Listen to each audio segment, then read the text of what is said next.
Good evening. Can anyone hear me? Loud and clear. How are you, Mizani? Yeah, I'm doing well. I've been trying to talk to myself throughout. Oh, really? Oh, yes, I guess the heavens have conspired. I'll just readjust a few things here, but greetings to all of you. I hope you're doing well. Welcome to yet another conversation right here on Mizani 254, where the scales of balance are restored and meaningful conversation thrive. Definitely, it is your week in brief, not so brief because we'll be looking at the people, the business, and the politics of the week. Joe, I'm happy to have you here as a co host. Of course, I'll be inviting Orbits to be part of the team. And Stella will be bringing us matters, economy, among other issues in the business sector. And all of you who are making time to be here, we are more than happy to welcome you to be part of the conversation. Looking forward to have a fruitful one and very engaging one for that matter. The real Joe, greetings once again to you.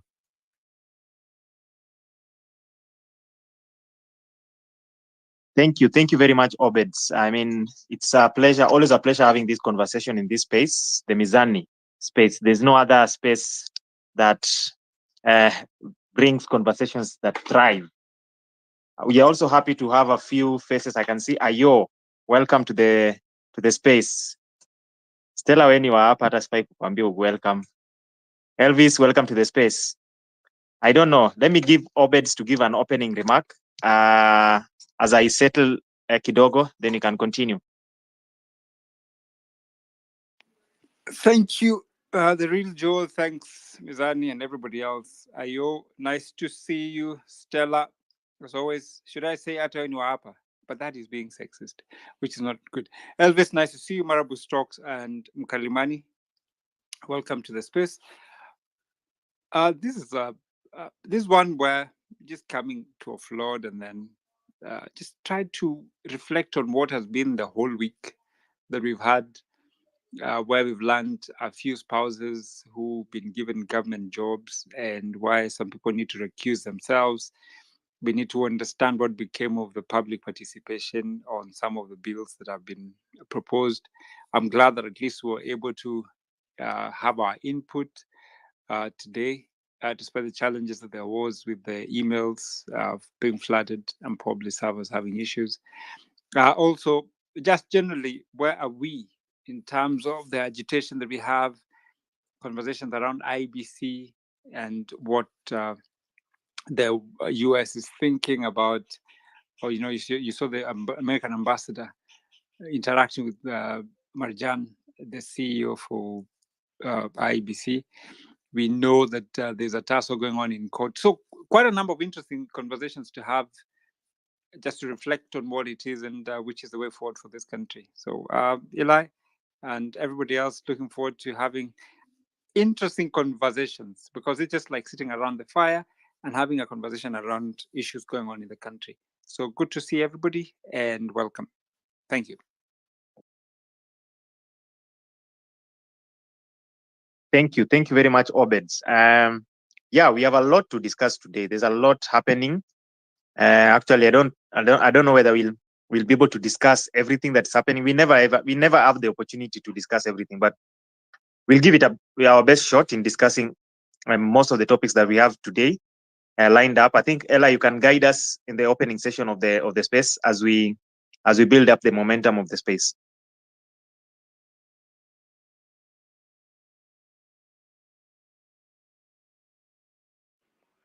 Eli, can you hear us?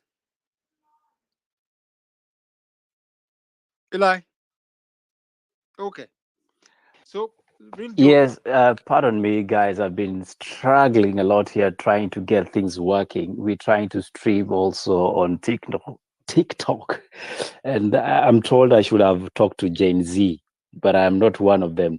So the modality of what we're doing tonight, it's more of reflecting on some of the issues that happened during the week. That being said, we should be able to look at the news that we were looking at from the courts. We have had Adani and the High Court making some declarations, and yes, we celebrated Mashujaa Day. Some people felt left out, among other conversation, and therefore this is really an open mic session to really look at the things that happened and probably try to focus on the upcoming week and probably what we need to be paying attention to. I know for a fact today the Senate put out a message that they were able to handle the amount of emails that were going through their system. What does that say for all of us who have been saying that online activism and online conversations end just as that? Did it finally prove that if our people are convinced for a cause, they are able to achieve it no matter what? Obeds. A country of in Kenya, by the way, if you snooze, there's a lot that you miss. It's been interesting days for me, particularly in the courts, with the first of all, the deputy president, I would believe still is, or the impeached deputy president, being summoned by the DCI to, talk about the attempted poisoning, and then him going to court in person and issues that have come up. I'm happy at least he chose to go this direction, because somewhat we're getting to know some things. There's obvious conflict of interest and issues around the fact that the president lawyers decided to recuse themselves from court, saying the president can't be sued in person. But whomever advised him to do an affidavit also probably must have misled him. So very interesting and canny. But at the same time, the fact that there are other things going on in the background, especially the Chief Shah issue that is becoming problematic.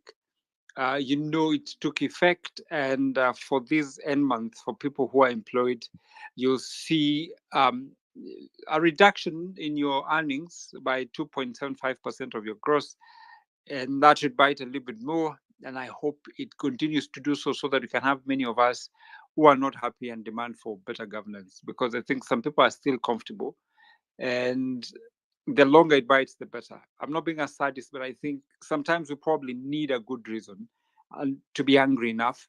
So, and the fact that despite the fact that the system has been, they were aware, and the government was aware that they will be doing this for so much time in advance, it doesn't seem to be working. And unfortunately, and this is why it saddens me, that people are losing lives. People are not even able to make contributions if they need to and pay for the parents. It's problematic, and it's really a very bad thing. We probably would have prepared for this in good time, did a dry run just to be sure that it works, but it's not how we are wired to work in this country. You also see the Kanja confirming that 339 people are reported dead, and also issues to do with us losing people. Anybody, 3 ladies who were killed, abducted, and then they got lost and then found dead. So much that is above murder, that people getting lost and not traceable, they're found dead somewhere, are issues to concern us with security and the safety for our people. Because right now, if Mizani today, I'm told you're missing, I fear the worst, and that's not the best way it should be. And also, you saw the HR for Wells Fargo, who also lost his life in circumstances that are unexplainable yet. So a lot to unpack, but as a country, I think there's so much that we need direction on. One, the capacity of our leaders, which concerns me, especially looking at the quality of conversations we raise in the first place, especially from the part of leadership. The president saying what he did say. You've also seen what the courts have done to do with. Remember, the president said Adani is here to help, alleviate the problem of overtaxing Kenyans, and so we need to allow the private sector to come in and develop and recoup their money, and then they have to go. So Adani should be allowed to stay, but I think the court has put conservatory orders on that today. So for me, what lesson, or what do I take from all this that has been happening, is number one, our security in this country for me is a problem. either there's somebody who's deliberately sleeping on their job, or there's a hit squad that's taking our people away. We said Rivayala was a problem, but I think now this is even scary, that nobody's spared. Um, the other thing is that the government is totally unprepared for the changes that they wanted to make, which is sad. And the fact that they're trying to do still shorty deals, and the courts are also wavering in some sense. When you get the president calling the CJ to State House, and then the president even suggesting that the impeachment case should go to the Supreme Court, really, so many things, so many moving targets, and sometimes you don't even get a grasp of what is headed which direction. But in all this, I ask Kenyans to stay steadfast and keep their eyes on the ball, because the eyes on the ball is ensuring that we demand for accountability, a proper leadership that is able to respond to our needs. Until we have that, I see it's a bit of a problem. So that's what I'm saying. That's what I see. I'd like to hear what other people have, but for me, that's the perspective, and I'm worried that our security is a problem. We have degenerated to a level that is scary. Women are being murdered for reasons that are not understandable, and it's sad that that's the case. And we have a police force that should be able to protect Kenyans. That's what I would say. Thank you. Um, can anybody confirm they can hear me finally? Because been having some issues with my mic. Great, thank you for that. And yes, we are all equally streaming this live on our TikTok account. So if you haven't had an opportunity to follow us on TikTok, you can do that. I'm told that's where you people tap and share. So if you are on TikTok and you love to join the conversation, let us know. We'll be able to give you an opportunity to speak to us. But for now, I want to actually reflect on something about the issue of the murders and the Inspector Kanja talking about the number of deaths that were recorded. Coincidentally, today is the 25th of October. Does that ring a bell to you, Joe? It's exactly 1 month or 3 months, 3 months, four or All something. right. So tell me something about this. I mean, the real Joe, your mic is off. I don't know if you can hear me. Just confirm you can get me. The real Joe. Obeds, the real joke, can't hear me. So anyway, let's go back to that date. And we are receiving that kind of information even after, to some extent, State House through President William Ruto stating, if you know anybody that has not been accounted for, please tell us. We only know about 61 people. Does that disturb you?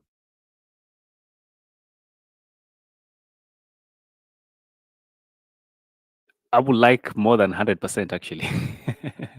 Yeah, it does, because one life lost is one too many, and just, assuming that people are just a statistic is a big problem in the first place. And hearing a confirmation and a confession of what has been. And also remember, at some point there was the Nairobi Funeral Home wanted to dispose bodies, and had it not been for the civil society that went to court to stop that, then probably the government wouldn't be forced to have this conversation about them coming out to say people have been murdered.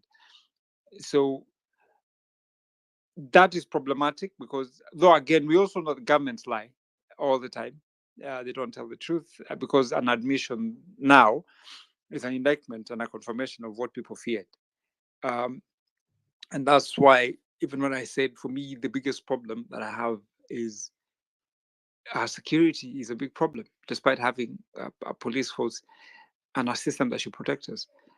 So that admission for me is a confirmation that there is much more probably to be seen, because even when government is giving figures, those are modest figures just to ensure that the public does not complain a lot. There's probably much more that we need to find out. The other thing is, do we have a hit squad that's taking out people? Because the way people are dying and senselessly so is really a big concern for me and everybody else involved, because you can't be comfortable knowing that if today we cannot find you somewhere, then the worst we can expect is we look for you in a mortuary, and the likelihood of getting you there, the odds are very high. That's very bad. So, Obez, what also makes me a bit concerned is the fact that we're not just looking at the deaths that have happened in these mandamanos or that happened on the 25th of June. We are looking at a government that, when it came to power, promised that there'll be no forced disappearances and what will look at extrajudicial killings. Today, one of the reasons why the impeached, because stays impeached until the case is determined, a deputy president, is the fact that they promised Kenyans when they get to government, none of that will happen. Number two, it is becoming almost a bargaining chip for him to be a saint that is coming to save Kenyans from their own horror. So, to reflect on this, I would like to know what you think on that before I can cross over to Annalise Stella. Does this give, our other not so clean enemy an opportunity to win us over? Obed.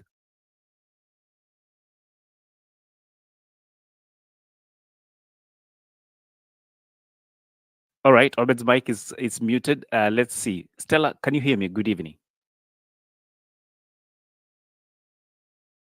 Good evening, Eli. I can hear you. Great. Just anything in random before you can get to the real deal. Yes, I think this week what has stood out for me, or what I've been able to gather in terms of, well, the economic landscape of Kenya, one thing is that I've seen a couple of people wonder why on paper we get to see that the macroeconomic indicators, or the factors that we look at to know whether a country is doing well or not, are doing pretty much well. Like, the trend is on a positive note. But when you hear what people say and the mood of the people, when you compare the two, you get to see a disconnect.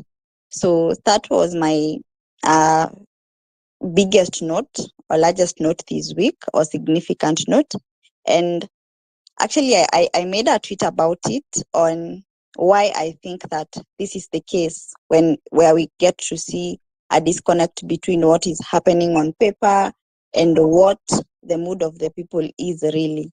So I noted a couple of things, and one of them was that if what we are seeing on paper is not contributing to is not growing our wallets, then it won't matter, and it won't hold much interest to the people of Kenya. So I looked at a couple of things, and for example, the issue of tax collections. And when you look at the trend, you get to see that this particular period, say between January and October, the first 10 months of the year, you get to see that the growth in taxes has been very modest compared to the other periods. And you notice that this is a period where, actually, it's from around 2023 January, not 2024. So when you look at that period, it's the period where you would expect to collect more taxes, for example, from the economy, because this is a time where we had very aggressive tax raising measures, for example, through the finance bill, or the Finance Act 2023. And yeah, which was to raise something in the lines of 240 something billion. So you'd expect to see better tax collections, but this is not the case. The growth is very modest, sorry. And what I deduce from this is that the economy is not doing as well as is being portrayed on paper. And I noted that one thing, for example, tax collections will do is manifest or reflect whether people have money, whether businesses are doing well, and whether there is demand for goods and services in an economy. And demand for goods and services will go very well, or well along with the disposable income for people. So I have also seen a couple of people try and compare the net income for people just before our regime came into power and where we are right now. And when you look at that particular comparison, you get to see that where we stand, the disposable income for Kenyans has declined in a significant way, because one, you have mentioned, Obed has mentioned the issue of SHIF, which again takes 2.75% of our salary. We have the housing levy, which was again pushed down our throats. And this same week, we got to see, was it the Supreme Court or the High Court that upheld the constitutionality of the housing levy and said that it's constitutional and now it's here to stay. There's no other way, or maybe lawyers will find a way. Akina Omtata, our heroes, will find a way to go around it, but still, the housing levy was upheld to be constitutional. So you get to see that. Then we have the NSSF bit, where now we have higher deductions. When Ruto was coming into power, we used to contribute around 200 shillings. But where we stand right now, we are contributing some in the north of 2,000 shillings. So I think it's 2,160. But at least NSSF is a good thing, because it's someone saving their money. But again, we know the issues of our country when it comes to honoring the obligations. So we've seen people complain about their retirement money. I do not have evidence, so I cannot stand and say that people don't get their money back, but we have had stories of people complaining that their retirement is late. So we have that. We have higher taxes. We have higher input costs for our businesses, for example, through electricity prices. And when you look at the electricity prices, for example, between May of 2022 and where we are right now, prices of electricity or electricity bills for small scale usage, that is 50 kilowatts, what most of us use in our households, the prices have gone up by 60% or so. For businesses or large scale consumption, the 200 kilowatts per hour, we have you get to see that the prices have gone up by, I think, more than 30%. For fuel prices, you get to see the same. So as much as prices of these items have declined right now, and we can see the decline in those things, the prices are still way elevated as compared to where they were when this regime was coming into power. And you remember our predicament is, it's a regime that promised to ease the cost of living. So when you look at this particular before you item, can just prosecute that one, Stella, pardon me for interrupting. You talk about a regime that promised a lot of things when it was coming into power. That I agree. But also, we find ourselves in a very interesting period, a period whereby this same regime is expected to pay off its obligations to both local and foreign creditors. Number two, there's the aspect that the previous regime, though things looked flowery, we were highly depending on subsidized subsidies in terms of the prices for commodities and what have you. Does this in any way, try to say we can cut them some slack, and they are doing their best? And this is just me asking a wide question, Stella.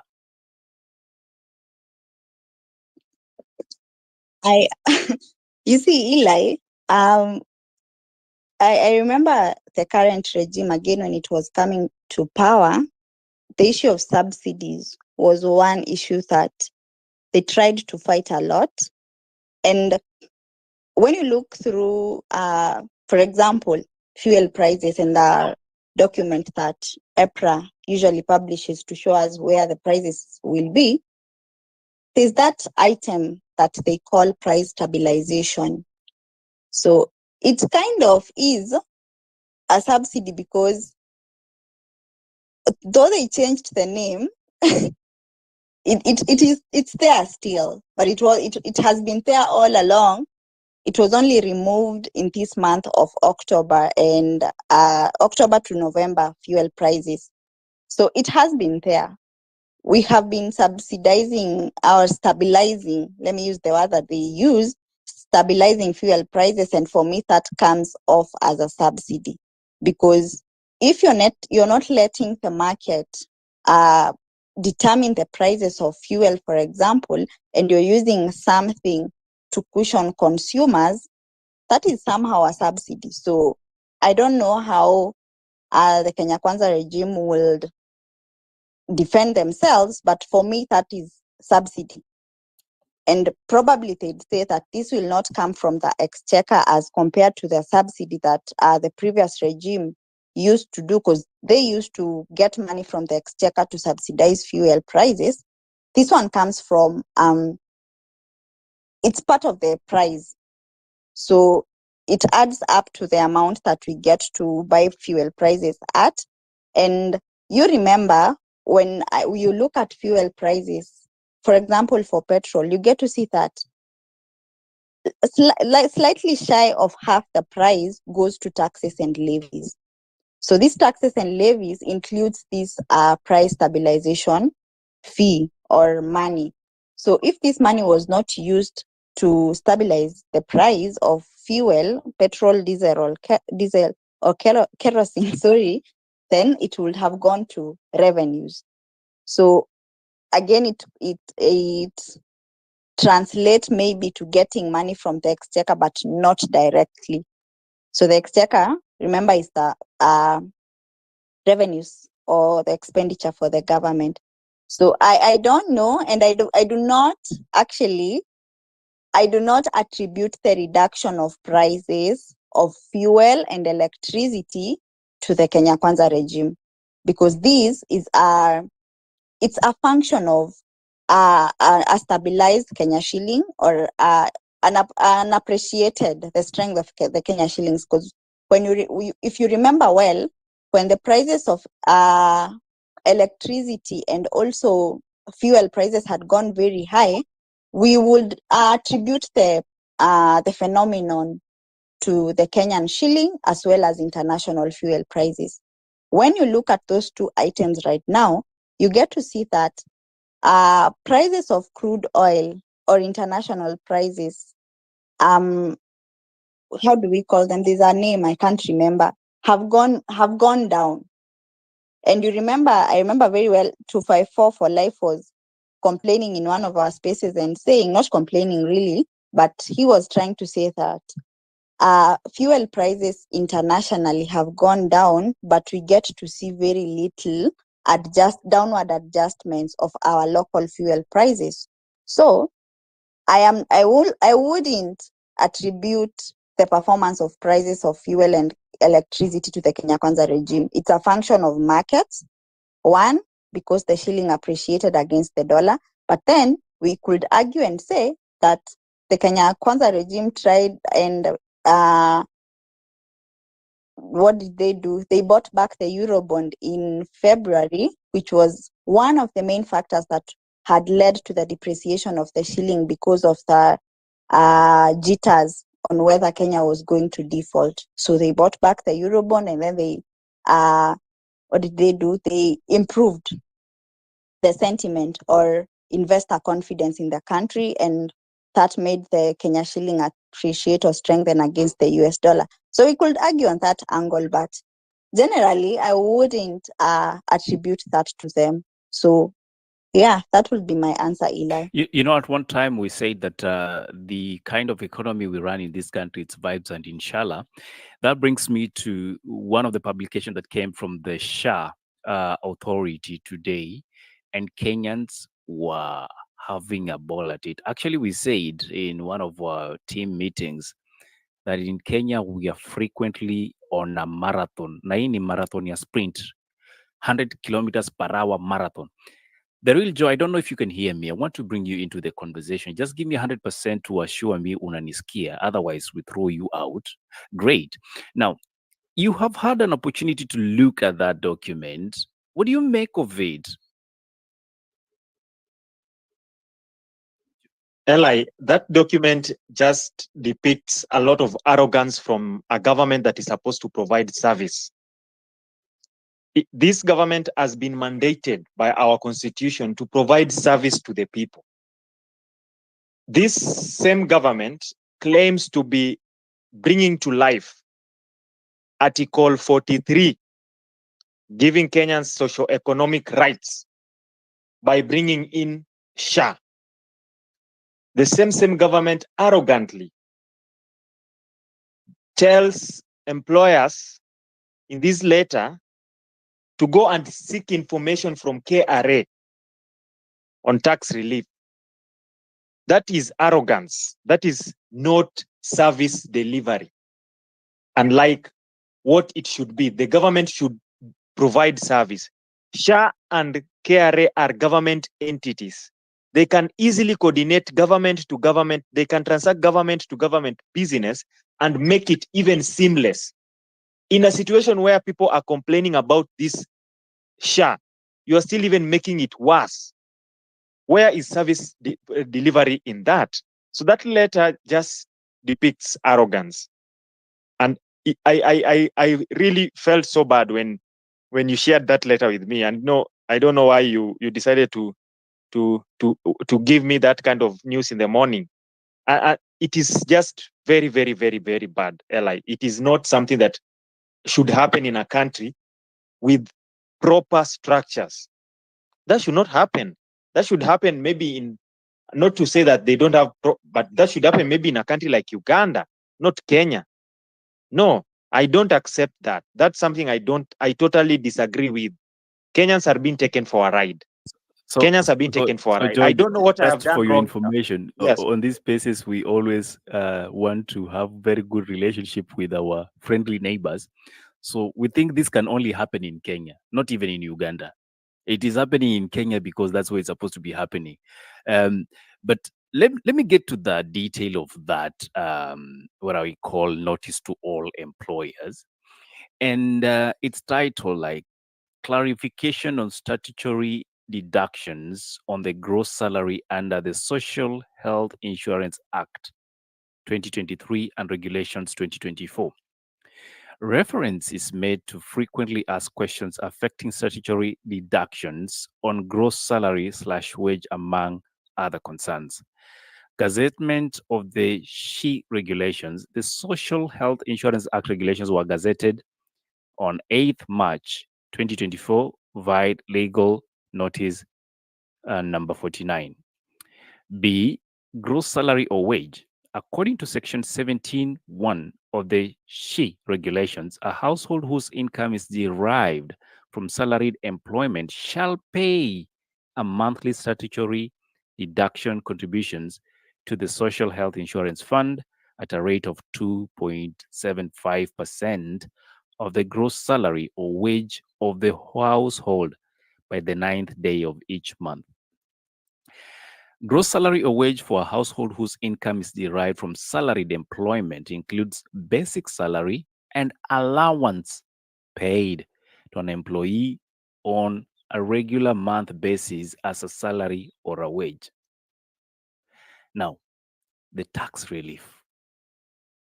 According to this letter, they are saying, mujipange, kutanani mbele. Our view is that contributors to the shift should qualify for insurance relief, but advise that you get in touch with KRA for concurrence on this. Employers matching contributions. Well, under the SHE Act, employers are not required to match the contributions of their employees. Signed, E.G. Washira. Jamaa mujipange. I would like to know what the plenary thinks about that. But according to Joy, is very unhappy. And Obed's hand is up. Obed, the mic is yours. I'm not going to answer that question immediately. What I wanted to say, first of all, we have to also appreciate that even when we compare ourselves with other countries, it's imperative to realize that people enjoy cordial relations. And if you remember, Moses Kuria made a remark on TV that almost brought us trouble. One of the biggest weaknesses this government has had is international relations and diplomacy.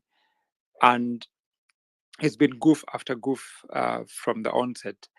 And they haven't even made it any better because of the mistake they made the other day when some Turkish people had to be taken back to Turkey and that's a bit of a problem, especially coming from an international human rights aspect.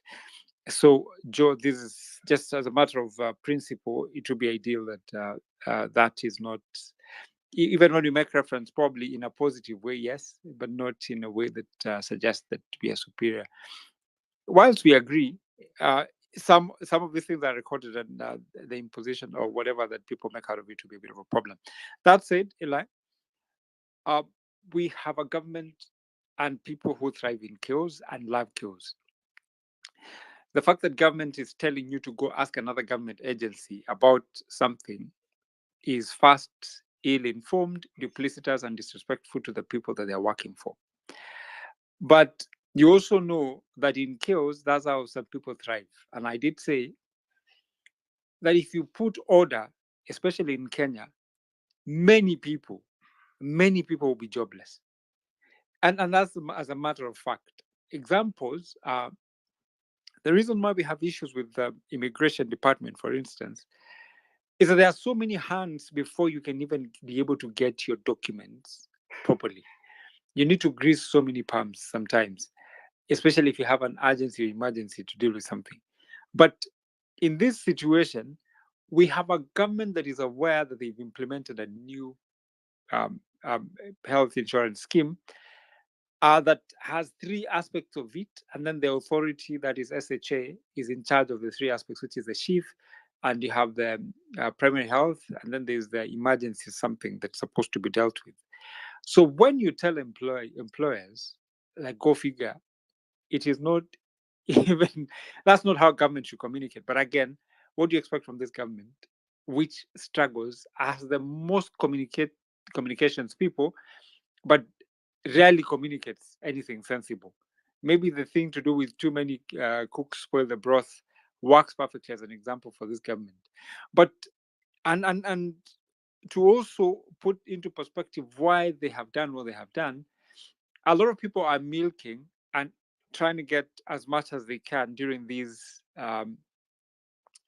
the process of change.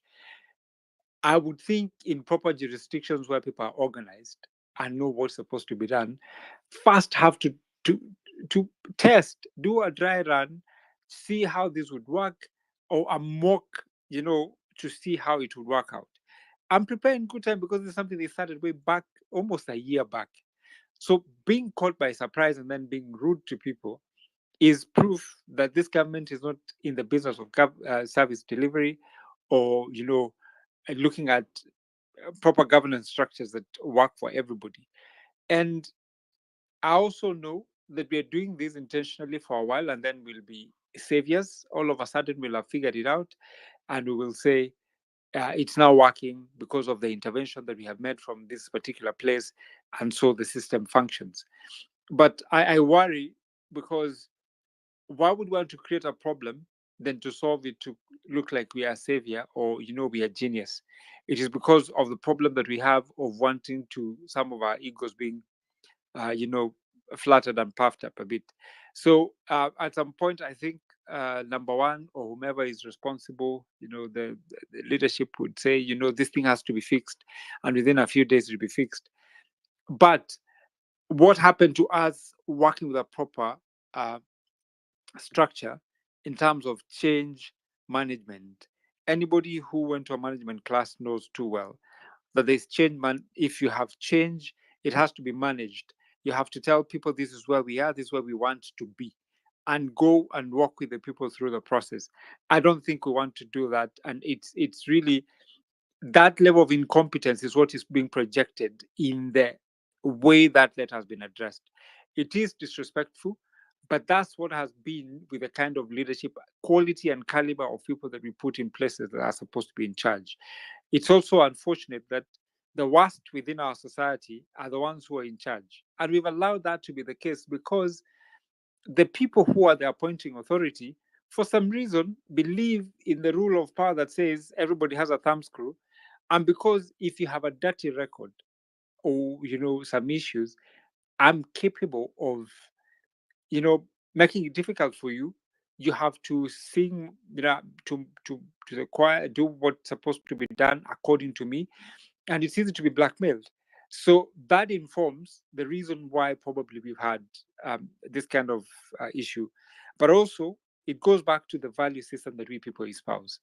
Me and you here are sitting pontificating about wanting things done a proper way. But are we really people who do that? Are we people who want the due process to be followed? Or we are always looking for shortcuts within the system, trying to justify and saying everybody else is bad, so I'm going to do exactly what everybody else is doing. So for me, that letter is in bad taste. But remember, government is very efficient when it's looking for a reason to punish you. Look at what they did with regarding Gashagwa during the impeachment.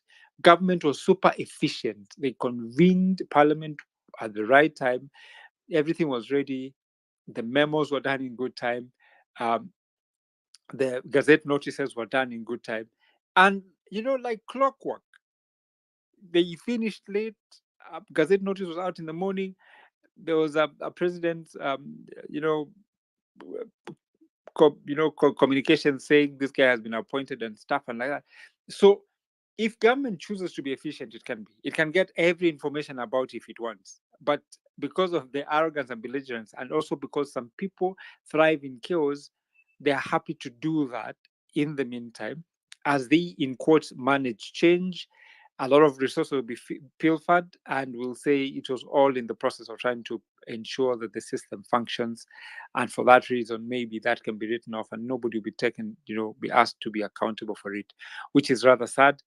But we've accepted that's our way, which is not how it should be, but it is the way that we do things, which is sad, and also communicates disrespect to the people that are governed, because then what are they saying?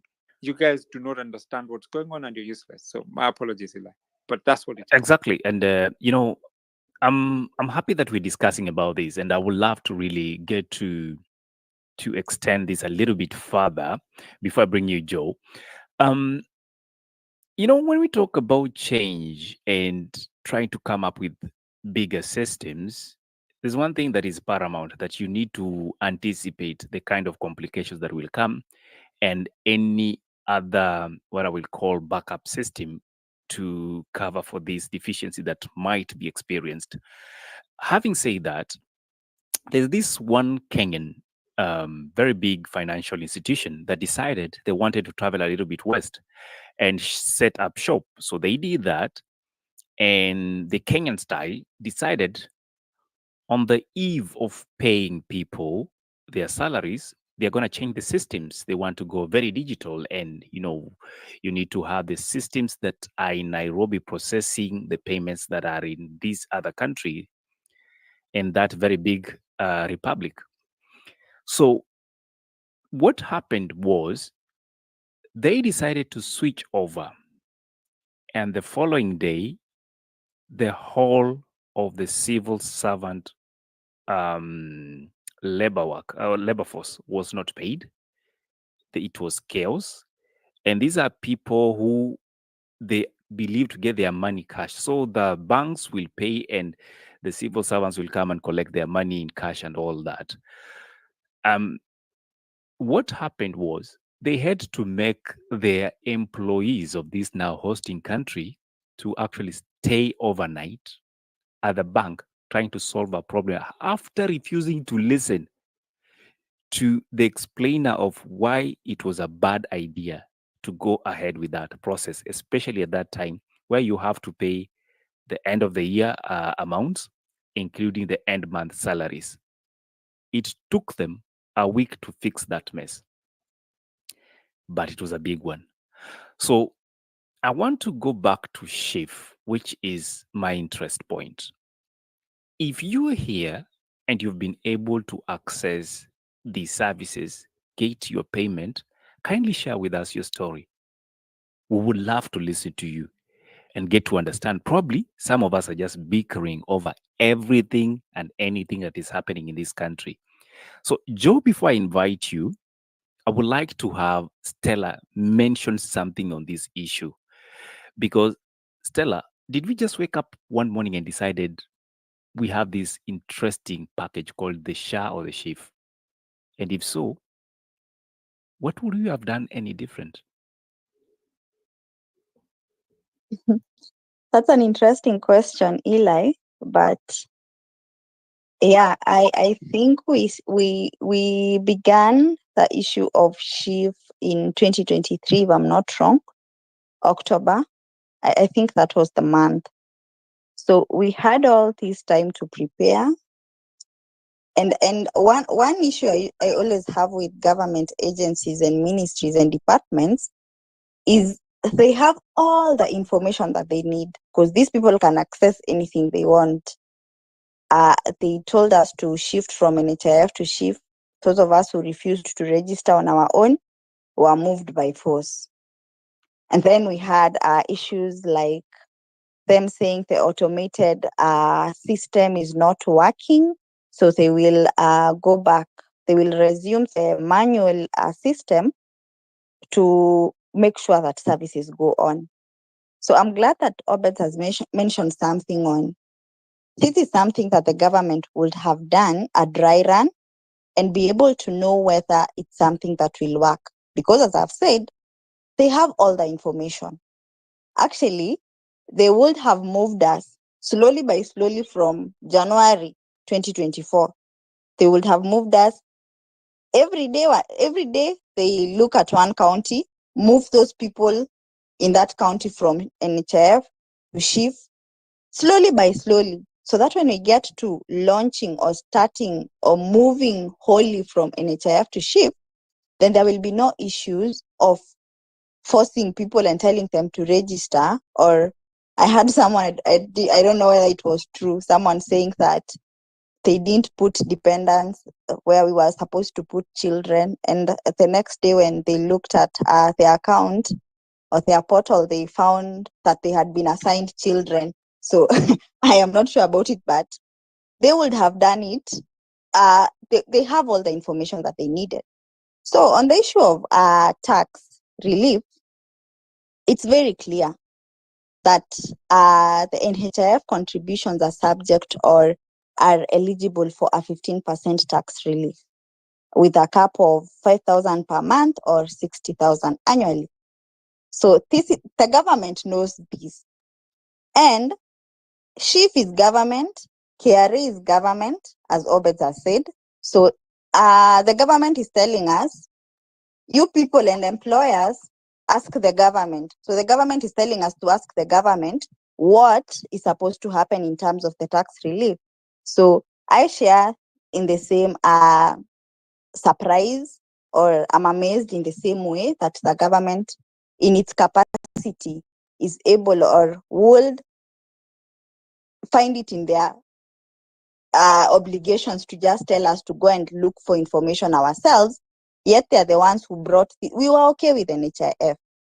It had its issues, but we found it better than SHIF, because at the end of the day, it was not taking 2.75% of our salaries with no equivalent on or commensurate services that such a cover would give someone, for example, from a private cover. So I share in the same grief or in the same concerns that the government will tell us such a thing. Eli? Thank you very much, Stella. Thank you, Stella. I would like to now invite Joe. And Joe, you can take over the conversation, lead us to the next level. I know there's still a lot to look at the week that was as we look at the news that made headlines this week. The real Joe. Yes, thank you, Eli. First of all, just to withdraw the statement about Uganda. Of course, comparing Kenya and Uganda, but again, I also, to support myself, not really to compare Kenya and Uganda, but Uganda also has been battling this kind. That's the reason actually I gave a comparison. Uganda has been battling issues with their health insurance as well. I think I remember reading an article by someone by the name Josephine Namnyalo. She works in the Department of Public Health in the Uganda Christian University of Mukono. She wrote a very interesting article that I would ask some of you to read, even though it is a 2023, but it was 2023 December. She actually stated the Pandarox, the paradox of Uganda health and insurance system. And of course, coming from her being a Ugandan, there's a lot that she pointed. And I was just trying to make a comparison between their health system, considering it has also gone through a lot of legislation. Their health insurance system has also gone through a lot of legislations. So maybe even though the comparison could be very could be uncalled for, but in our own situation, we are battling a few things. Number one, we are battling a new health insurance scheme that somehow has not taken shape yet. See, first of all, the first concern that was there from the side of hospitals was money that was owed to them. Of course, the government promised to pay the 30 billion.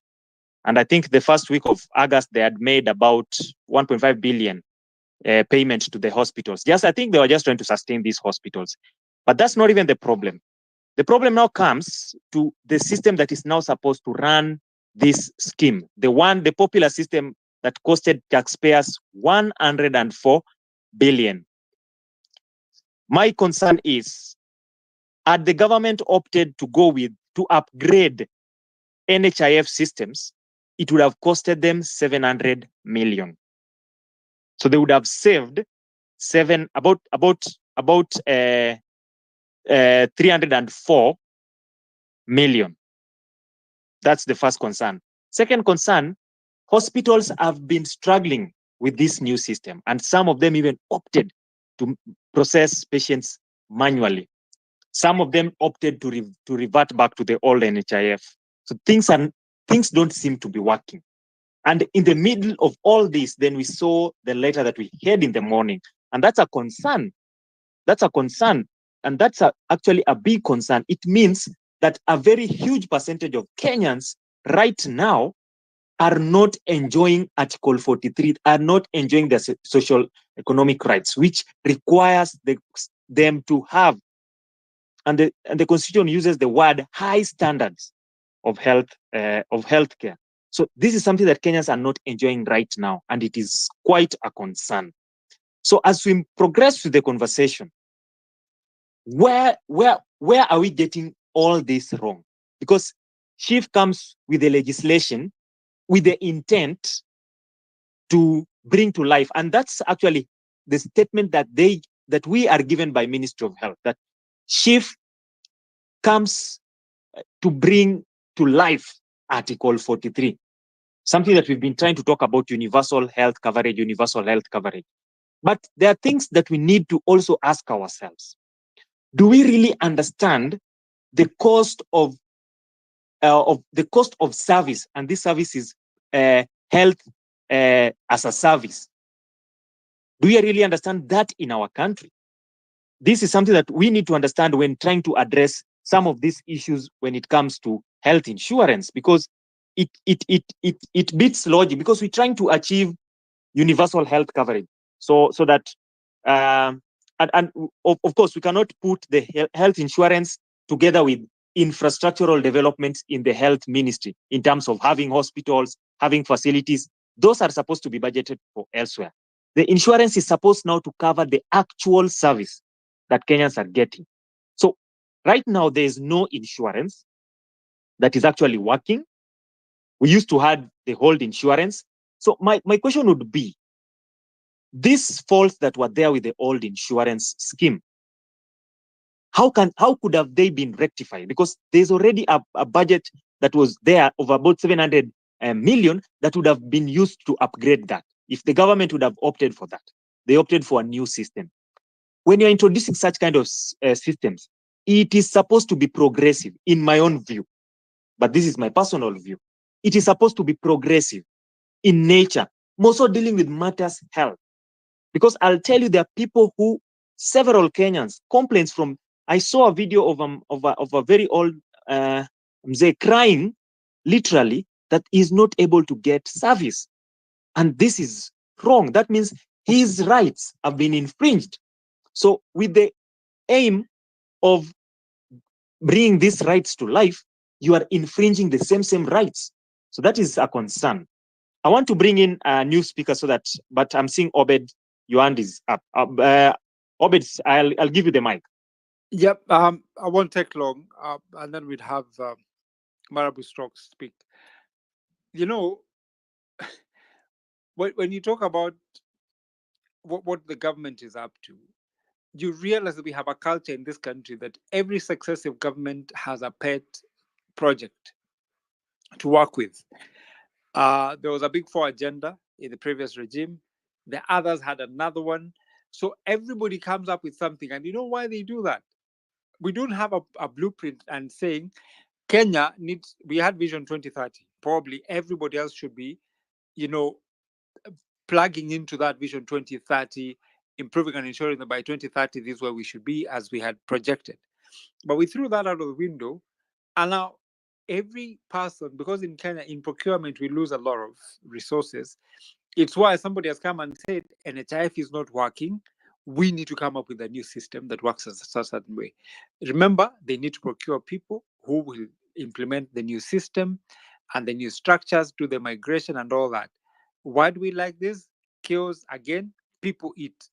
You pilfer and plan on resources more if you're doing procurement, because then you can overquote and you do single sourcing in situations like what we have seen that have gone on.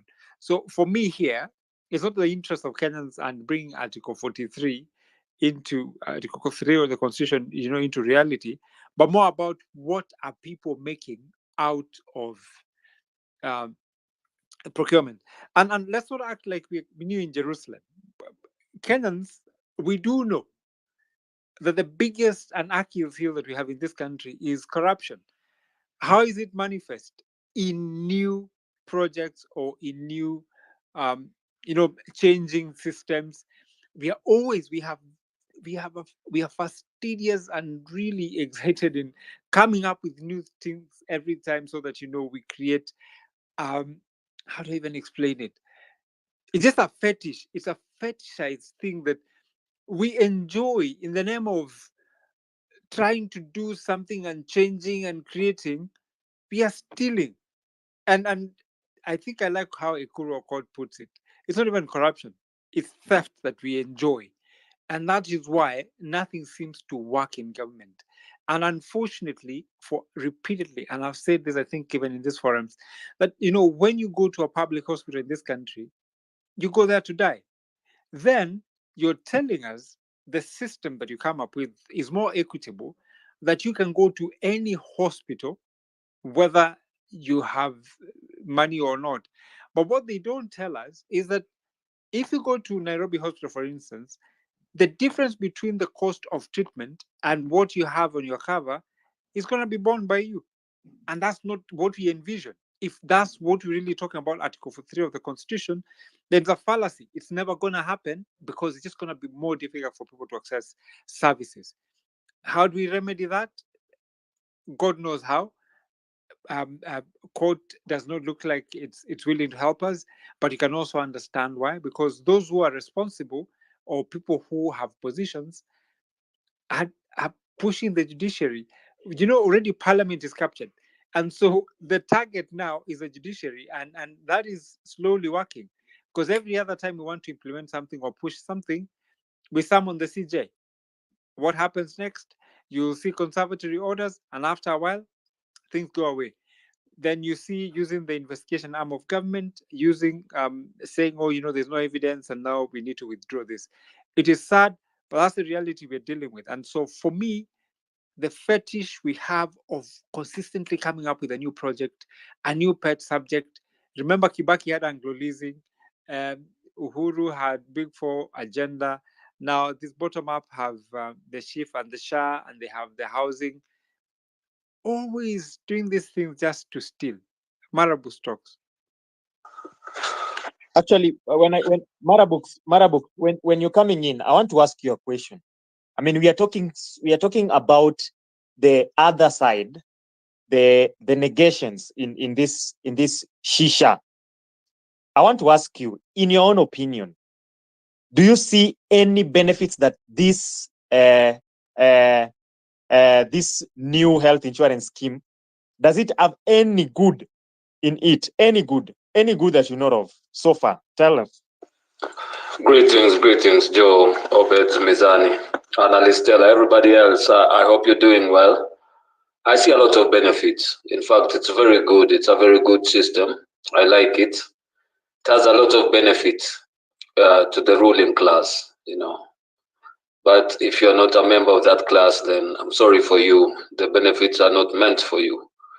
So let's work hypothetically, assuming you're in elections and somebody from the Far East funds your election, and you promise that when I get over power, I'll give you some sectors of the economy, and this sector has about, let's say, about 20,000 employees.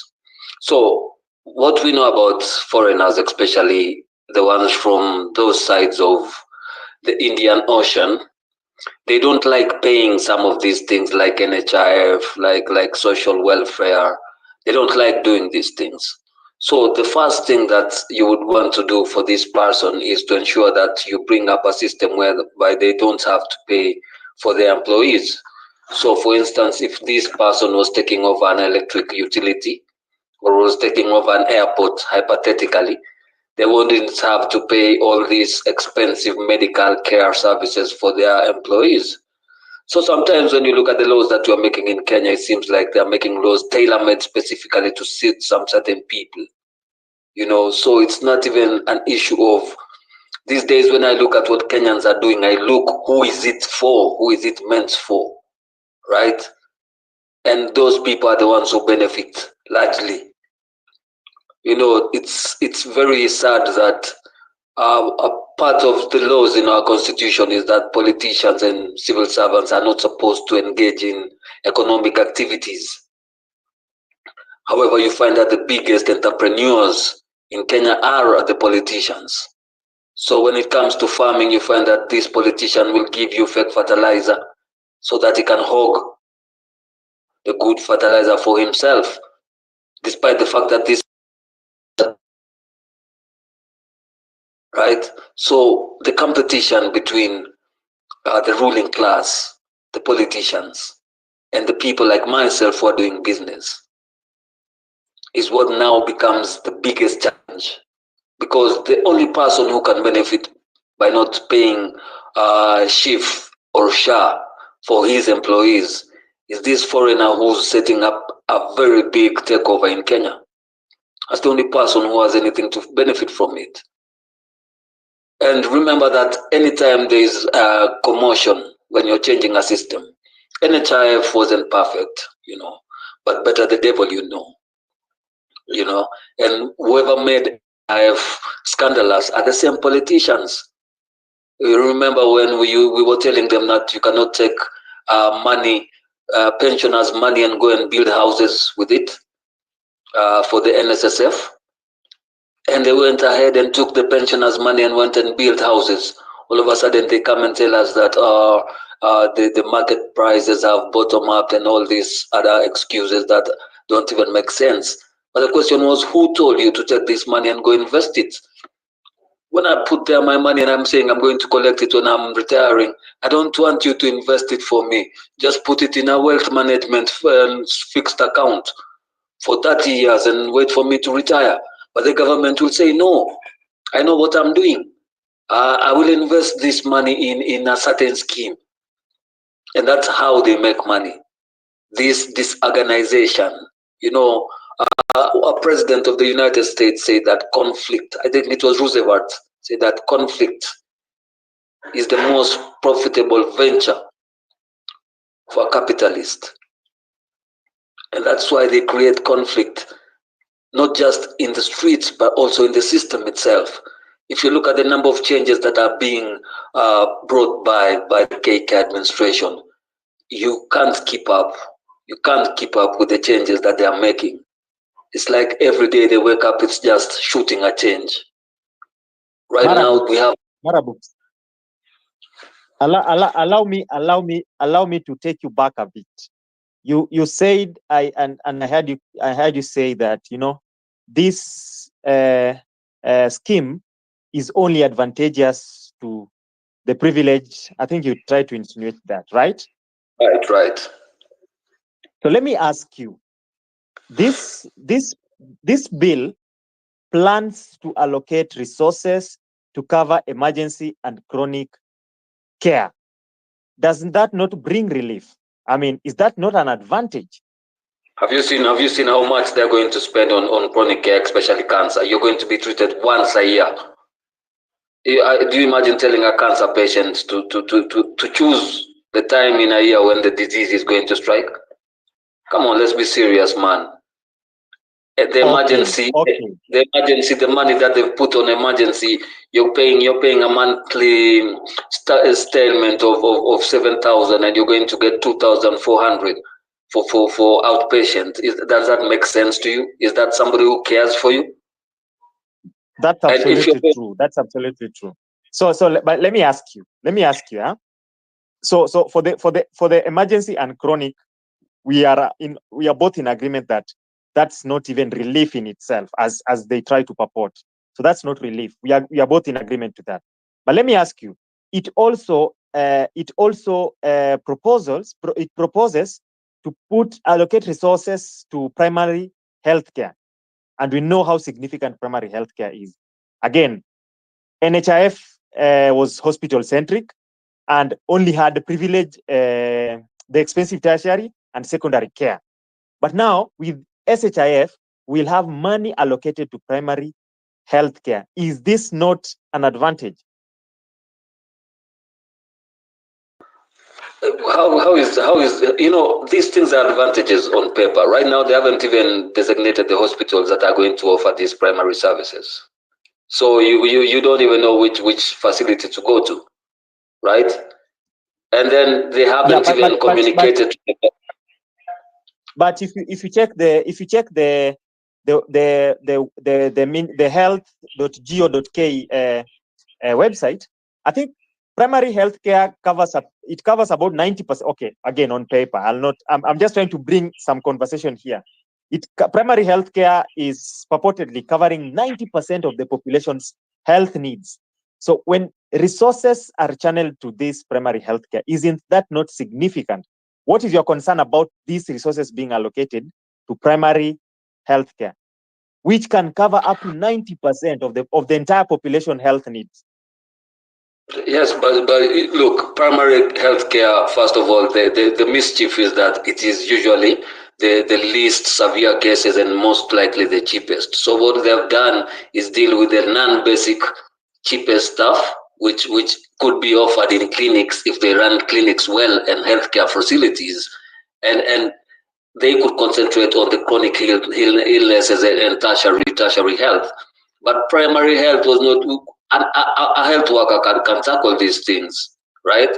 But they have put emphasis on the minute and neglected the major issues when it comes to health. You understand? Exactly. So you are in agreement. So that means then, so the initiative to now bring to life Article 43 is then misguided, because by the way, it is also, just to add to a point to it, it is unclear whether now this primary healthcare will benefit all Kenyans or only those who will contribute to the SHE. So that is also very, very unclear about the scheme. So then I agree with you about that. So that means then it is it is factual to say that then it does not bring to life Article 43 as they claim. So that's something that you agree with, right? Right. And also, Joe, remember that the government is supposed to facilitate, not to tax and to charge and to provide the facilities. You see, if it could provide a way of which private healthcare facilities can run in Kenya, the way they run in India, where they go for health. But the government is supposed to facilitate an enabling environment in order for the public to get some semblance of a health system, of a healthcare system. But the government is not supposed to run it especially the small, like you said, primary healthcare is supposed to be run by small healthcare institutions. When the government comes to run this, it knows that it can charge you that 7,000 per month, and probably you'll never come to hospital for any primary health. So it means that at the end of the year, it has taken all your money and has not offered the service.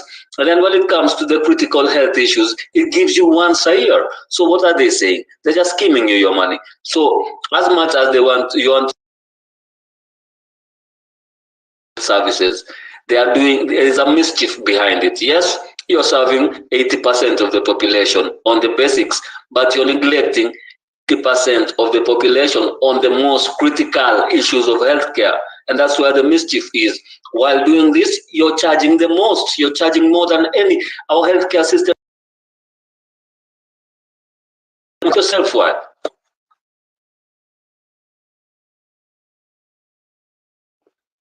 Joe, am I coming through? Yes, We yes. lost Actually, you a bit. I am very, very okay with your submission. That's very clear on my end.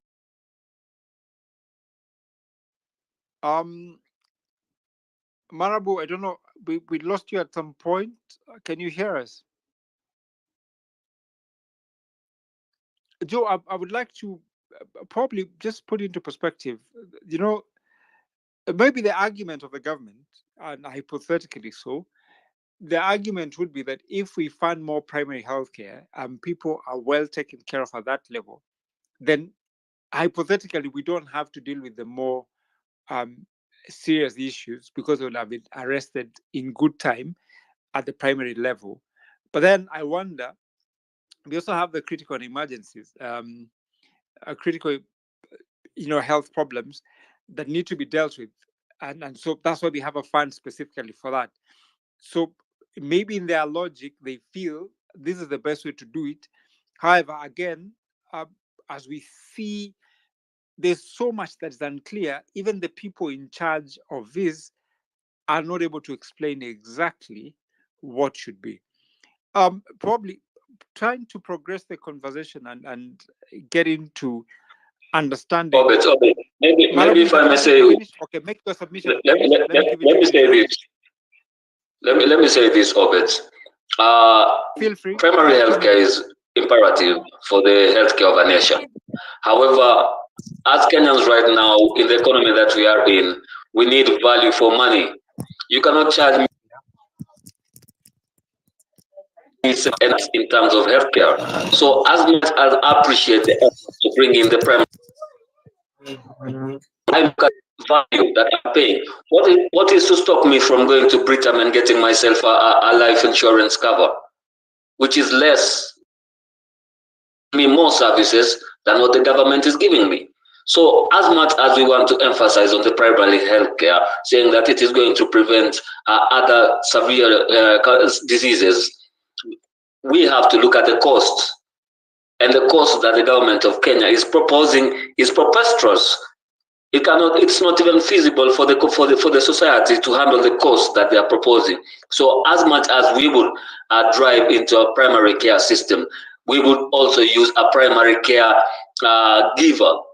Let's go back to the health clinics that we used to have. We used to have a lot of health clinics and they used to work. Right now, I'm going to Kenyatta National Hospital for primary because there's no health facility near me that can offer me these services. So we block the system there. We're going to have a bottleneck in all these level 4. Yet all of us are coming for just issues, headaches and all that, stopping the people with cancer from accessing what the medical facilities they need. So let's deal primary issues with primary solutions. Let's not get tertiary solutions for primary issues. Thank you very much for the time. Thank you, Thank you. Marabu. Thank you. I'm worried that your network today probably hasn't been very good, but very good arguments there that you have. So trying to progress the conversation, we also had the deputy president or impeached deputy president in court. There was a DCI summon that he didn't honor, unless I got it wrong. I also look at a situation where we have the appointed deputy president and the impeached deputy president. And we have a situation where we ask who is the deputy president, who is not, and are we walking into a constitutional crisis? Eli, I don't know what you'd like to say. Yeah, if you can hear me, Orbit. I'm afraid you want to slip away from that issue of the salmon at the DCI, because I saw some very interesting images coming from that area, and the chants in traditional singing voices. It was impressive that in real sense, Murima iliguzwa and people were there to support and stand with the DP. I don't know if Anthony feels about anything when it comes to that conversation. I would love to know what he thinks, because clearly Murima iliguzwa Obeds.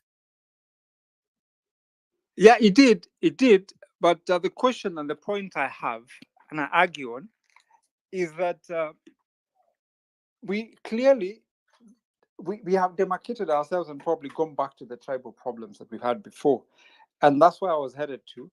Other than the constitutional crisis that we are creating, I spoke to a few people, and some few individuals did say for the first time that after Rigathi Gachagua was impeached, they realized they are Kikuyu.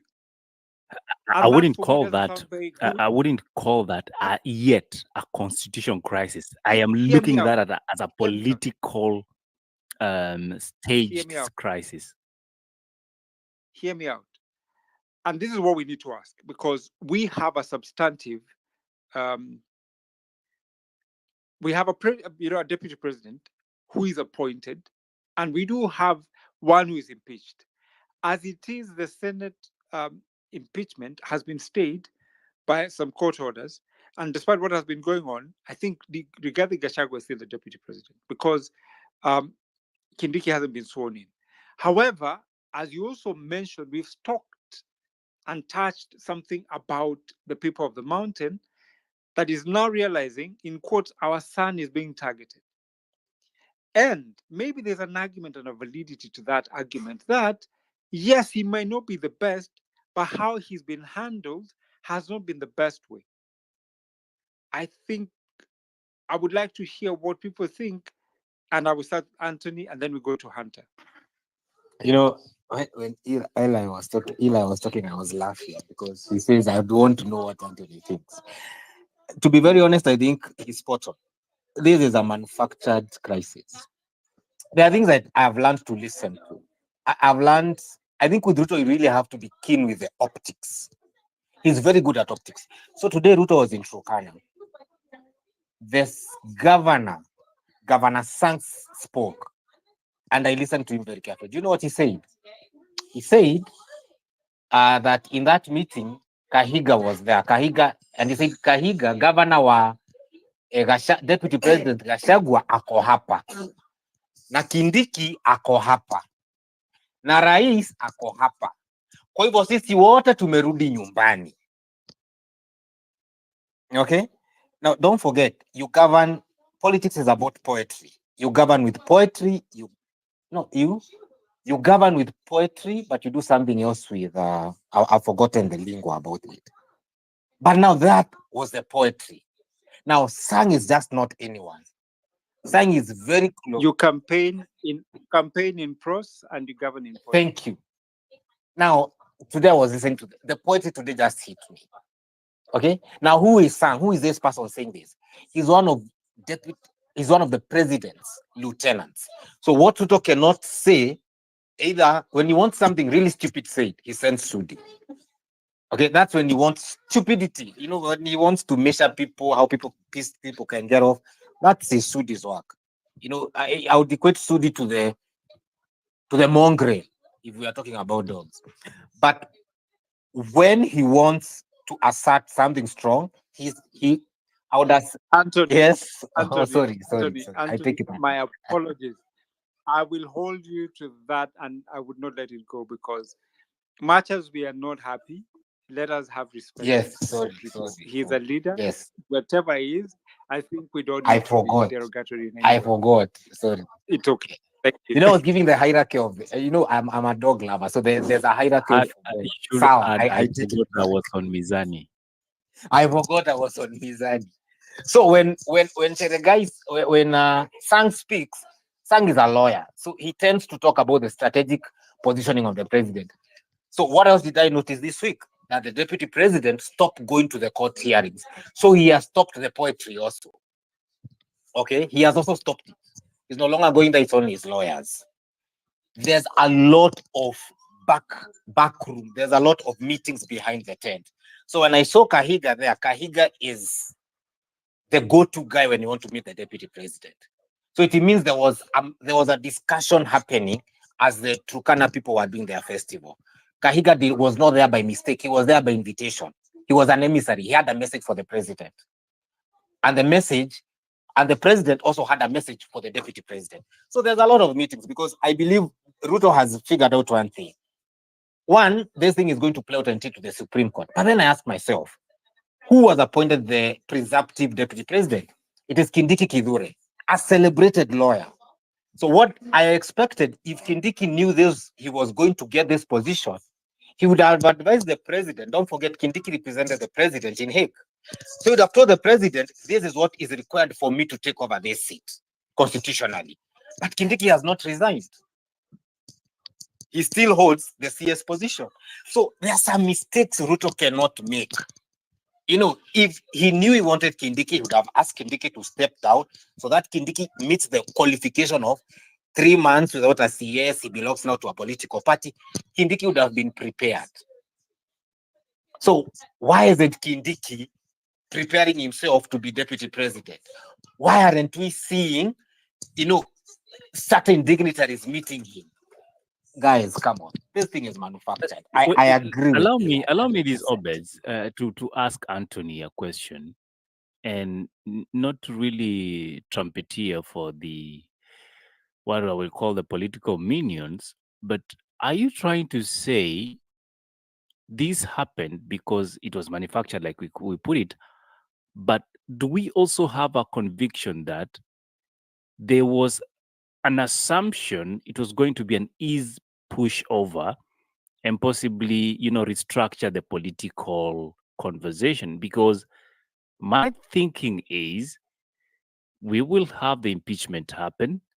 There'll be close to zero backlash from the Republic because this has been a man that a few people don't like or they detest.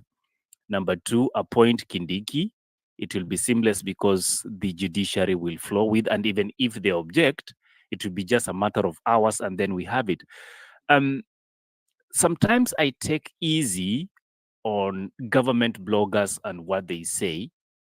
And sometimes you look at it and this is just mere propaganda. But what happens when they are so sure until even their own prediction fails? For example, there was indication that the swearing was going to happen, and the people were actually preparing for the swearing, and it really fell flat on their face, and the embarrassment, they couldn't withstand it. So we decided to pursue other talks. So Anthony, just help me understand this thing you're trying to put across.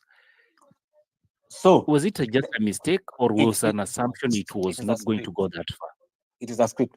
The preparation you saw, I knew even before Moses Kuria said that they're preparing for Kindiki. I knew that was Malaika Festival being done. Moses Kuria's brother is big on events. So I knew that is Malaika events being done. It's annual.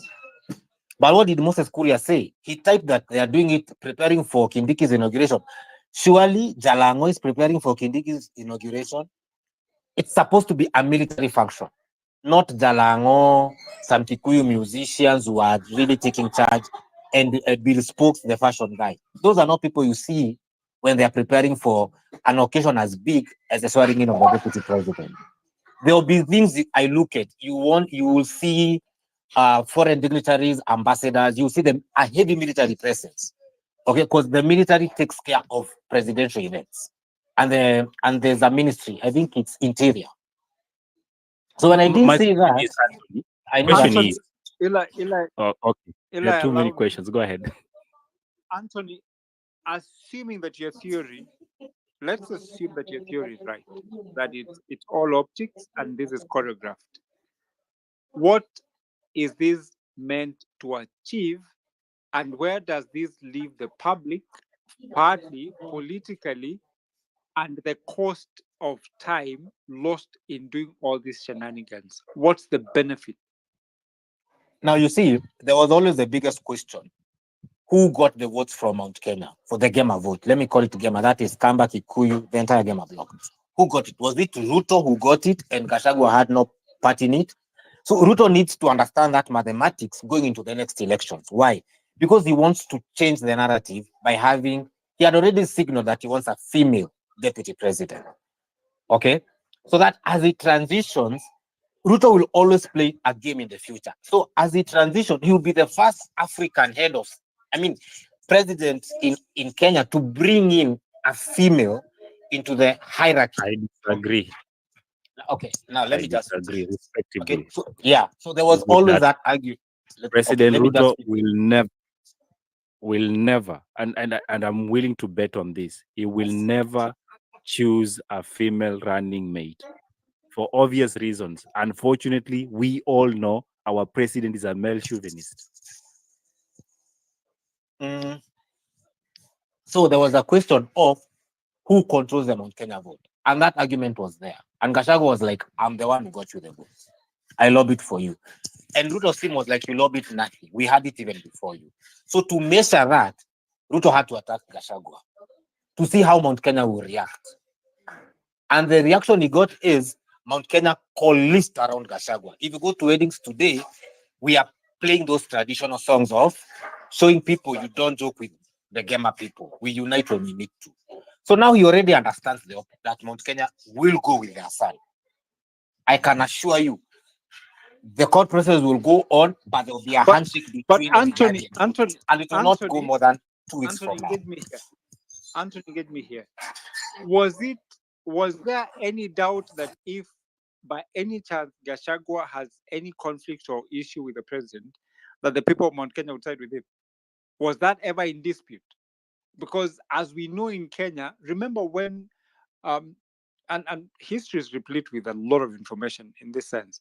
When Anwe Guru had a problem with the National Youth Service and there was a problem of resources getting lost, when she went to campaign, people said, "We want our thief." And I did not expect, and I wouldn't expect anybody to think that Rigathi Gachagua would not be supported by the people of the mountain if, in the eyes of the people, he had been treated badly. Obeds, I get you. But remember, when Ruto was speaking Gachagua, out of all the MPs who voted, Gachagua got 3 votes.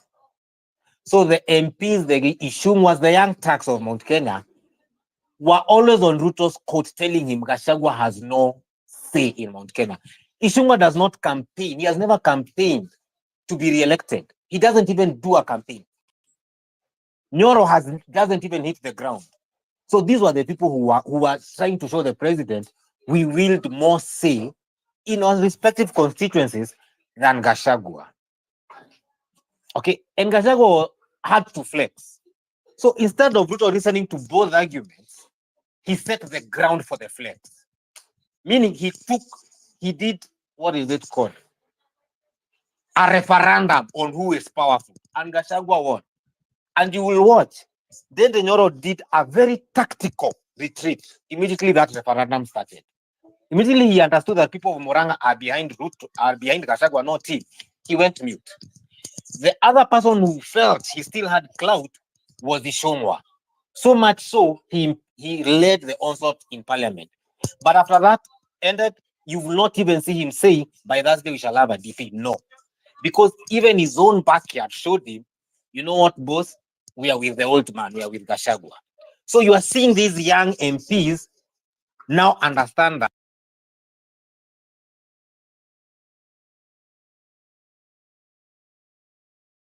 Oh, I Anthony? think the young MPs have attacked Anthony, but I see a lot No, of hands. while at Yeah. it, I will allow him to pause there. And because the hunter hasn't spoken, Marabu, with your indulgence and the real Joe, allow me to allow the hunter to speak, unless whatever you have is very burning and I give each of you a minute. So does that mean I give you a minute to canvass your issue or I allow the hunter to speak? Obed, Allow I the allow answer. I allow Anta to speak. Then maybe I'll speak after that because he hasn't Great. spoken. Great. Thank you. Anthony, I'll have you pause there. You'll come back because I think there's so many questions you're raising out of what you're conversing, and we'd like to put you to task on that. The Hunter, please. Nashukuru sana Obed and all our brothers once more. You have really posed a wonderful question that who is the deputy president and who is not the deputy president. Now, quickly, you can look with me on Article 149, the vacancy in the office of the deputy president. If you consider Article 149 and Article 148 of the Constitution of Kenya, it's very, very clear. Now, the whole issue that we are being treated to, circus, the political circus in the country, the impeachment of, I did raise the impeachment of the deputy president is based on issues of criminality and also issues that are related with tribal balkanization. Now, the first question we should ask ourselves that we have very serious independent institutions which carry out issues of criminality and also issues of ethnic balkanization. The ethnic balkanization, we have the Commission for Integration and Cohesion Commission.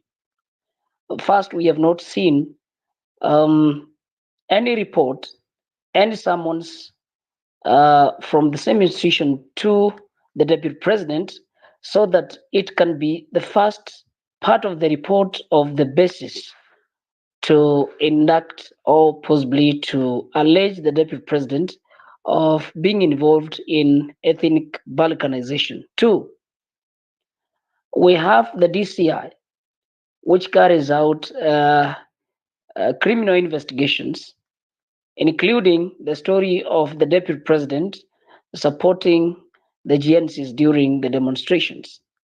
We have not seen the deputy president being invited to make a report with the DCI.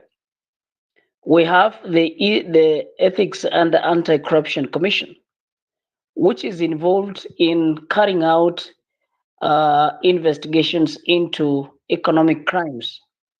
We did not see any report coming up in respect to the invitation to write statements in accordance to that allegation.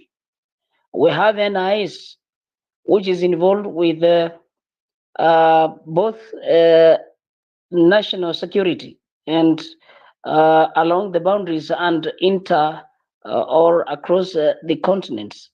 We did not see these institutions adopt these reports to be the basis of Kimani Ichung'wah starting long time ago to fight the president in different fora across the country, be it the charges or what. So, what do I want to say? That after they succeeded to have the deputy president being impeached, with them briding and swearing every morning, every night that they have numbers. Now, the constitution is very clear that Article 141 and Clause 1 that within 14 days after vacancy in the office of the deputy president arises, the president shall nominate a person to fill the vacancy, and the National Assembly shall vote on the nomination within 60 days after receiving it. It is very clear, our brothers, to understand that we cannot go against the dictates of the Constitution. It is clear that the Senate and the National Assembly raised an issue of public participation in any given activity that affects the sovereignty of the people and their public participation into it. And that is a resultant of what is classified as a referendum.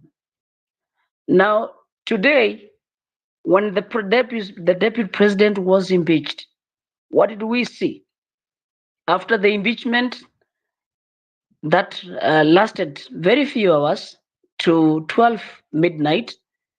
At 12 midnight, there was a gazette notice on the uh, vetting the of Professor Kithure Kindiki as the next deputy president. That tells you that the whole saga, the whole circus was choreographed long time ago. This is a thing which started over 2 years ago, immediately after elections.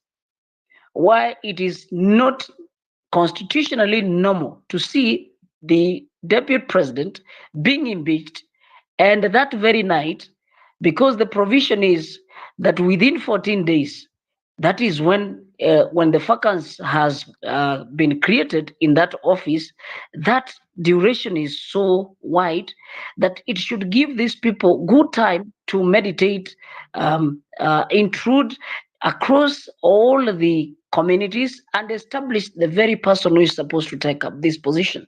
But the whole process was so much hurried that also there is the provision of 60 days that the National Assembly shall vote on the nomination within 60 days.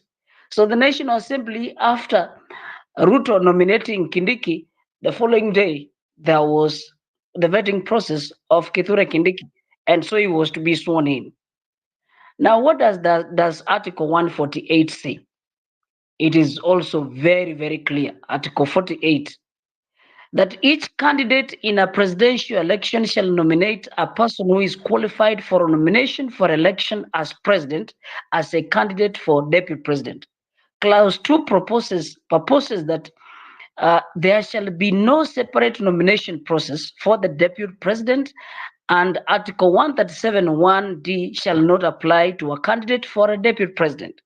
Now, clause 3, which is very clear and very categorical, that we cannot be able to assume and confirm that we have a deputy president who has been appointed and is now ready to be sworn in.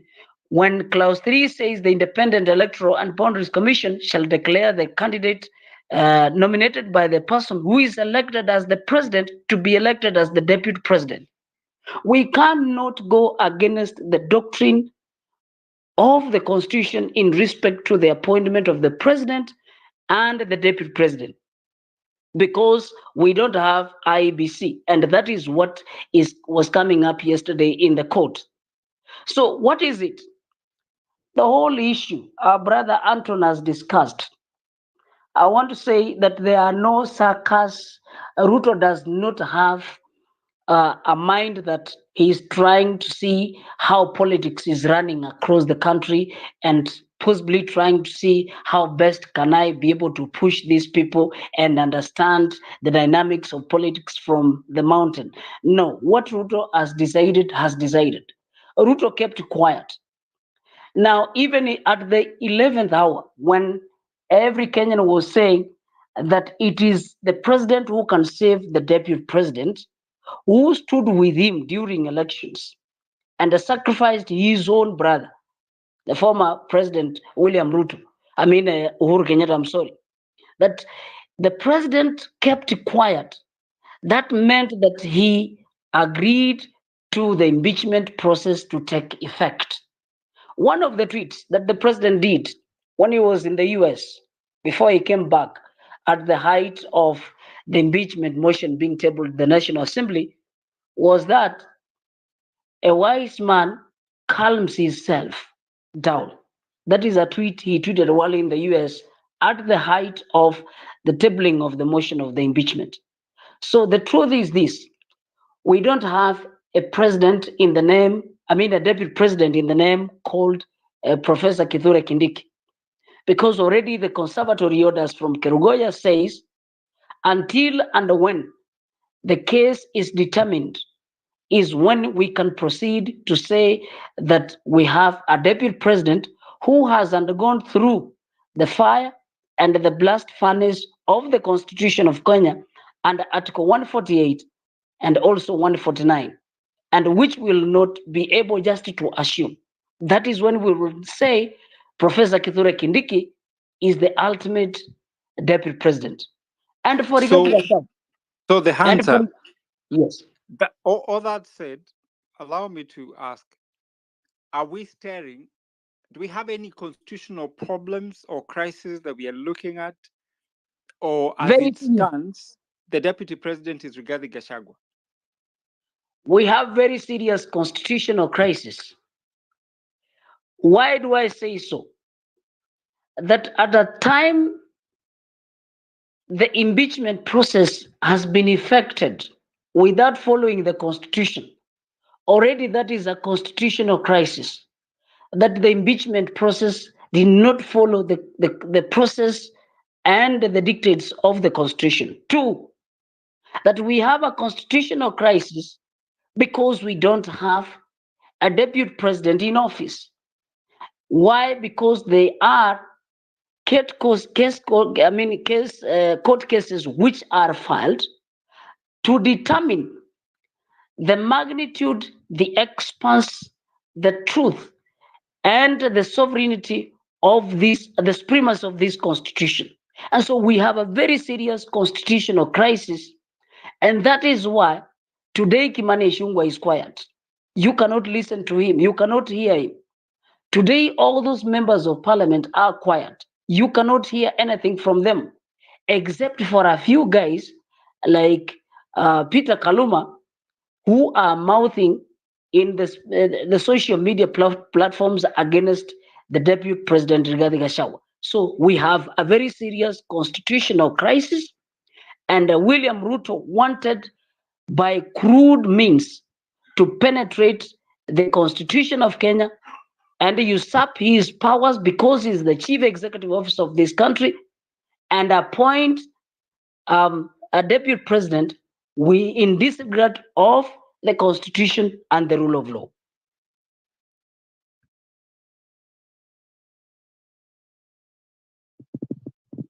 Thank you, Anta. I think Obed, maybe just let me come in a little bit. I mean, you've asked a few questions here. Anta, I think, has also been spot on in answering the questions. But in my own view, I also believe we have a constitutional crisis. But the limbo is not really in terms on the side of the constitution or what the constitution stipulates, but it is in the other side of politics. And as we all know, or as it is a norm, bad behavior is always almost good politics. And that is what is happening in our country. We have had a situation whereby, I mean, it is just also right for me to pronounce myself in this and say, I am one person who believes and who still strongly believes that the deputy president should be impeached on grounds of violation of our constitution. That one, for me, I agree. Number one. Number two, even with that pronouncement, I also believe that the constitution also needs to take its course in this process of impeachment. That is number two. Therefore, much as he needs to go, the constitution needs to take course. But I also sit down at some point and look at myself and start to wonder and say, you see, this person violated the constitution. Is it then right to violate the constitution in removing this person? That would be setting a very bad precedence in our country. I mean, in a country where the constitution clearly says that justice needs to be served to all. So where does my thinking leads me to? The removal process of the deputy president is clear. And as I said, bad behavior in our politics is always almost good behavior. Why? The manner in which this process was rushed then waters down the entire intention of it. And that's why some other people decided to side with the deputy president. I'm one of those people who will never side with him, but I'll argue in the right way. I'll never side with the deputy president. But the constitution in Article 148, just like Hunter had said, the constitution in Article 148 is clear about the election and swearing in of a deputy president. So the first question is, do we have two deputy presidents? No, we have one deputy president. The only office that is vacant is the office of Interior Cabinet Secretary. That one is vacant because for him to have been appointed, he must not hold office. And then, therefore, he needed to have resigned, which I assume he resigned. So that office is vacant. The office of the deputy president is not vacant until when the courts pronounce itself, because the entire matter was put on hold with the court order. So the issue where now the constitutional crisis comes in for me is one, Article 148 talks about election and swearing of the deputy president. And it is clear that the person who is nominated by the president, the IBC will declare this person as to have been elected. Now, we come to 149, which talks about when vacancy arises, now what happens? The president again nominates. Of course, the IBC needs to go through Article 37 again, Article 137 again, and find out that this person who has been nominated qualifies, first of all, to be a deputy president. Because for you to be a deputy president, you must have the same qualification as the president. So that is the mandate of the IEBC Commission to do so. Therefore, my question is, and this is where the constitutional crisis comes for me. Now, in Article 149, talks about the parliament shall vote on the nomination. So this vote, is it considered an election with the constitution? Does the constitution consider this vote an election? And if so, then it means the same standards of election in terms of 50+1 should also work in this dynamics. I have a question on that, because I've asked this question and I've not been answered clearly. That's number one. The second constitutional crisis is, much as the court needs to pronounce itself, and we know that now the matter has already left the Senate. The Senate is the trial chamber. And we know the deputy president was not tried. Why is the deputy president being tried at the High Court? Well, the Constitution says he needs to be tried at the Senate. So, Joe, forgive me for, I really don't like interrupting people when they're speaking, but there are two things that we have to accept. That the Senate is a quasi-judicial process. It is not really a criminal process per se, and so it's not. You don't really have to prove a lot. And also, impeachment is a political process, which is why I think the High Court has jurisdiction to be able to determine this. And I think we'd allow the courts probably to propagate that. However, clearly, there's an air of probably issues to do with constitutional problem. Joe, I'd request, if it's okay, to let Marabu Stock also canvass his point and have Fred speak, and then 254 for life, so that we change gears to another conversation, because there's so many things we'd like to talk about. However, it is imperative, it's clear that part of the things that have taken place, and especially to do with the process of impeachment and then the recalls through the judiciary, will need a lot of determination to be done. So I think we pause. Yeah, Obed. Yeah. Allow me. Obed, actually, as I allow Marabooks, let me clarify that impeachment is not a political process. Let's stop this narrative of political. It is clearly stipulated in our laws. It is a constitutional process. That we can converse about. We can talk about. It's subject to debate for another day. And I think that's what we need to debunk. So, Marabu, you had a point. I'd have you speak. Then Fred, 254. Anthony, hang in there. You're not going. Just wait. I'm going to try to be brief. Anthony, let me start with the question. To what extent do you think that this impeachment of the deputy president has caused a rift between the east and the west part of Mount Kenya, predominantly between the Embus and the Kikuyus? So what I'm hearing from Anthony is the political side of it. And when it comes to politics, it's over.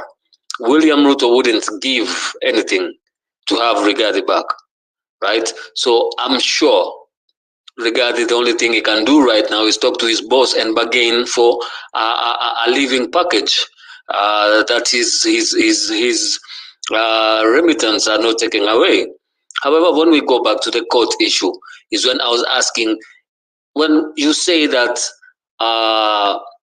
we only have one deputy president, and you didn't mention who it is. And you go to the extent and you say that when the parliament voted for Kindiki, it is that amounts to an election. However, we know that there's an interim period between when a president is elected to when he's sworn in. And during this interim period, the predecessor is usually the person who holds the seat. So if we assume that what we are going through right now is the period that Kindiki has been elected and we are in the interim, so it means that Gachagua is the one holding on to the position, right? So if it is an issue of interim, and there is a case pending in court, I think that Gachagua is still the deputy president on interim basis, because we know very well that he is not going to hold on the seat. Lastly, the thing about the case of the judiciary, we are arguing about the law, not the facts, right? Because this is an appeal. And that is why you see that they want to take it all the way to the Supreme Court, such that for the issues of double jeopardy, it cannot be tried again, right? And the only defense or recourse that His Excellency Gachagua has is natural justice, that he was not heard. And that is why I was raising the question. Since he had already put his case in Senate, he had already given all his witnesses and all his documents. Can this be inferred to that he was already heard? Thank you very much for the time. Thank you, Marabu. Frederick?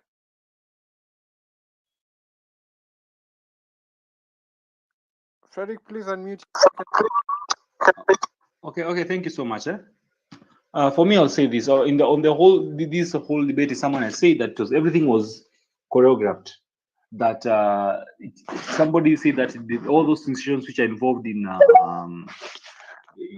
backing up the case for Deputy President Gachagua were never involved. So it means that Ruto used the crisis to sort out his political his politics for 2027.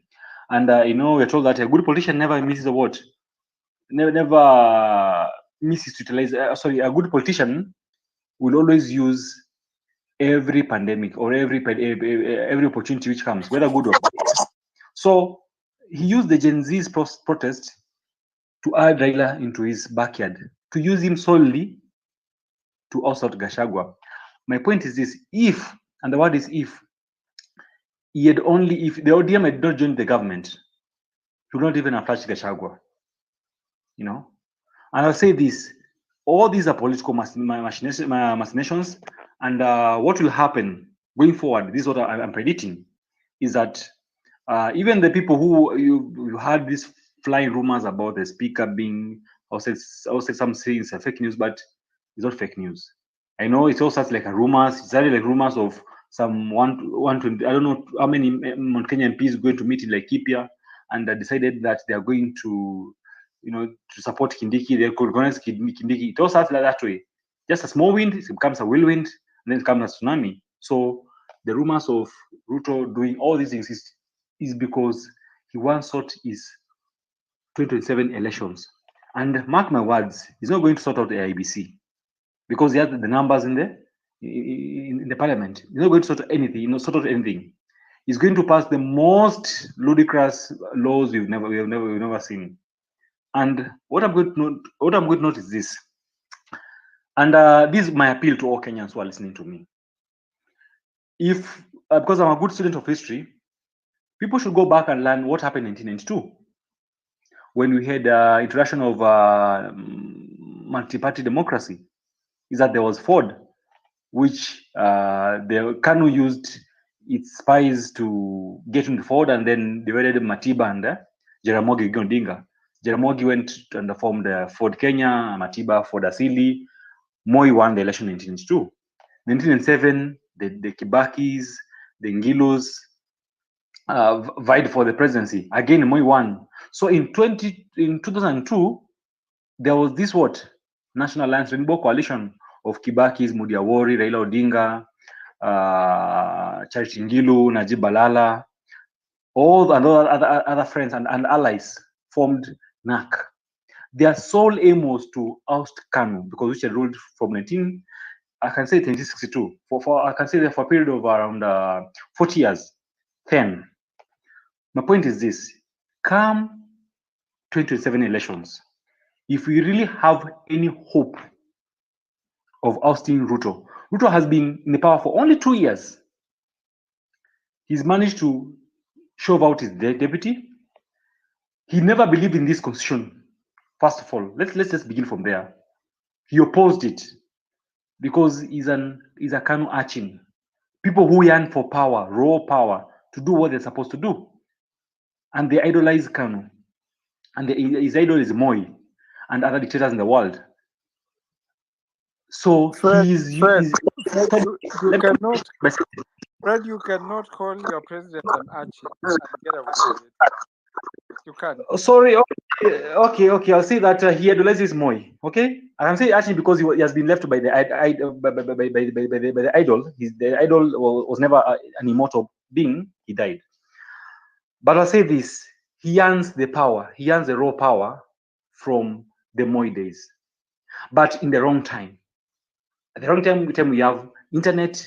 We have these freedoms, which yes, he's trying to claw back, but he's finding it difficult.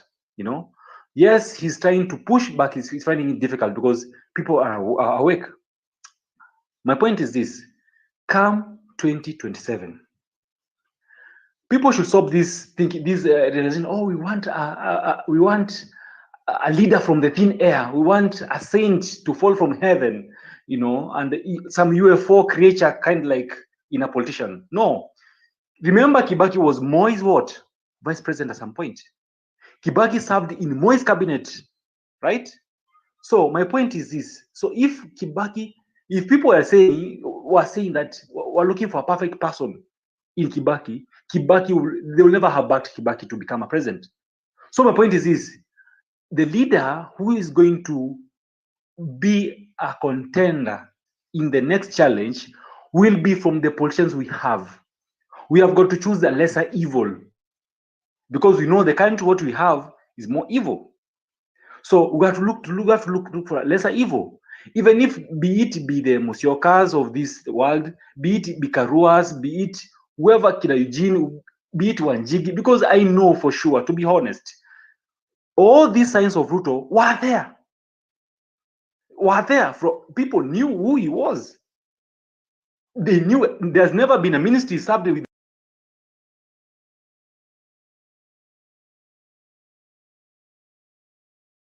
no scandals.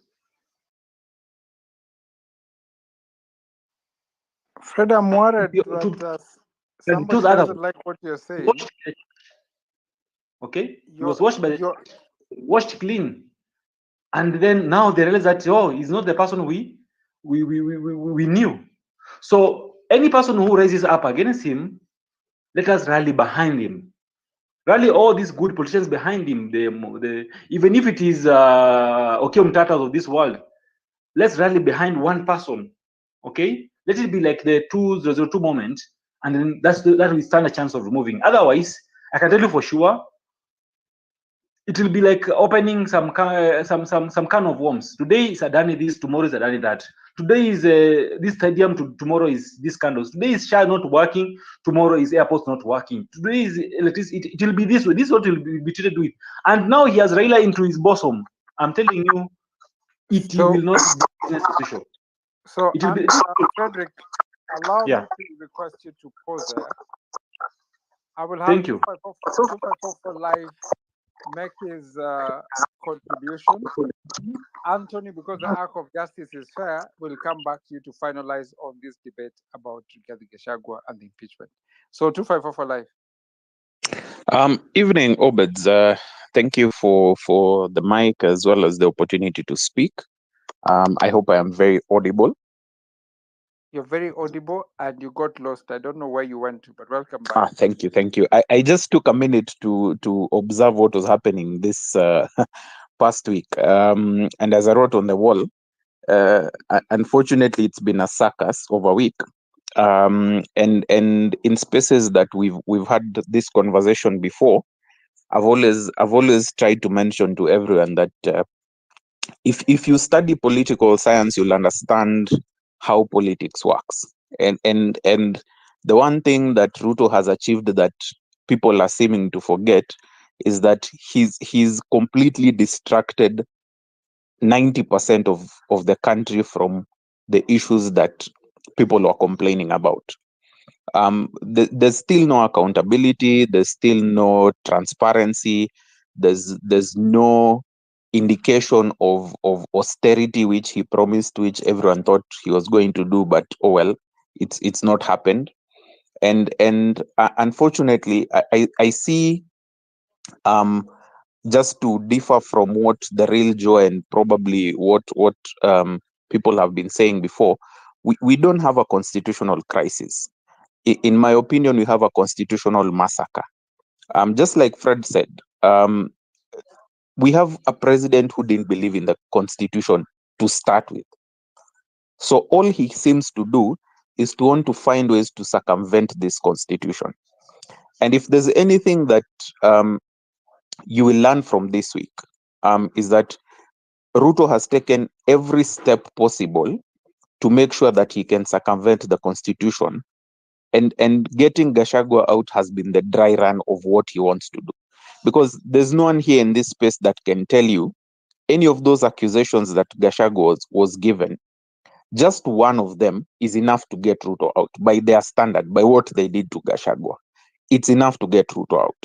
But we all know they're not going to do it. They are really not going to do it. So unfortunately, we are faced in a situation whereby you don't have a parliament that represents the people's interest. So that's problem number one. Problem number two, you have a situation whereby the judiciary is now being heavily bombarded by politicians. And all this process is going to reveal it, because you'll find that any judge who gives some of these orders against government, you'll notice the security is going to be withdrawn and all these things are going to happen, because that's what politics does. Politics is about threats and what you can control. And that is exactly what Ruto is doing. He's showing us as a citizenry that he controls parliament and he has a lot of yes men. So we don't have leaders in the country. All we have is yes men and party people. So you have people who are going to say yes regardless of what the decision is. And this Cherargei bill, don't be lied to. It's Ruto's bill, because I remember when before, I think it's a year ago or so, the Fati MP came up with the same thing. It was shot down. Dry run number one. Cherargei has come up with the same thing. Dry run number two. So ideally, what he wants to do is to be a president for life, just to echo what Frederick has been saying. So my opinion is we have a massacre of our constitution.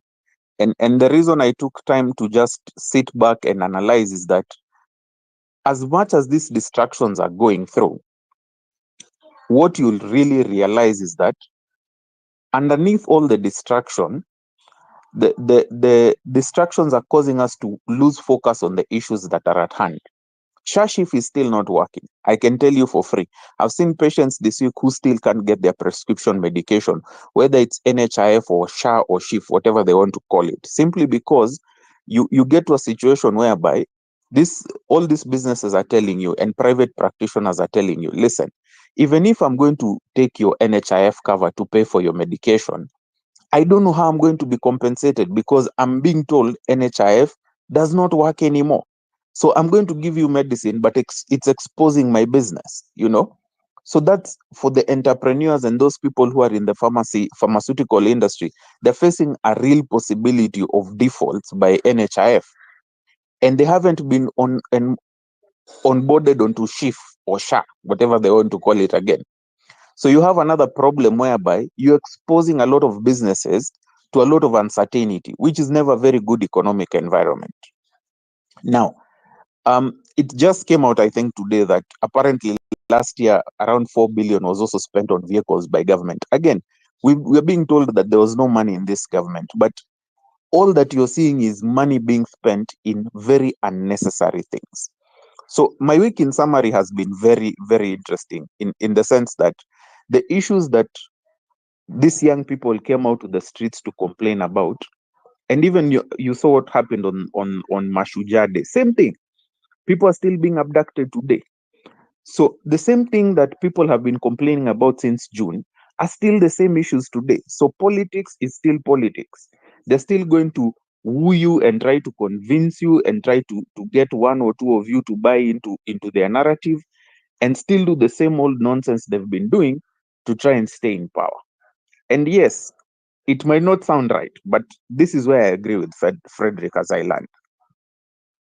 The reality of the situation is we need a similar National Rainbow Alliance moment today.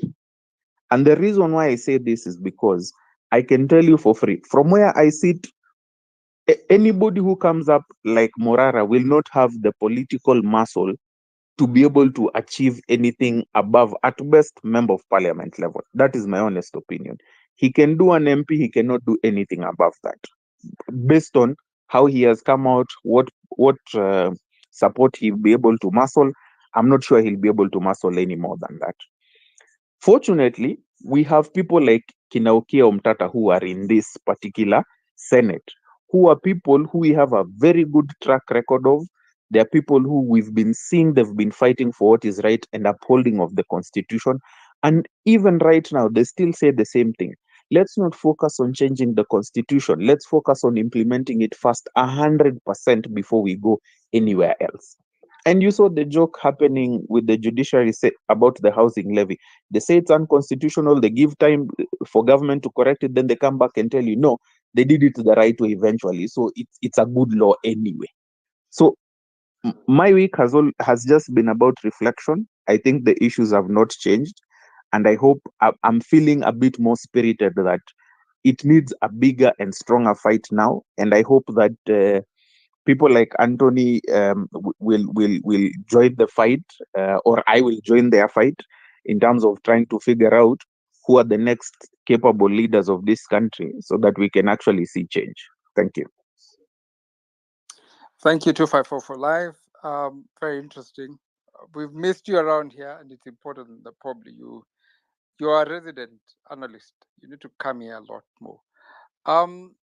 Anthony, we said on the conversation about this, we gotta give it to you because you started it. You had some theories that I still trying to get around, and I must first acknowledge that I'm struggling to get around what you really mean, but also allow me to recognize the presence of Auntie Rosemary from New York. Auntie, you're welcome. I see Redemptor is here. I think I've seen DJ Krober and everybody else. I'm not mentioning them specifically because they are special, but Auntie Rosemary has been supporting us for a long time. So good to see you. Anthony, do you still believe it's a charade or this is serious and we have a situation that we're dealing with that is of serious political magnitude? And whichever way you want to look at it, this is pointed at 2027 elections. I'll give you 4 minutes to canvass your issue. And Thank then, you. Eli, I'll hand it back to you. Thank you, Orbit. 4 minutes. It's 10:42 here, so I'll use exactly 4 minutes. Now, to understand how Ruto operates, you need to study the man. And I'll start with Rift Valley, then I go to him in ODM up to now. So the first thing Ruto does when he intends to govern is he tends to build his own team. That is what he did in Rift Valley when he was building his political base. And that's so the entry, he had to do away with the Moi people and bring in Ruto people. That's when now you saw Sudi come in, Cherengai come in, all these new kids. And notice, he picked specific lawyers and people who are now the brute force people. So he needed bring lawyers for the constitutional things and the law things, and he needed people to work the ground. Now that's where Akina Sudi come in, and Akina, these other young senator from the same area, I'm forgetting his name, but it will come to me. So he'll always divide his team that way, professionals and ground people. So he achieved that in Rift Valley. And I remember some words he said to one MP who was very powerful then. He was the status comptroller. He said, he told him actually in a meeting, joke with me and I'll reduce you to a milk farmer. And that is exactly what he made that guy. The former status comptroller ended up, he was very big in dairy, he ended up having what the milk that is called Daima milk, which he later sold. Now, from when he built that constituency, because he understood to get to power, you need a vote block. That is what Raila Odinga had. That is what Uhuru Kenyatta had, that he inherited from when Kibaki lost it. So the Rift Valley people propelled Ruto now into mainstream politics. He had a constituency he's controlling, which is what Raila has. Now look at what is happening today. Ruto has already figured out mathematically, age-wise, if I give Raila the AU seat, he's already old. So within ODM, there was already a fight on who will take over from Raila. So what Ruto did, by bringing in Raila, he quashed every fight that was in ODM. He did away with the likes of Akina Babu Owino. He did away with Akina Anyang' Nyong'o. By bringing in Raila, he inherits a sizable, if not all, of Raila's political bloc. So now what is Ruto doing to Raila's bloc? In a very calculated way. He's removing, by assigning them jobs, anyone who he finds to be a potential threat. That is why instead of having Joho on the ground, he made Joho a CS. Look at the CS of energy, Opiyo Wandanyi. All the front runners to inherit Raila, he made each of them a CS. So now they work for him. Okay, so they are more around him than around Raila, weakening their support on the ground. So now Raila is somehow controlling two constituencies. Now Ruto, the only block in the voter block of Kenya that is not predictable is the Mount Kenya block, which Rigathi had figured out he needs to start consolidating. Don't forget, Rigathi Gachagua was a first-time MP and he came in with no voter block. Okay? So anytime Ruto was out, Rigathi was in Mount Kenya, trying to consolidate the block around him. And Ruto figured this out. Okay? That you are trying to build a vote block, which I'll not allow you. Now, this leads to the situation we have right now. Okay? Because he already has two constituency bases, very strong, Rift Valley and what Raila controls. Your time is up. I'll give you a minute to finish. Thank you. And he already has Mombasa. So going into the next election, the only person who becomes a real threat to him is Rigathi. Why? Because in the past elections, the Gema block has shown Gema, if it votes as a block plus one more constituency, which has always been Ukambani, they get the presidency.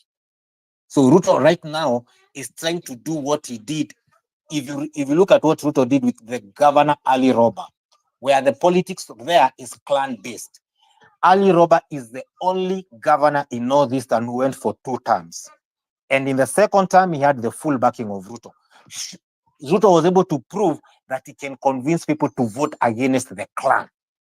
So that is Ruto for you. Ruto is a disruptor, and he disrupts. And when you guys are talking about the constitutionality of something, Ruto does not look at constitutions. Anthony, Ruto I'm afraid your time is up. Thank you. Your time is up. But I think we probably need to set up a space. Kenyans love politics, and probably a space for politics purely to have that conversation. Daniel, we'll get an opportunity to give you. Eli, I direct it back to you. Guide us to the next level of the conversation or the next subject. Thank you. Interesting. And for those who are joining in, thank you so much for making time to be here on Mizani 254. My name is Likian Eli, hosting this alongside my good friend Obed Zoriku and the real Joe. The conversation continues, and we want to look at something even more interesting. But before that, your comments are in, and I love some of those comments that you've made in the contribution. Let's see who is saying what just in a few. As we do that, if you want to share this space, we'd be more than happy to invite as many people as possible so that we continue having these public conversations that, as we can see, they are changing and shaping how we interact with our policymakers. It was 254 who already talked to that issue. Let's see, there was something here that I saw, and for some reason, it's actually disappeared.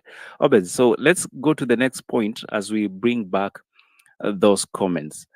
I would love for us to look at something that the Communication Authority put up, and this is concerning your phones. I don't know how you call it, Joe, but Stella, you might not be an IT geek, but you probably know how the pocket pitches when we talk about taxes. Do you want to say something about this before I can listen to the software developer?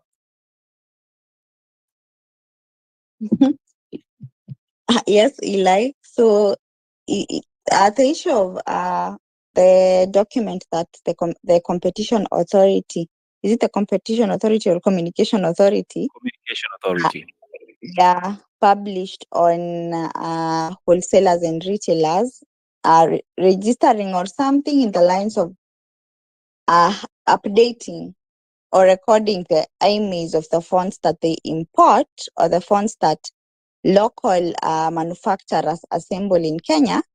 They should upload the IMEIs of every new phone that they do on the KRA portal. So basically, what I get from the document is that KRA is trying to, or is looking to synchronize and avoid tax evasion in this particular segment of our economy. So it takes effect from 1st of January 2025. But what I'd love to say about this issue, because it resurfaced, or it surfaced in this week that we are talking about, is number one, this is an issue or an aspect that will cause an increase in costs, because this is an administrative role and it will require probably additional workforce or human resource or additional software to be able to do these, to comply with what KRA is saying. So what does this mean for an ordinary Kenyan? One, it will raise the costs for the people who are involved in this practice. For those who are importing, remember there are other taxes that they pay. There's import duty, there's IDF, I think. There's a couple of taxes that they get to pay for importing stuff into the country. And those that are here, remember our country is one with very high input costs because of electricity, fuel prices, and many other charges that you're required to comply, for example, licenses and stuff like that. So it's number one, it will cause an increase in costs, and probably, if not certainly, these costs will be passed down, or they will trickle down to the consumers, the people that buy these phones, or even the wholesalers that buy in wholesale and sell to retailers. So my concern is this: we have other sectors. I don't know, because I feel like this mobile, and I stand corrected, this particular segment is not the greatest or the largest sector that deals with tax evasion. From my research, I get to see that one of the sectors that is involved a lot in tax evasion, or where tax evasion is prevalent, is the real estate and property market sector. Because KRA won't come asking how much you get paid for rent, or like it's not a. What I mean is, you can manipulate the numbers. You can be able to evade. So this is one of the sectors that maybe, according to research, experiences prevalence in terms of tax evasion. So where am I going with this? I'm trying to say that I feel like this area of mobile importation and selling or assembling in the country is a sector that involves SMEs, like small manufacturers or small business people, which means that these are the ordinary Kenyans. And you remember when we talked about why most of the people in the country find it difficult to connect or to align with the current regime, is because this regime has really pushed the normal mwananchi, or the common mwananchi, it has pushed them very far to the corner in terms of squeezing their pockets and all. So my concern is, with this particular issue, it still goes after the small businesses, the businesses that are trying to live decently, or trying to make a living and make a life out of what they are doing. But we have other sectors. I don't deny that we should look at every sector to ensure that we consolidate taxes and at least bring the informal sector into the formal sector, so that we collect more in terms of taxes. But I feel like we go for the low hanging fruits, which end up stifling the economy as compared to other areas that we would have explored. And remember again, the business sector is not doing really well, the private sector. So adding more costs, and we have been grappling with high costs of input, less demand because people do not have money, or the disposable income has reduced, so people do not have the money or the extra cash to spend on extra activities and other stuff. We are here trying to just buy something that will make us see tomorrow, like the basic needs. So I think it's a thing that will continue stifling the business sector or the private sector business environment, which is majorly the informal sector. So that's my feel about this particular issue, Eli. Thank you, Stella. You know, you talk about all these nice stifling communication issues, and I'm looking at the communication authority and the intention that they're trying to drive with the, pushing for tax to be collected. I'm wondering, um, is it something that KRA has been unable to do from the word go? How have these traders been trading in the past? For those of you who buy mobile phones, kindly help me through this. Um, and I'm talking from a point of knowledge and also not so knowledgeable, because when I buy my mobile device, immediately I do that. They have to register the phone, the email number, whatever it is, and then I get my receipt upon payment. So I'm wondering, all this time, what have we been doing wrong that we haven't been collecting this tax? If tax is the issue, and number two, how are these phones ending up in Kenya? And number three, you all remember when there was a new I call a new force to collect money from everyone that was coming through the airport. And most of you who travel through the JKIA, you were either ending up in premium tiers and complaining about your mobile phones and all that. Will this affect those people who are coming in? Because I'm looking at it as people who are importing their devices into their country. Would I all of a sudden have my phone switched off? More questions than answers. But I see, Stella, your mic is on. You want to say something on that? Yes, there was communication that phones already in the country won't be like, it's new phones from January, so nothing will happen to our phones or the phones that we have already. But then there's a connection with Safaricom in terms of, like, for you to be connected and for your phone or something in that line to work in terms of network and all, you'll have to register that IMEI. So there's a collaboration, or it has to be done together with Safaricom, because Safaricom is the service provider.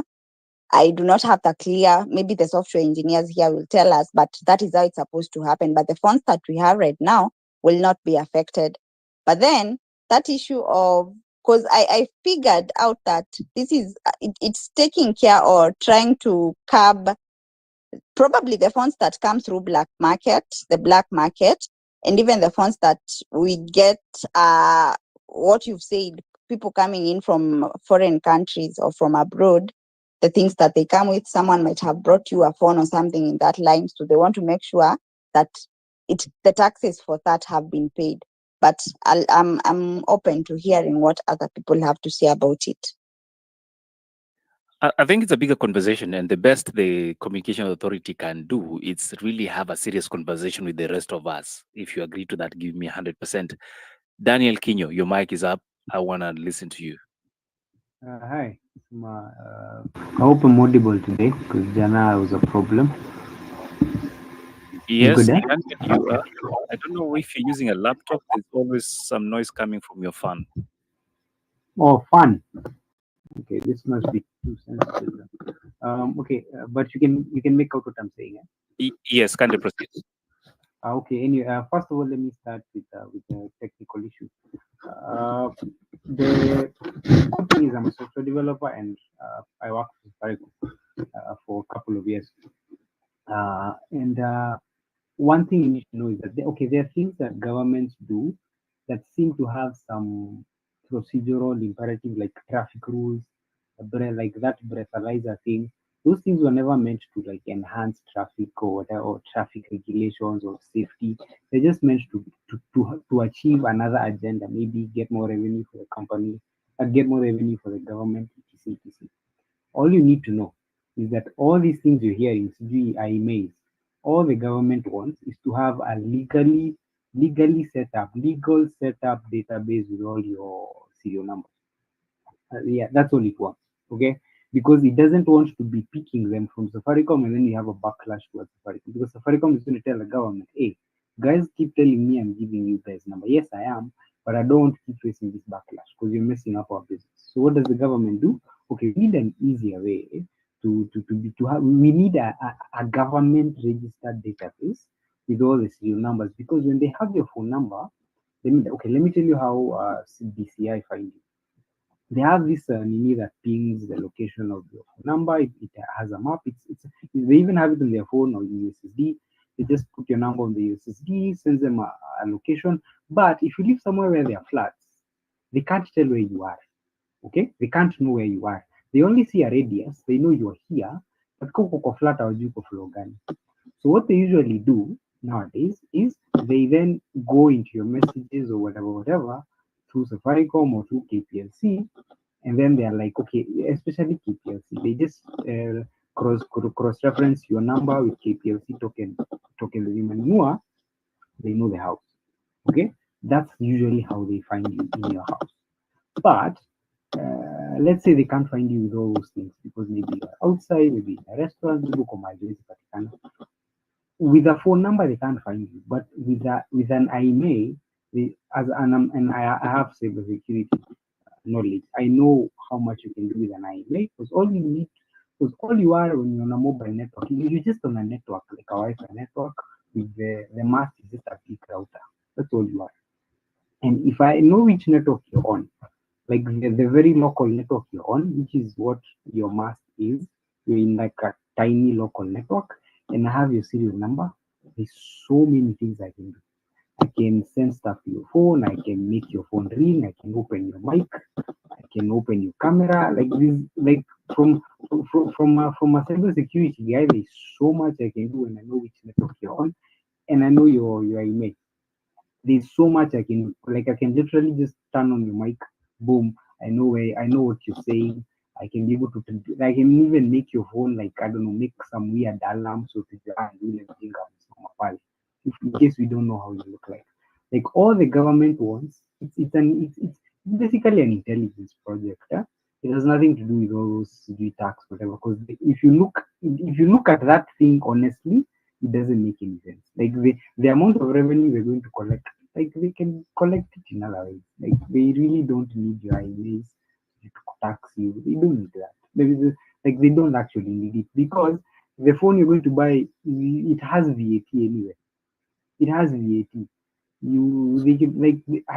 I honestly don't see what it is they're going to gain, because all the phones we buy, hakuna mtu hununua simu kwa black market. Most of us are going to buy them from the shops without zimelipiwa tax, zimelipiwa VAT, like they have the imports. Hizo phones kuja na boxes, wanaweza ona serial number this to this, where ulinunua, like all these things are known. Like it's really not that wakitaka kujua ni simu ngapi mmenunua nyinyi wote, wanaenda tu wanasema tupatieni serial number ya stock yenu, and that's it.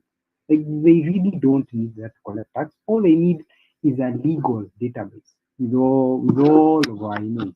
And then what they're going to do is that they're going to tell Safaricom, now that we have this database, you see that data that you give us, flood it onto this DB. Nobody needs to know. Flood it onto our DBs. Now we have both the new ones and the old ones.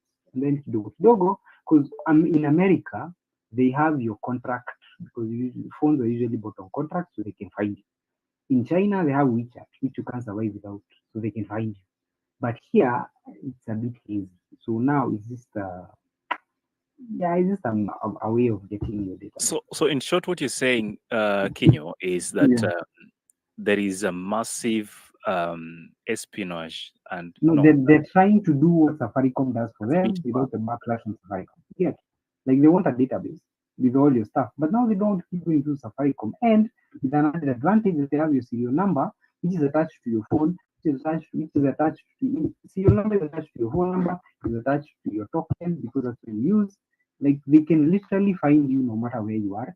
They can do it. Like if I have your serial number of your phone without asking Safaricom, because if somebody was to do that to your phone now, and you're on Safaricom network, and suddenly your phone that you're going to know it's Safaricom. You're going to be like, and you can even sue them. But when the government has your serial number and Safaricom says we are not the ones who give out that data, they'll actually be telling you the truth. But the government has. Like, you get what I'm saying? Like if they can attach a tax receipt to your email, Buddha, they have you. They have you. They can turn on the mic on your The phone question and have you is, come the to the question phone. is, that I understand that with all that, and you know, when you talk technically about it, it makes sense. Question is, Mm. what is the end goal of all this? Because I would love to understand. Fine, The you end are goal of the snooping into my. government wanting to have as much information of their citizen, especially when you're trying to be a dictator. That's a no-brainer. Yeah, like that's a no-brainer. The government wants to basically be like, I don't know where this guy is, but I have his serial number and I want to know what he's saying. Just turn on the mic on your phone. Like you would not So, believe how so easy that you is. mean the government will dedicate its resources on spying every Like single yo, Kenyan like foreign hackers do that source to within people their all the boundaries? time. Hackers do that But from their but bedrooms all Eli, the time. Eli and Daniel, there's one thing we're ignoring. We're ignoring that I also had a that question space before. is I'll go to almost my question after this. overthrew the government. So the government realized the importance. They saw what a mobile phone can do. So anytime a government establishes a threat that it had not factored in, it now legislates a law to counter that threat. So before Yeah. before the 25th, mobile phones and what you did on Facebook was not a threat to governance. So after the Mandamano, mobile phones now became a threat to governance, and after Pakistan. Okay, so now government needed to be able to legislate around and to know how to work around mobile telephone number people and how people operate mobile phones. So what he's saying is true. To really be able to listen on people, you need that EMI. EMI is like the fingerprint of a phone.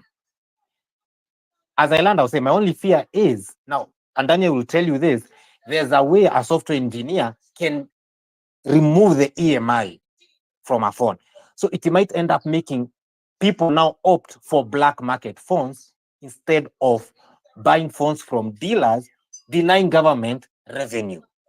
That's my only, I don't think they factor that in. You know why I asked this? I remember at one point there was a conversation about, I don't know, all these fake phones that we have in the market will be eliminated and your phone will be off. So today, finally, we want that email number because we need to collect tax. And if you're not paying tax, we're going to switch you off from Safaricom. And I'm here wondering, are we that desperate? Let's see the Eli, hands that are Eli, up. Yes, go just ahead. a minute. The reality is, government has never stopped trying to get information around its citizenry, and with the rise of it's always there. Government's almost always trying to listen into your calls. The U.S. government does that. It is a known fact. It's just a creative government thing. Most Yeah, whatever legislation. reason they give you, just ignore. Daniel, a Just minute. know that Daniel, a minute. So whatever it is that you're looking at is now they have realized that Kenyans have woken up. There's a certain uh, renaissance to people demanding for certain things and doing a certain way. And whenever you're organizing, and this is the funniest thing is that you've realized most of the plans that have been done during the Gen Z protests were done on spaces and other places. So government was listening and they were happy probably they get to listen to spaces because even here I can tell you for free, whether they like it or not, one or two people are doing it on their behalf. Or there's a way they listen. It is a fact that you have to deal with. So here, by going and I like what Daniel has said, the government is looking for a legal way to avoid Safaricom getting the bad rap and flack that they get all the time when people say, why is Safaricom giving my information without my permission? So government is looking for a back-end way of legalizing the illegal to spy on you. Because people go to court when Safaricom does that. or they would need to go to court to ask the court to allow them to access some data from Safaricom. So that's how I see it. And I think whichever you want, there are so many hands. So I don't know, Eli, it's up to you to decide who goes first. Let's do some picky or pinky donkey here. Marabuk stocks. Yeah, Eli. So, as you know, I love history. So, let me take you back to 2021. Bangladesh did what we are trying to do, and they started something which was called the National Equipment Identity Register, which was the Bangladesh government collecting the IMEI numbers of their citizens. And IMEI, for those of you who have no idea, is called the International Mobile Equipment Identity. If somebody has your IMEI number, he can clone your phone, meaning that he can make a replica of your phone so that anything that happens to your phone, he gets it. Whether you get an email, whether you get a phone call, whether you get an SMS, whether you're taking pictures, whether you're doing some sex tapes, he will get it. So IMEI is basically your phone in another person's hand. And IMEI is some of the things which they tell you do not share, plus your PIN and all these other things. And how Daniel was trying to say that in the hands of a guru, a tech guru, an IMEI number just leaves you exposed. So government is coming with the pretense that it's trying to collect revenue. And it's a good question that you've asked. How did they do it previously? And if you have already lost revenue because there's a phone that has already come to the market, how do you intend to get that revenue back? By ensuring that that person does not use that phone so that he goes and buys another phone. So I don't buy the issue of taxation into all this. There are better ways in which you can have taxation because all phones assembled in Kenya already are tax compliant. So just ensure that when you're importing a phone, it's tax compliant. But I also concur with the tech guru. When somebody wants to access your IMEI number, the only other thing they need to access is your identity, and they already know who you are. And people say that how can you spy on 41 million people? They don't need to spy on 41 million people. They just need to spy on the 80 people who are on Mizani. You know, it is issue specific. They want to spy on a specific thing. So I think this is infringement, and in a capitalistic system where we say laissez-faire, government is supposed to mind their own business. Once we pay their taxes, what are they coming to do to your phone? Lastly, let me say this. For IMEI numbers, the only thing that stops them from having it right now is laws and legislation. And I think it will be coming up for us on public participation. But looking at the way they are going through this, through the KRA systems, putting it on a tax basis, they don't have to bring it to public participation.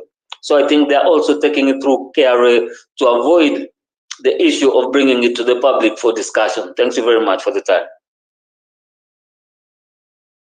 Actually, there's no discussion we are having here because this takes effect from the 1st of November. And for the new phones, it's in January, I believe. So rather, the new phones is from 1st of November, and the existing one is in January 2025. So there's no room for discussion, but we are having this discussion either way. In case you're tuning in for the first time, we are glad that you have made time to be here. We are looking at the week in brief, and of course, not so very brief because there's a lot that happened, and we're taking topic by topic to discuss it.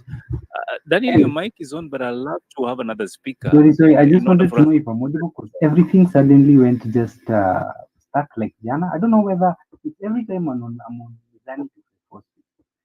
Every time. you need to use a different device. A mobile device is better. I'm suspecting you're on your laptop, and this can give some sort of interference But it's because of only the on this space. I've been compatibility. on like 3 spaces today with Anthony.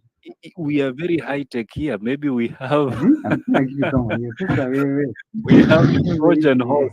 I doing actually the wanted to thing, ask a but question. I I appreciate just you. wanted to ask a question. Which, today I will Yes, ask please. because Jana I didn't ask. I wanted to ask from the guys here, and it's regarding what do you think is the most likely uh, way he's going to leave office? Do you guys think it's going to be through a popular uprising, or do you think it's going to be through the ballot? Like, what do you I'm, think? I'm afraid, Daniel, I lost your Hmm. question. You seem to be having a microphone issue. Probably you're using a plug-in thing, and it's causing a lot of chaos on the line. Let me just, yeah, sound. Check on that and then pose your question. Are you cool now? Do you want to ask the question? Because I like to have more speakers coming in. Please ask your question, Daniel. I know, go ahead. Let me get a new device. Okay, thank you. That should be able to sort out the problem. So I wanted to go to the 254 for live, and then we'll have Stella, and I'll flip back to you, the real Joe. Thank you, Eli. I just wanted to mention something on the mobile devices, and I'll put it this way. I'll give a broader perspective because I think, yes, from the tech guru end, there's that aspect of knowing where you are, finding out what you do on your phone. But here's the reality. And I think almost a year ago, and towards maybe 6 months ago, Jimmy Wanjigi had mentioned it, that the government is struggling in terms of collection of taxes. So from a broader perspective, because I have friends and most economists, even Stella will tell you in the banking industry, that the data will show you that the government is really straining in collecting taxes because the laws of economy apply. When you increase taxes at some point in time, there becomes a very real lethargy in terms of payment of taxes. And you'll find out very peculiarly, if you've been studying the market, is that most the people who avoid taxes, just like Stella was saying, a bigger chunk of them first sit in the real estate sector. Because of all these transactions that happen in real estate, there's not a lot of tracking of what taxes government is owed, and getting all that record is still a nightmare for government. That's one. Number two, you have another sector, which is manufacturing, whereby a lot of so-called importers of raw material undervalue what they're importing. So what you find is that there's an invoice value, but the real cost of whatever is being shipped in is way higher. So again, the government is being shafted through that. And also this happens also according to their data that KRA has, also happens with mobile phones. So ideally, this ideology for mobile phones coming up is coming in to sort out three very specific problems for government. One is, what you've noticed is a lot of SMEs, when the new finance bill came up for 2024, a lot of SMEs dumped the Lipa na M-Pesa platform. So a lot of people left the pay bill number, till numbers, everyone dumped it. Because of the high interest rates and banks increasing their so-called transaction fees at the transactional level, a lot of businesses nowadays, if you go to CBD, the owners are telling you, hey, if you're paying me, just send me money to my phone. It's easier that way. It's faster. You know me, I know you. It's an easier transaction, no receipt. So there's also a lot of VAT that is being voided. So this is the ideology behind doing this. One, for those traders who are registering their businesses through their mobile phone, through eCitizen, one of the things that KRA will be able to do is immediately you get paid by a customer, a transaction is flagged, and therefore government can track that money to your phone directly as the business owner. So that's a solution they're looking at. Number two, like most people are saying, oh, it's all about this black market phones and whatever. It's not a really big market that should worry the government how much is coming in, how much is going out, because you make these declarations when you're importing. So you have an IDF application form where you fill in what exactly you're going to import. So that is neither here nor there. But second of all, it is one, government is able to track, for example, the citizenry, exactly who and where your money is at all times. And when Jimmy Wanjigi was alluding to that fact that government is struggling collecting taxes, and he gave an example of what Ghana did by shaving off people's earnings, ideally it gives the government an option to come in and say, listen, we need to shave off 20% of what you make, simply in order for us to meet our obligation, which now allows them to do that legally because they have access to your phone and your M-Pesa and your Airtel money. Number three, just like Marabu Stock was saying, which is the third solution, it is a database that the government will always permanently have, and they can be able to manipulate things like election, they can be able to manipulate things like data, specifically because at some point in time, they'll be able to manipulate the information we are able to receive. So for example, we are here on a space, and for majority of us, you're using a mobile phone device. So if the government can tap and clone your phone, they can know exactly what you're saying, exactly where you are, and it will enhance their so-called abduction efforts because it's easier for them to find you. So this so-called law that is coming in to solve a lot of problems for them. But because it is a law that cannot go through parliament, because it will require public participation, again, they're trying to circumvent the constitution by finding new ways of bringing in a law. Because if it's a KRA enacted law, then ideally, it's a government parastatal program and it's not a bill from a member of parliament. So legally or based on the constitution, it does not need to go through public participation. So for me, the rationale is that they're just trying to figure out ways in which to be able to control the masses without specifically going through the constitution. Thank you. All right, thank you very much, 254. I will not make more debate on that. Let's see, Stella, you have your hand up. You want to clear up something?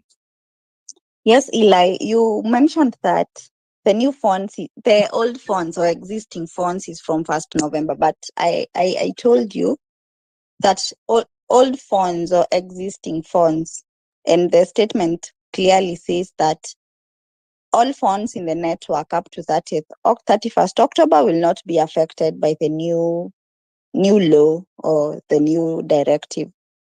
So I wanted to, I don't know, I will play the naive person here because this. Pardon me, I actually forgot to have my glasses on. I was reading the inverse. I apologize. It's okay. So this directive applies to importers, wholesalers, and retailers, like the people who are selling. Which means that, for example, I import like 10,000 fonts today, and I have to record with KRA each and every IMEI of these 10,000 fonts. It's not that at the point of buying, that when myself, Stella, goes to a shop to buy a phone, I have to register the IMEI. So what I gather from this information is that I am not registering the IMEI myself as the buyer.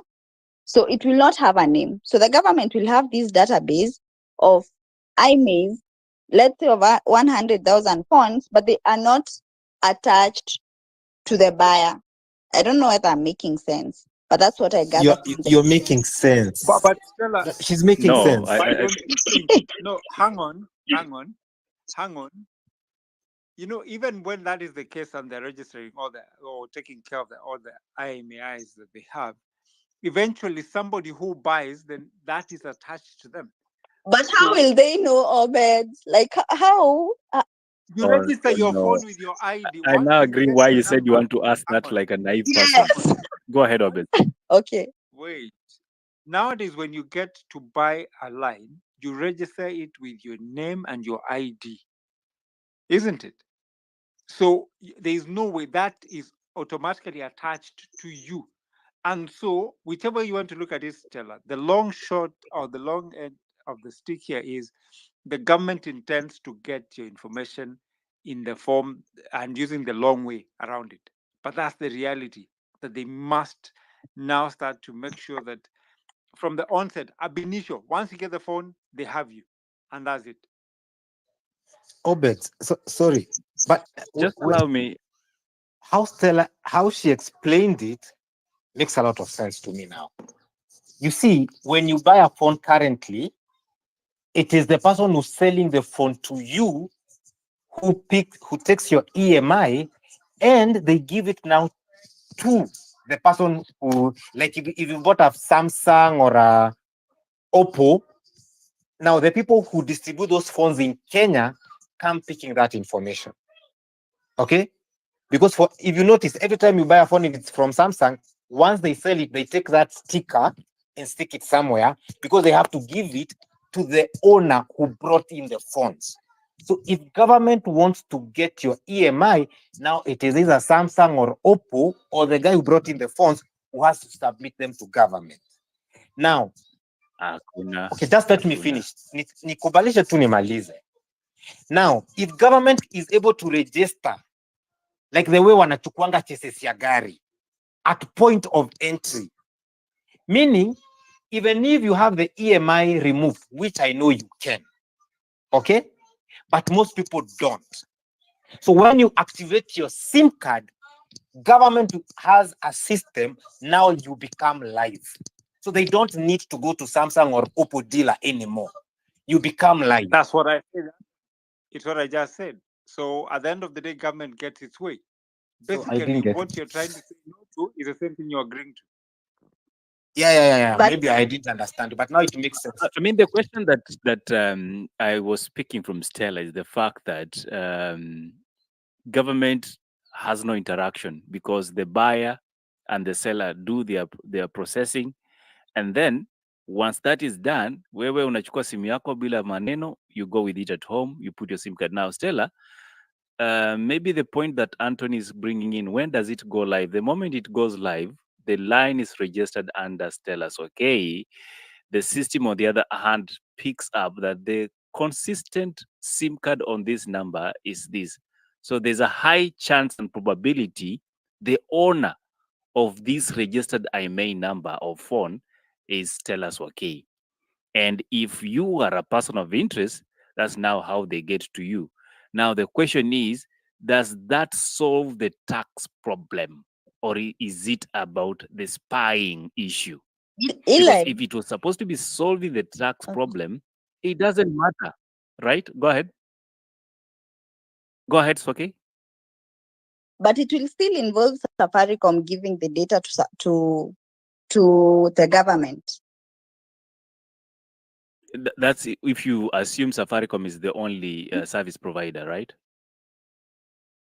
No, I think, Eli, you also have to appreciate that we have a forensics lab now that was given. And there could be many arguments. It could be a tax problem. It is possible it's a tax problem. But how much are we going to collect from that? How much is it that is undeclared? And Stella, in your own statement and own words, you did say the biggest places where people are not paying taxes or evading tax is in the construction industry. And so assuming that what you're saying is correct, government probably collect a minimum amount in this, but they have an incentive because data is the next big thing. It's important for them. Now, and I want you to connect this. Recently, and we did see that the Gates Foundation has been given the same status almost like the UN and other IGOs like the World Bank, where its people will have diplomatic immunity. That speaks to a lot, especially knowing who this guy is. So for me, data and collection of it in this country would be more important. And remember, there is the universal identification system that they're trying to get, which is the ID system that you're doing through Huduma number that you did at some point, and then there was this number that they're saying now you have a chipped ID, stuff like that. So for me, it's when you piece all these things together, they are headed to a certain direction that is about control. It is about You actually answered the question that we've been trying to answer throughout, Obeds. The issue has nothing to do with tax. It has everything possible. Remember, a lot of Kenyans, fortunate or unfortunate, have adopted the mobile money service. Now, this comes with a package whereby the owner of this mobile money has to be the individual operating the account. Often than not, that would be 9 out of 10. unless it's an aging mother or whatever it is. Number two, there is the aspect of who has this phone, and the other issue of you trying to have the electronic registration or the digital identification that is coming. But who are the people that are running that program? Let's go back to the data activist. Sorry, Eli, can I ask a question before that? Good evening. Yeah, 254, you can go ahead. I just wanted to say this because I think what is very clear is taxation is the vehicle to get the law in, but it's not the purpose of why they want the law there. Because and the reason why they're saying it will not affect existing phones, just to maybe talk to what Swake was saying, Stella. You see, if today you lose your phone and you call Safaricom, there's people in tech support at Safaricom who can tell you exactly what model of phone you have. The data already exists in Safaricom and Airtel. So the mobile phone service provider can be able to access and see what exact phone you have, which is why when you lose your phone, they'll, with just some few information, they can be able to track this phone down. If it was stolen, they can be able to find it. If you steal an iPhone today, anyone who's owned an Apple device will tell you it doesn't matter how long it takes, they will be able to get you. So they have access to the IMEI number. For existing customers, they do. What they're trying to do is to find a legal way, just like Anthony was saying, find a legal way to create this database without having to go through Safaricom. Because ideally, this data already exists, it can be accessed. The only problem is for government to access it right now, if CID is looking for you, for example, or DCI, they would have to go to Safaricom with a court order and say why they're looking for you, and they want to triangulate where you are, and they will find you. But now, with this particular law coming in, they will say, we invoke this law because we feel Anthony is not paying tax. And therefore, we are finding him and taking him for questioning. At what point do you defend yourself? They've already gotten carte blanche to get your information. So that is essentially what they're doing. They're creating a law to create the model. It is not the reason why they're doing it. Because, like I said, when you're buying anything that comes into this country, the first thing you do at customs is declare what is coming in. So they already know what kind and what number of phones are coming in. They already know. What they don't have is the ability to track who you are with your phone and what you're doing with it at any given point in time. So it's just a law. It's just a law to say, now we have the power to come and find you. Thank you. All right. So I had queued in the next speaker. That was data activist. But before we have the data activist coming in, we have a software person here with us, the real Joe. How could we forget you are one of them? I was wondering, but I'm listening. I was wondering. I wanted to tell you how this exactly works, but I'm listening so that I told you here when you're a co-host, I won't be late. Anyway, so I've heard what you're saying. Number one, you need to understand one thing. IMEI number is a universal number on your is a universal digit, 15-digit universal code, and this can identify your phone to the manufacturer level. Now you have the SIM, which is from the subscriber, your network operator, and now the SIM card identifies you.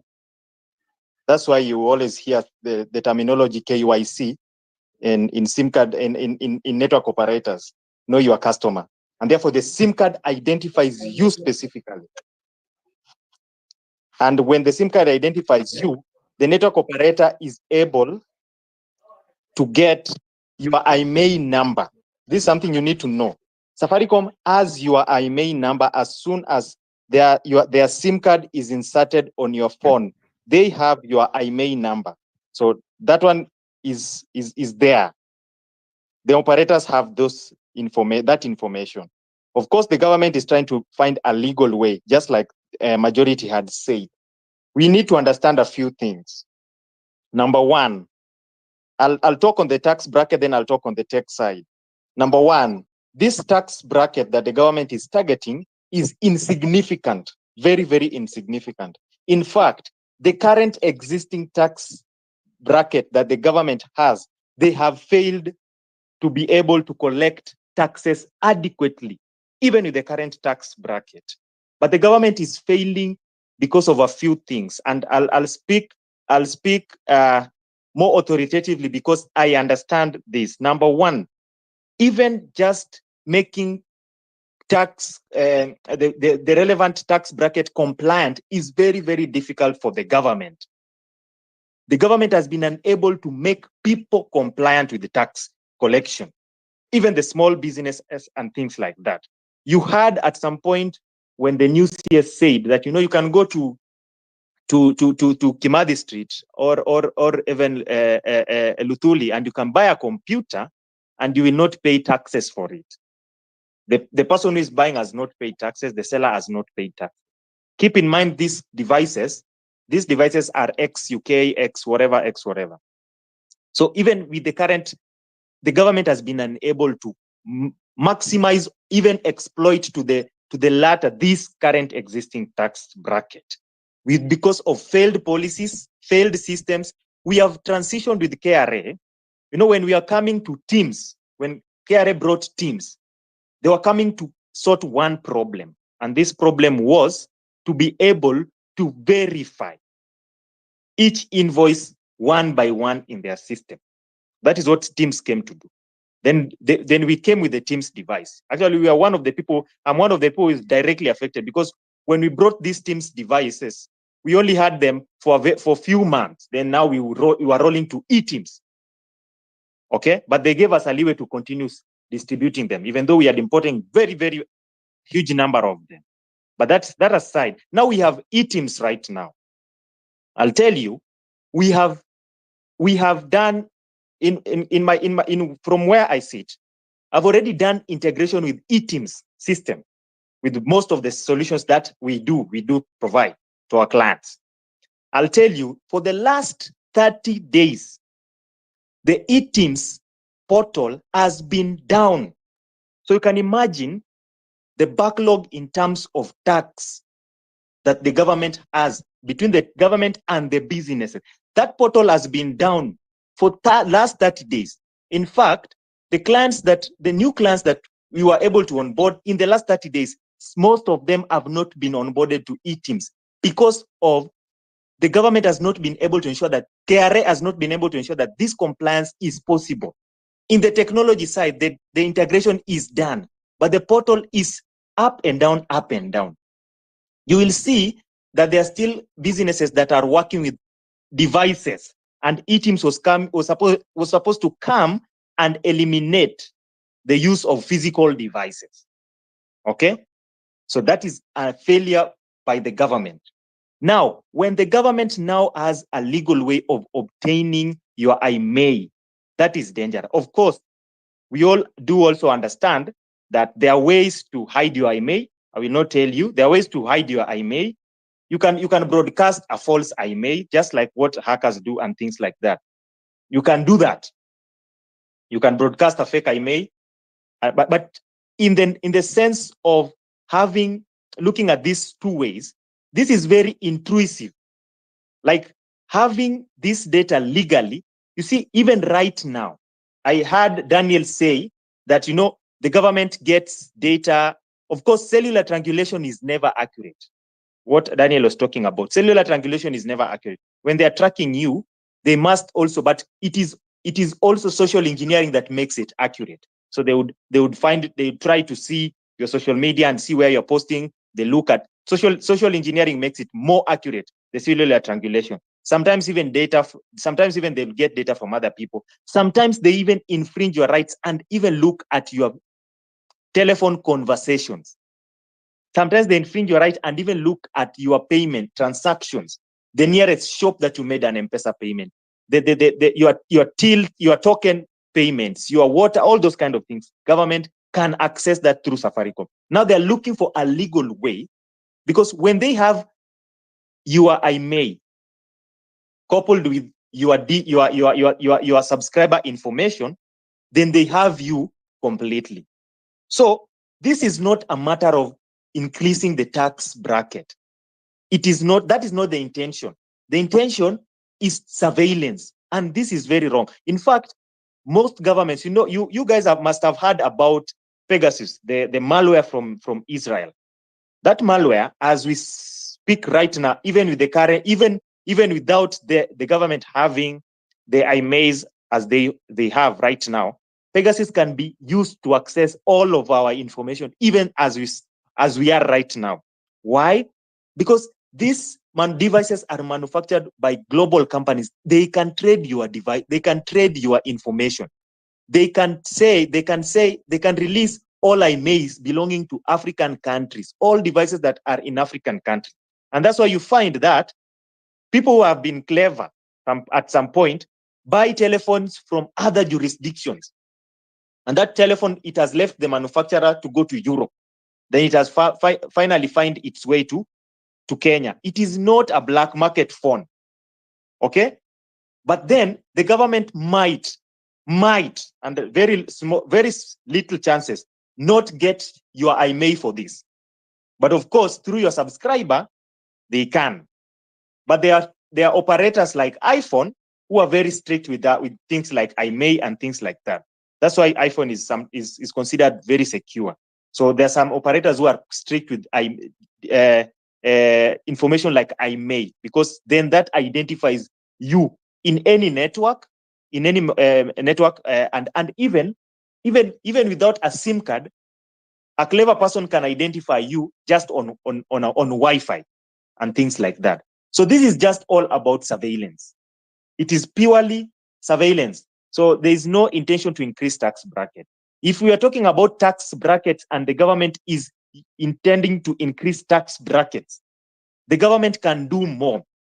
The government can increase as much, I can ensure that we have as many SMEs as possible paying taxes. And I'm not saying this in bad faith, because I deal with a lot of SMEs as well. But a huge chunk of them do not pay taxes, do not pay the 16%. Sometimes it could be due to tough business conditions and things like that.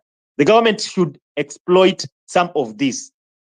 The mobile money transactions can be exploited because M-Pesa has been used as a bank by many people.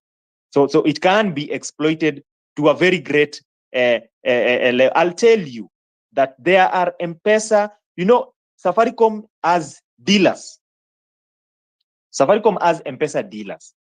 Safaricom purports to pay for these dealers taxes. And this is something that I have first-hand information on.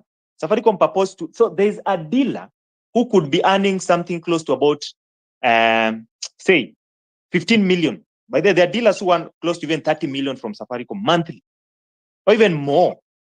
So there's a dealer, I'll give you an example, earning 15 million a month. Safaricom says they have paid you 15 million after deducting taxes. But they're doing that as a withholding agent, okay? So the government has not found a way to exploit some of these already existing open tax brackets. They have not been able to find that. They cannot give you the accurate percentages in terms of the threshold they have been able to collect out of the existing tax bracket and show that actually we have exhausted the existing tax bracket.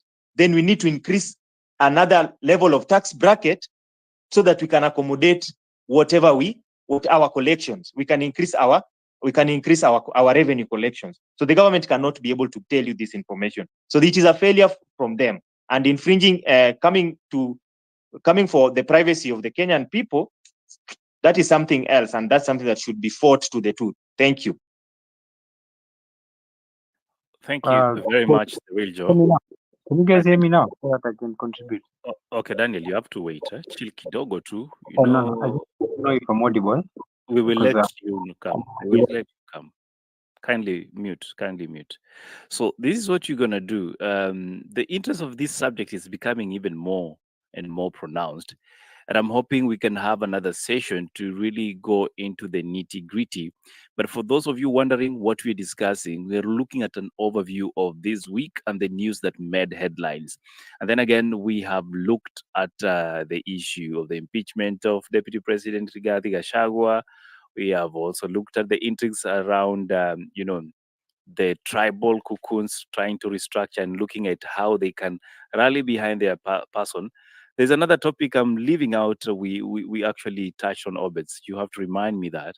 But we've also now we are rather currently looking at the public notice by the Communication Authority of Kenya, which is titled "Enhancing the Integrity and Tax Compliance of the Mobile Devices in Kenya."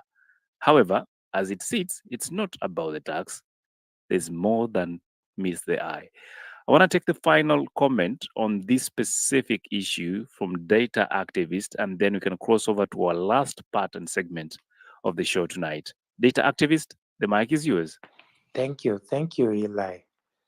I want to concur with most of the speakers that this is about surveillance, and let me tell you why I say that. Most people have talked about some speakers have talked about triangulation. I want you guys to understand a bit deeper how triangulation works. Now, where you are, Eli, for example, you are always between 3 cell towers. And when they want to locate where you are,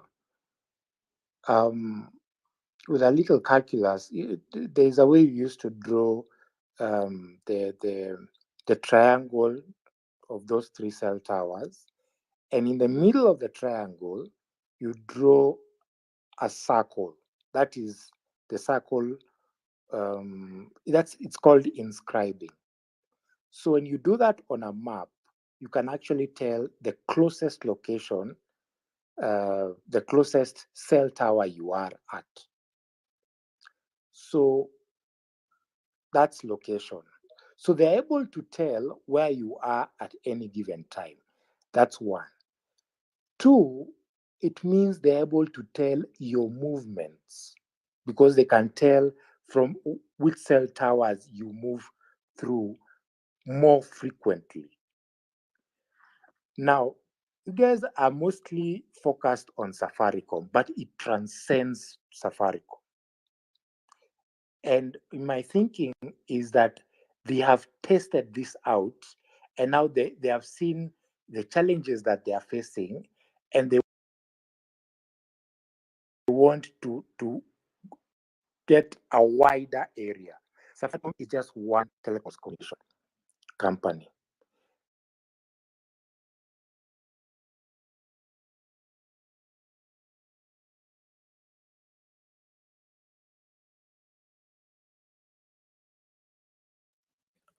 Data activists, are you still speaking to us? Did you lose him?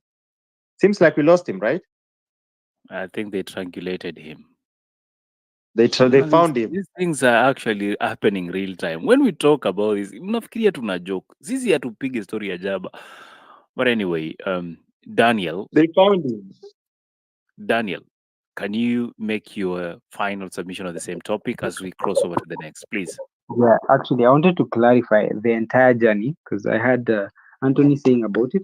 I actually worked at one of these telcos for not one, not two, like 6 years. So let me tell you how it works. Every single time you put a SIM card inside a phone, your network automatically registers your IMEI. That's how it works all over. It doesn't matter the network, doesn't matter where you are in the world. It's how mobile networks work. And a while back, I can't remember which year, where some Minister of Information, I think, turned off all the fake phones for a day.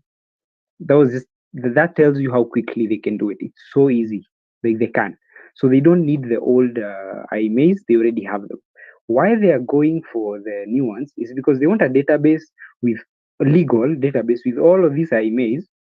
And then every time an IMEI becomes active, like it's on the network, it is attached to a number. That means if you're on Wi-Fi and you log in, you see, I only need to know this IMEI is attached to this number. And then after that, like I have you, I can be able to go into your phone and know what's your Twitter account. Because what happens with mobile devices is that you have a mobile device is just a tiny PC. That's all you need to know. From a hacker's point of view, a mobile device is just a tiny Linux box, a tiny Linux PC. And with tiny databases, that are not secure at all. It's called SQLite databases. That is where your application is. That is where all these tweets are. That is where like your phone saves some cache data. That if I get into your phone, I can be able to see your Twitter username. I can be able to see the folder that has your tweet, all the cache data that you have, your history. I can be able to go to your browser and see like, okay, you logged into your bank account, you logged into this. All that is inside your phone. But using your phone number, it might be a bit tricky. But if I have your IMEI and I know which network you're on, I can just do that for you. I can just go into your phone. Now you need to remember that the people that the government is targeting the most is not someone who's 45, it's not someone who's 35, it's not someone who's 38. It is the new guys that are coming in that are 21, 18, 19, 21, 22, 23, 24, 25, all the way to 27. Those are the new people who some of them don't have a job. So they're going to, some of them are still using their parents, they're using their sister SIM cards. They want to be able to know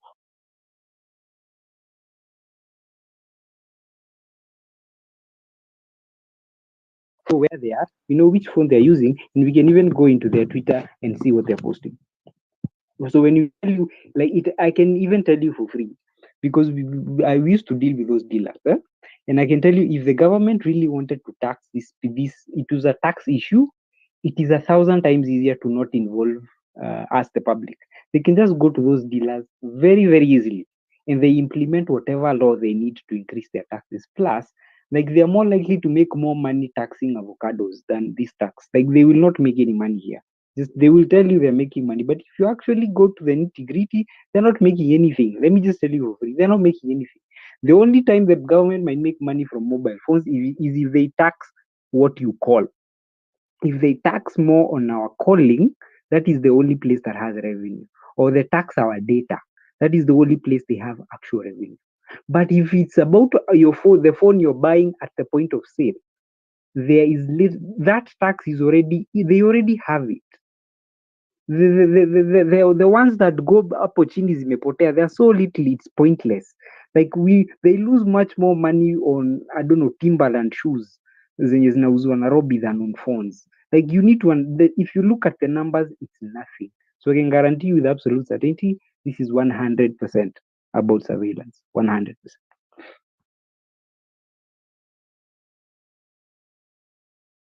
So we're going to get the next speaker and proceed to the next level. As we promised, it's almost midnight in Nairobi, Kenya, and I know some of you have a long day tomorrow morning.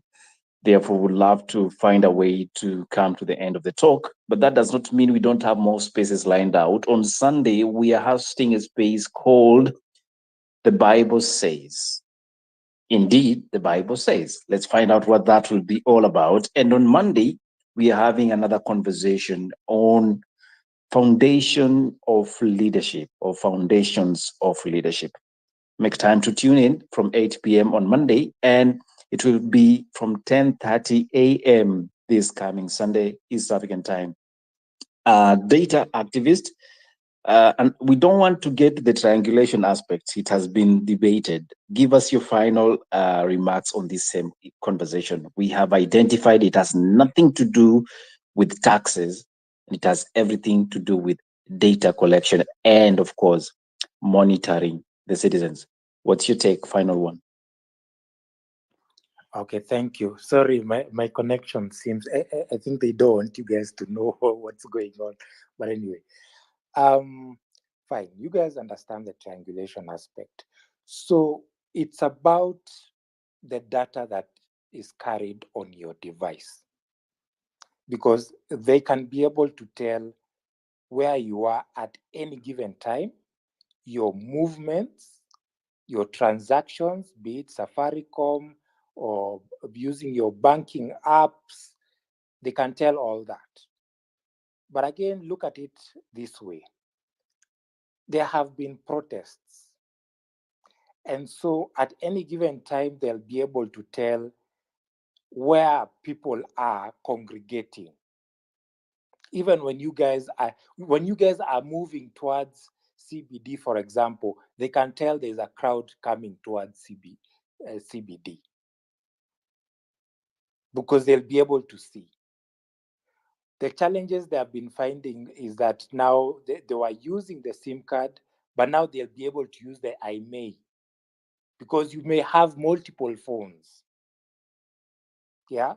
So it is purely, I can go on and on. It's purely about surveillance. There's something called the IMEI data dump. I can use you. There's data that is carried and can be extracted by the telecoms. And if you give me that data, I can tell you so much about you, your movements, what you do, where you have been in the last 1 year. I can track basically everything and do a profile about you and map it out and tell an entire story about you.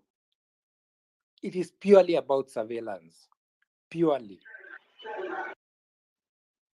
Thank you, Eli. I think I'll stop there for now. But in the next session, I can go maybe a bit deeper. But it's purely about surveillance.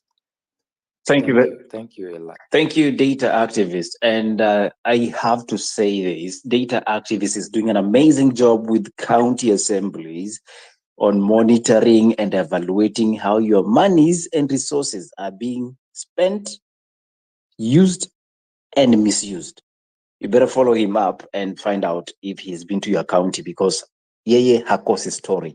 Now, I'm here wondering, what if this thing of surveillance will just make the book that Redemptor wrote continue selling?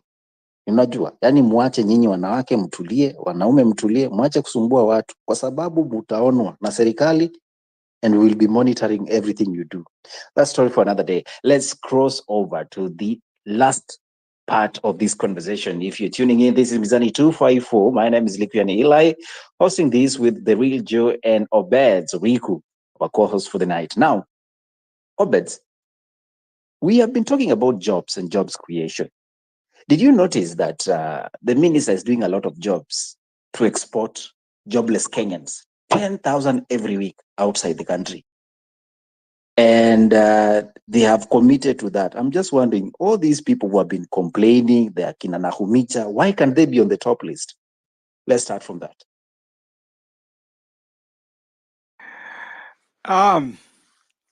They are jobless now, and ideally they should be the first on the list. But you know what it means. We are selling our own people to slavery, and it's unfortunate that as a government, we that promised to come in and give Mama Mboga, give border people an opportunity, bottom up.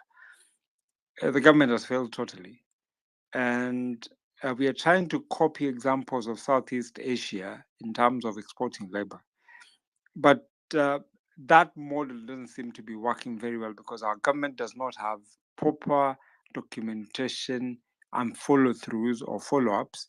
But at the same time, there's a sense of complicity. When you look at people like Moses Kuria, the reason why people are struggling to deal with the issue in the Middle East, the likes of Moses Kuria are beneficiaries of this bad system.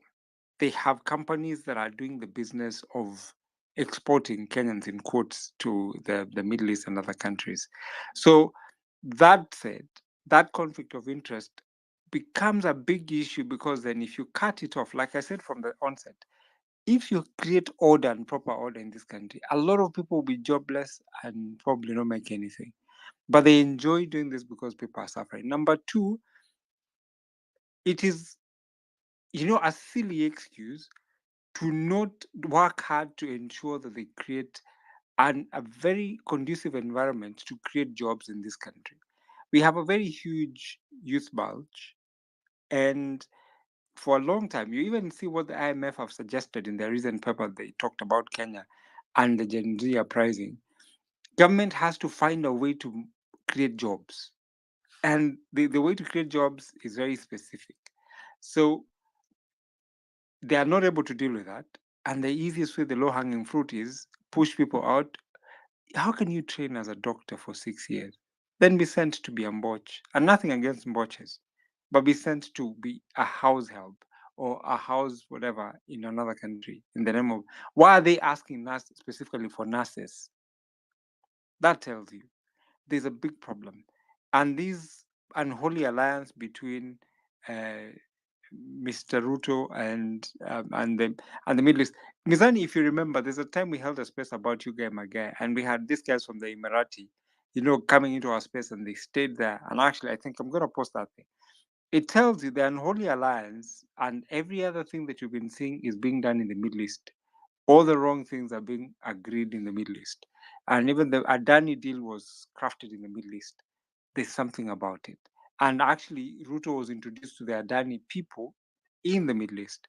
So, all this said, government is just finding an excuse of not creating employment in the country and trying to run away from a big ticking time bomb.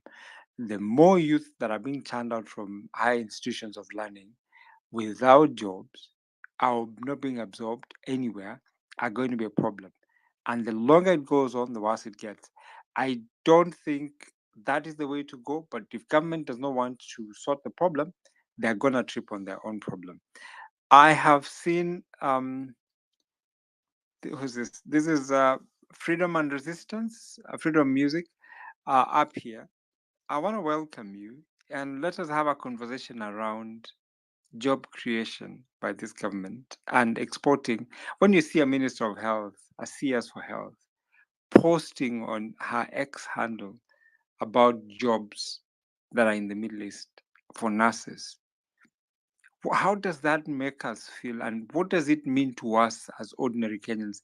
Where is our hope, and do we want to create opportunities in this country, or we just want to export labor or export people to slavery?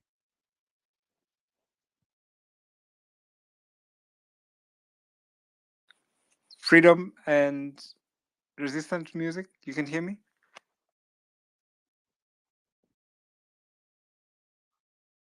Illa, I'm not so sure I can hear. Probably we don't have them on the line. No, I think I can hear. The mic is on now. Can you hear us, Freedom? Okay. We're going to make an effort to bring them back later on. But just to pursue the conversation you're bringing up, Obeds, you're talking about slavery, you're talking about deals that are being cut, conflict of interest, among other issues. And it's not just the CS that the CS Health that is actually suggesting we're going to ferry people out. I don't know if you guys know anything about Dr. Alfred Mutua, the Cabinet Secretary, Labor and Social Protection. So this gentleman was saying interviews for prospective employees continued this morning and will run until Sunday with hospitality and service job seekers gathering at the Kenyatta International Convention Center, while technical candidates are being interviewed at Kabete National Polytechnic. Importantly, no interview fees are required. And for successful candidates, the Qatari employers will cover travel expenses for successful candidates. For those that succeed and do not have passport, arrangements will be made to help secure one as quickly as possible. Candidates will still need to obtain other documents such as medical certificates. Now, that's where I want us to start this conversation. I see a lot of hands up. Before we go to that analyst, let's go with Frederick. Frederick, what say you? Okay, I'll say this. I'll begin by a comment I made on his ex post when he posted this. That is Dr. Alfred Mutua. It's simple. I mean, you don't even need effort to create jobs. You just only need to do the right thing. And I say this simple. Let's even explore. Si unasema wana watu wa bodaboda mama mboga. Correct me if I'm wrong. There is no single company in Kenya which manufactures tires for anything, be it bikes, be it vehicles. So my question is this: we have got huge, vast lands here. Why don't they just invest in, put up some electricity in a land? Let the developer create their own industry. Can even have these tires manufactured here. I'm saying this because recently I went and bought some tires and I find that made in Uganda. I'm like, what's happening really? Uganda can manufacture, we can't. And I'm not saying that Uganda are badly off. My point is that the whole essence of a whole CS posting that there are jobs in Qatar. And that is only one aspect I've touched on. There are so many kind of things. I don't want to go about all other sectors, maybe about having manufacturing, about having these vehicles being assembled in Kenya and so on and so forth. But my question is this: why are they doing this? And my simple answer is this: it is all by design. It is all by design, meaning that don't do anything. Because I'm telling you, they don't need effort. You only need to tell Kenya Power, please extend power lines to this place. You need to only tell a manufacturer, we're going to give you tax breaks, or we're going to charge you half, or we're going to reduce your taxes to this much, but the employees will have to pay the payee and the other share whatever the taxes they're imposing on us. The employees can pay that, but the manufacturer, we go slow on you so that you can at least expand your business locally here. They don't do that. Why? Because it's all by design. Mean that kill local industries, make people as poor and desperate, all for going back to the old purpose you said, control.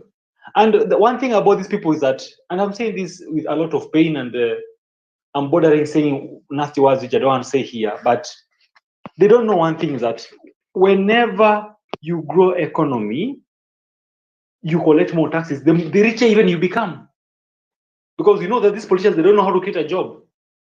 They know how to steal, go launder that money in a real estate. That's why real estate is becoming overly overpriced. Because they don't know where else to invest. They don't know anything else to do with their money.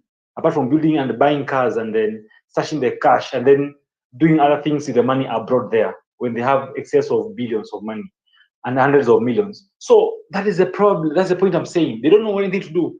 And not that they don't know, they don't want to do it. Not that they don't know, but they don't want to do it. Alfred Mutua has been out of the country for how many years? So many years. He's worked in all those jurisdictions, he's saying, in the Middle East and in the West. He knows how to create jobs. He knows how STEM works. But why does he behave as if he's just at class? I mean, somebody who's never stepped to school, and they just post this because that is the design of it all. Kill everything, make them poor, make them beggars, then you control them. Thank you. Thank you.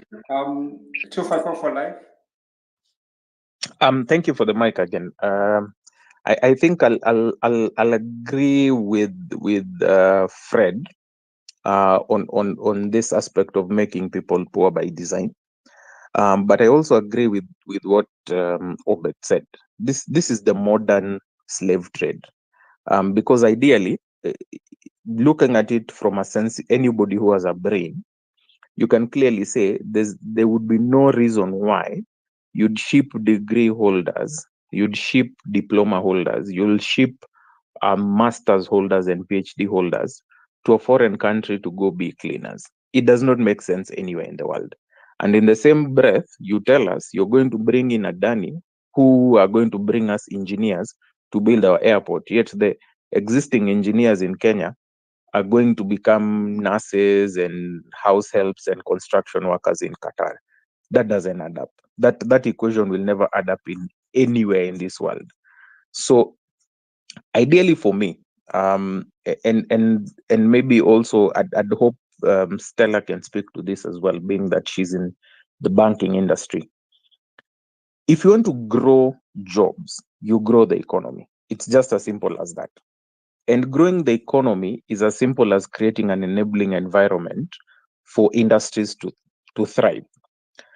And everything that has been happening in the last 2 years has been strongly killing the SME sector that has been growing for the last 10 to 15 years, completely killing it. Why? Because the economic policies are quite difficult.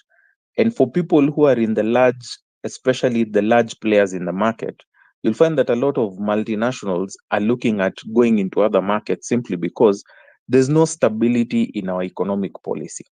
So it becomes very difficult for multinational companies like Coca-Cola to say, we're going to hire more people simply because, one, it's unpredictable. A large company like Diageo or other Kenya breweries closed its Kisumu plant. Why? Because cost of operation is becoming difficult. You sit in an environment where earlier in there we had floods. Our dams have been chock full of water. But everywhere you look in Kenya, power provision is still very unstable. There are people who still get blackouts every day or every week. And it's not even a 2-hour event, it's like an 8 to 12-hour event. So we see the inefficiencies of government. Now, when you see a CS advertising jobs for people in foreign countries, the straight question I have is not, are there any possibilities in Kenya? But to be quite honest with this government, the first question I ask is, what is the CS or what is government making out of it? Because anything they've signed always seems to have some cash drawback for them. So ideally, you get shipped out, visas are going to be given, but then you see the president saying, no, they're not going to be visa fees for foreigners coming to this to Kenya. But then again, what are Kenyans going to do in Qatar and they're not Qataris? So if you're Kenyan, work in Kenya, live in Kenya, enjoy your own Kenya. You were born here, you are raised here, you should develop your own country through your own skill. So job creation should be a very easy factor. For example, and as I learned, and maybe this might be my last submission, and hopefully it makes sense for a lot of people. This so-called hustler fund, for me, they all said it was supposed to enable people grow businesses, which I found to be very ridiculous, because anyone who's opened a business in this country will tell you 500 bob, 1,000 bob, 10,000 bob cannot do anything for you in business. You need a minimum of 300,000 to a million bob to start any simple business. Now, my approach has always been, if this hustler fund was truly to enable people start and grow their businesses, ideally what the government should have done is encourage people to bring in their business plans, evaluate their business plans, fund the businesses through not giving cash, but financing that business. If you're importing things, they import it for you, give you the stock and let you sell. They pay for you rent for your business so that you have an environment in which you can sell your products. Two, if that way, by creating such an environment, anyone who opens a business, directly they will employ people, and those people who are employed will directly employ other people like house managers and the like, so that now you get a trickle effect in the economy where everyone is growing. So job creation is not like going into space or flying to the moon. It's a very simple exercise. But as long as you have inefficient, ineffective leaders, there's no job creation that is going to be created in Kenya. And I can bet anything, the trajectory, and there's even a poll that came out last month, that out of 1,000 CEOs who have been polled, almost 3/4 of them are still looking to cut down people in their companies. So things are getting from bad to worse, month in, month out. So job creation is quite easy for government. It's just based on an economic policy. But as long as you have people who don't get it, or they get it, but because they're getting paid under the table from foreign masters, ideally we'll never see anything change. Thank you. Thank you, 254 for life. Redemptor, I've seen you've dropped again to listener. You've taken the long route to the speaker, but I would really like to hear what you have to say. So I would have data activists, then have freedom and resistance speak after that. Or if you gentlemen are going to be nice enough, I hope freedom is the man. I don't want to assume. You be gentlemen enough to allow Redemptor to speak. Then I have data activist and then freedom. Is that okay? Okay, Redemptor, take the mic and speak.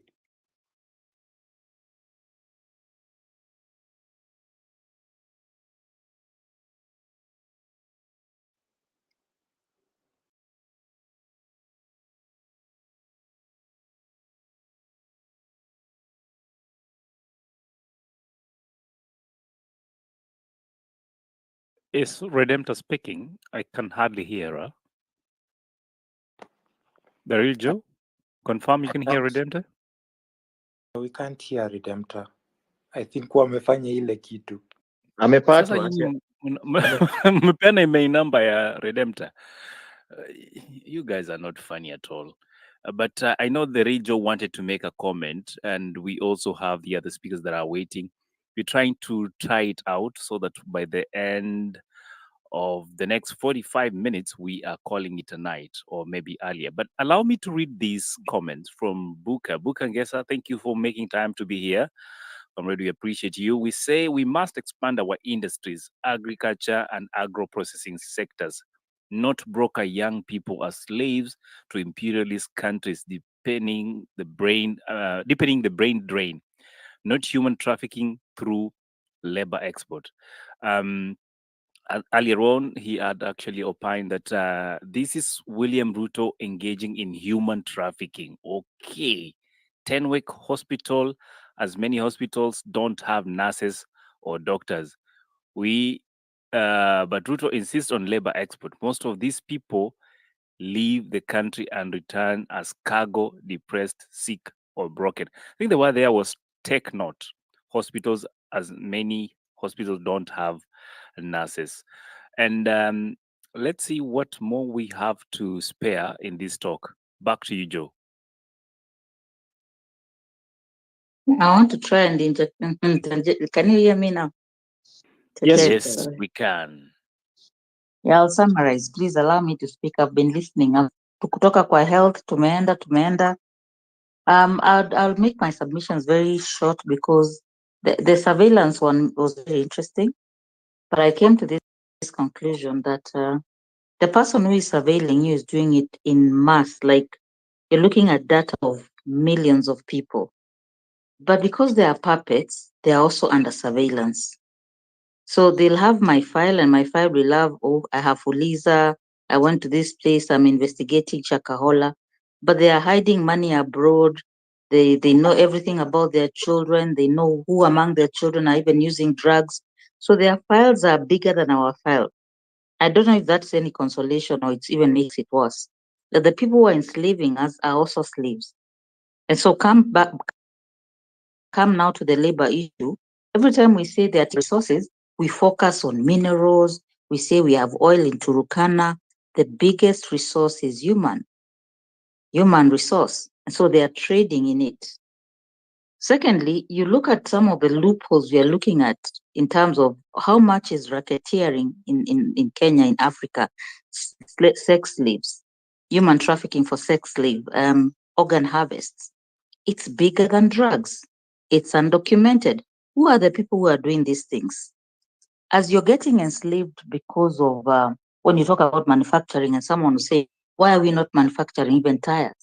It's because every manufacturer is a foreigner, but they have a local partner because of the laws, and the local partner has more shares through proxy. So we're looking at modern day slavery. We're looking at human resources, but we're also not looking at that it's the same time.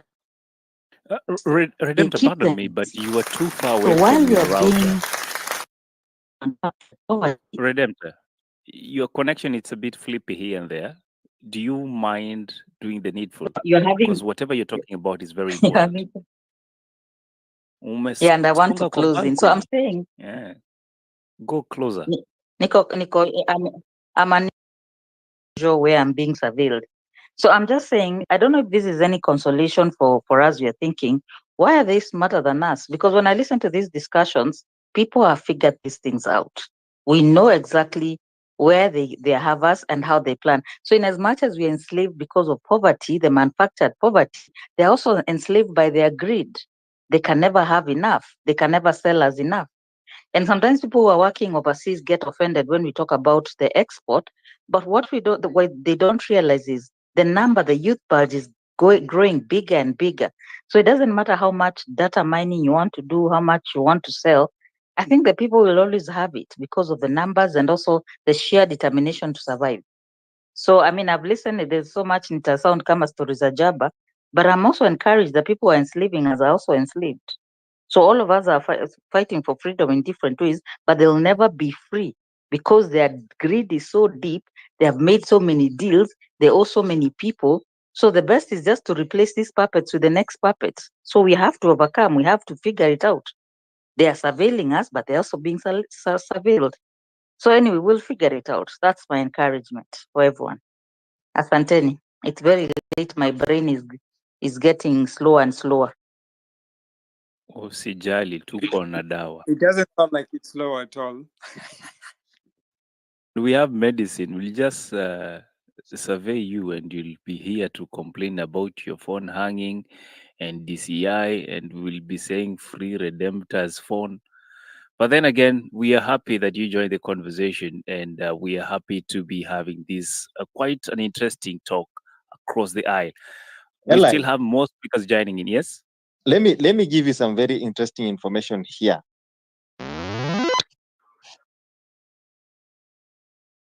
Okay. Unatumia iPhone. Who is interfering with us? There's somebody. Buka. Book, I think it's you. Mu- mu- Book, I think it's you. wameamua kutumaliza. Did I do something wrong? Yes, mute your mic. We'll give you an opportunity to speak. Your mic. My apologies. No problem. Mute your mic. We'll give you a chance to speak. Eli, go on. No. Let's hear from Real Joe. And I know there's a gentleman here who has been really waiting to speak to us. We might have lost him.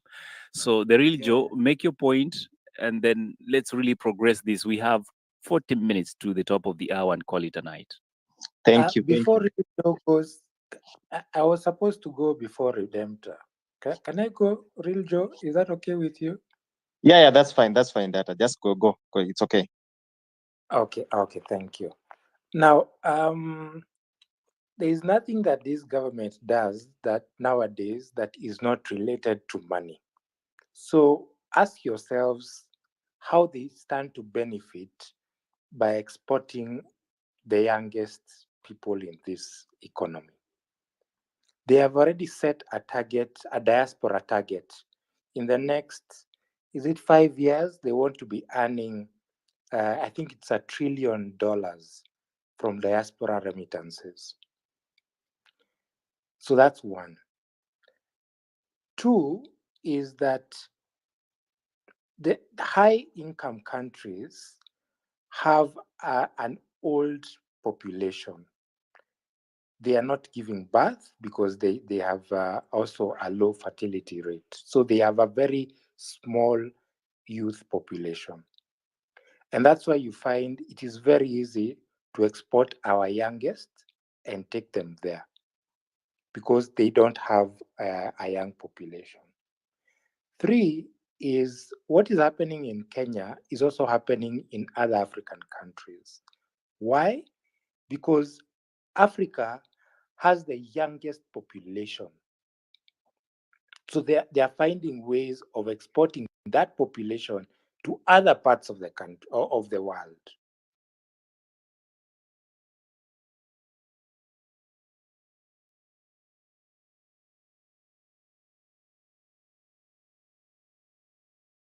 I think now we can tell that activity it's been real. Okay, be real. Kindly donate Whoever that. shared it, Kindly whoever donate shared that his name to Data Activist. It's been real Data Activist. Hoping to have you tomorrow on another special occasion. Eli, with your permission, and I request, Freedom has been here. We'll always have that leverage to speak. Can we allow him because he's been dropping and coming back? Sure. That's the gentleman I was looking for. Freedom and resistance music. Give us more music from your end.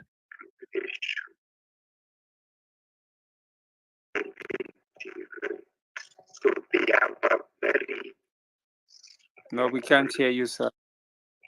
I'm afraid we can. Who can hear him correctly? Freedom, use a mobile device kindly and connect without an external mic, please. Kindly use a mobile device. I think your other external device is not working for you this night.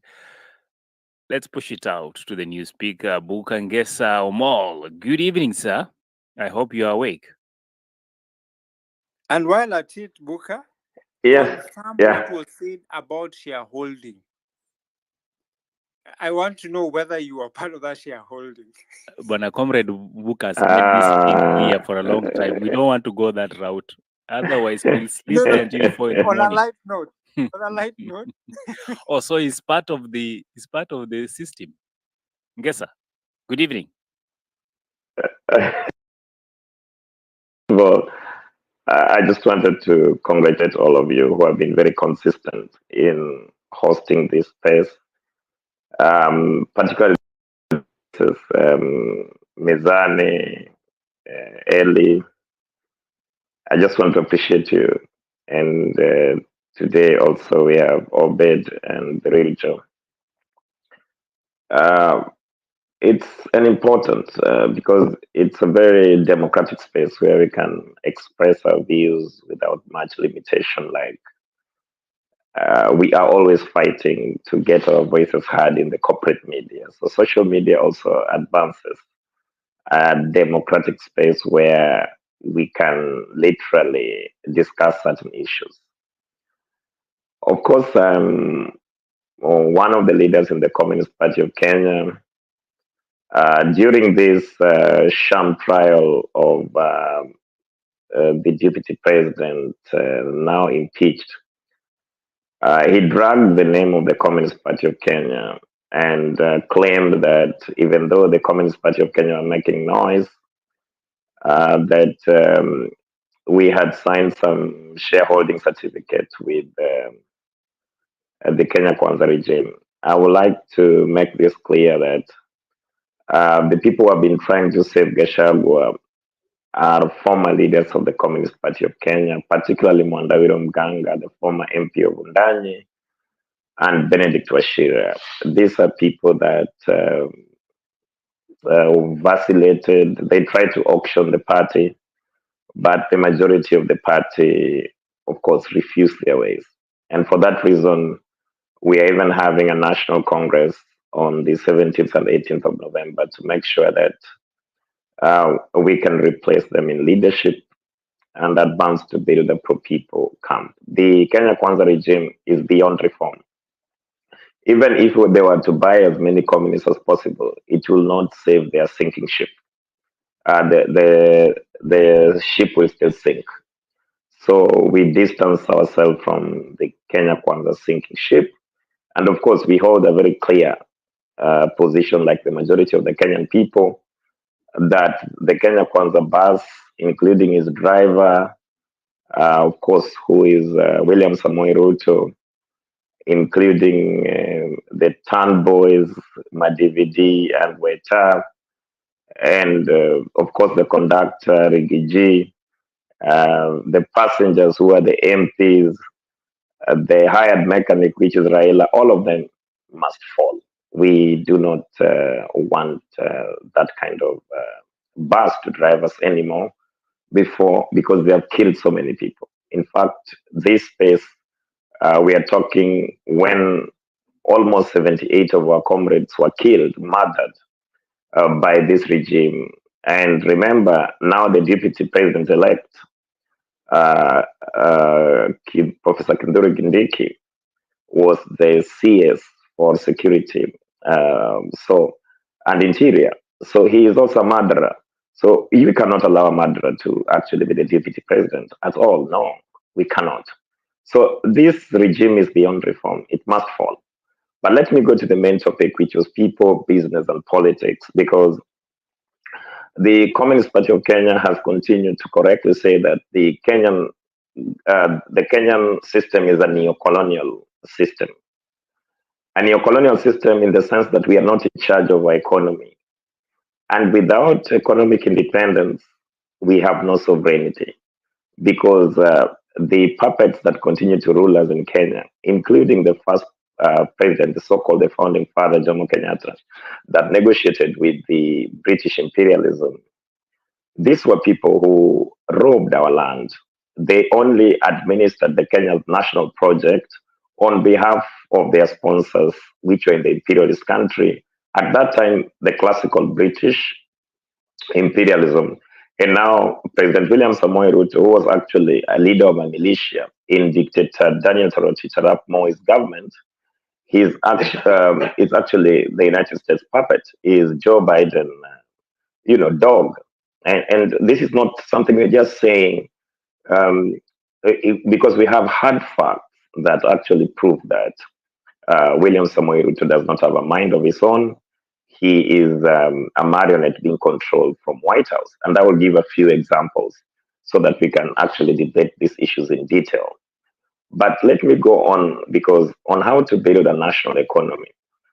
First of all, Nyerere used to say that you cannot put a heavyweight and a lightweight to fight in the same ring. If you do so, then the heavyweight will have to kill the lightweight.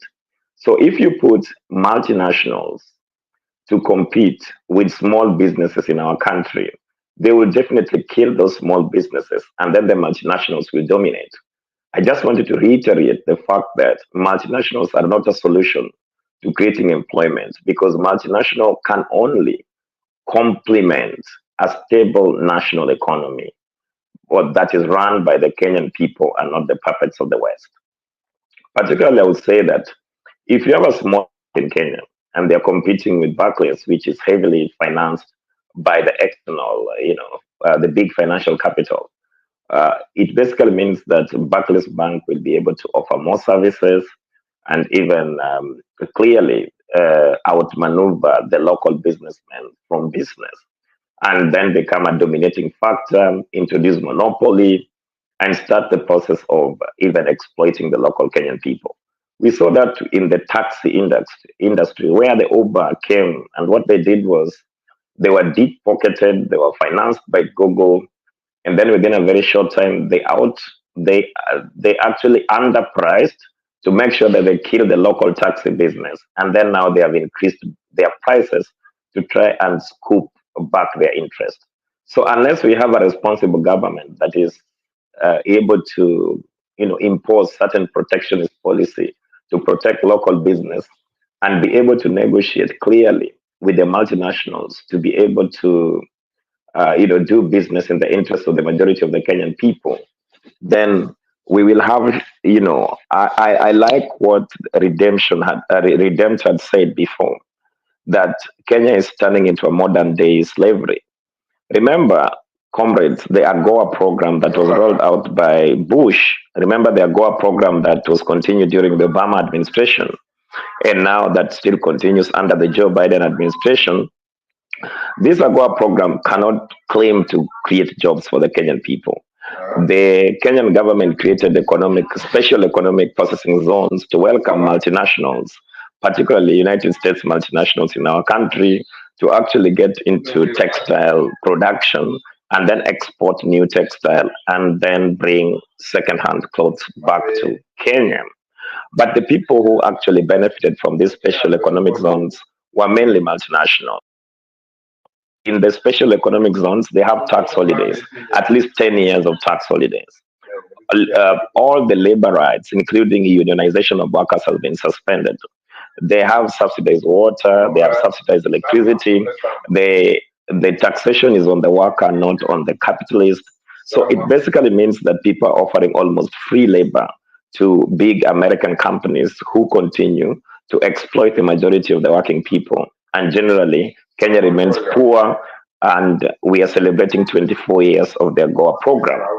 So it basically means that if President William Samoei Ruto want to carry out human trafficking. I say human trafficking because the majority of the Kenyan people, mainly that go to work abroad and end up, doing hardly any good jobs, maybe odd jobs.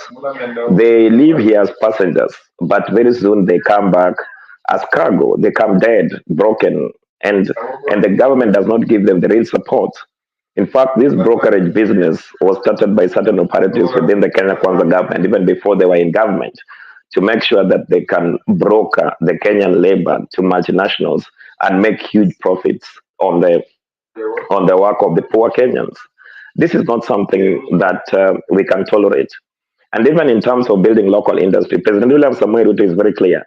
He wants to kill the local industries and only promote importing of cheap cheap materials that do not help us grow our economy. For example, look at the sugar sector.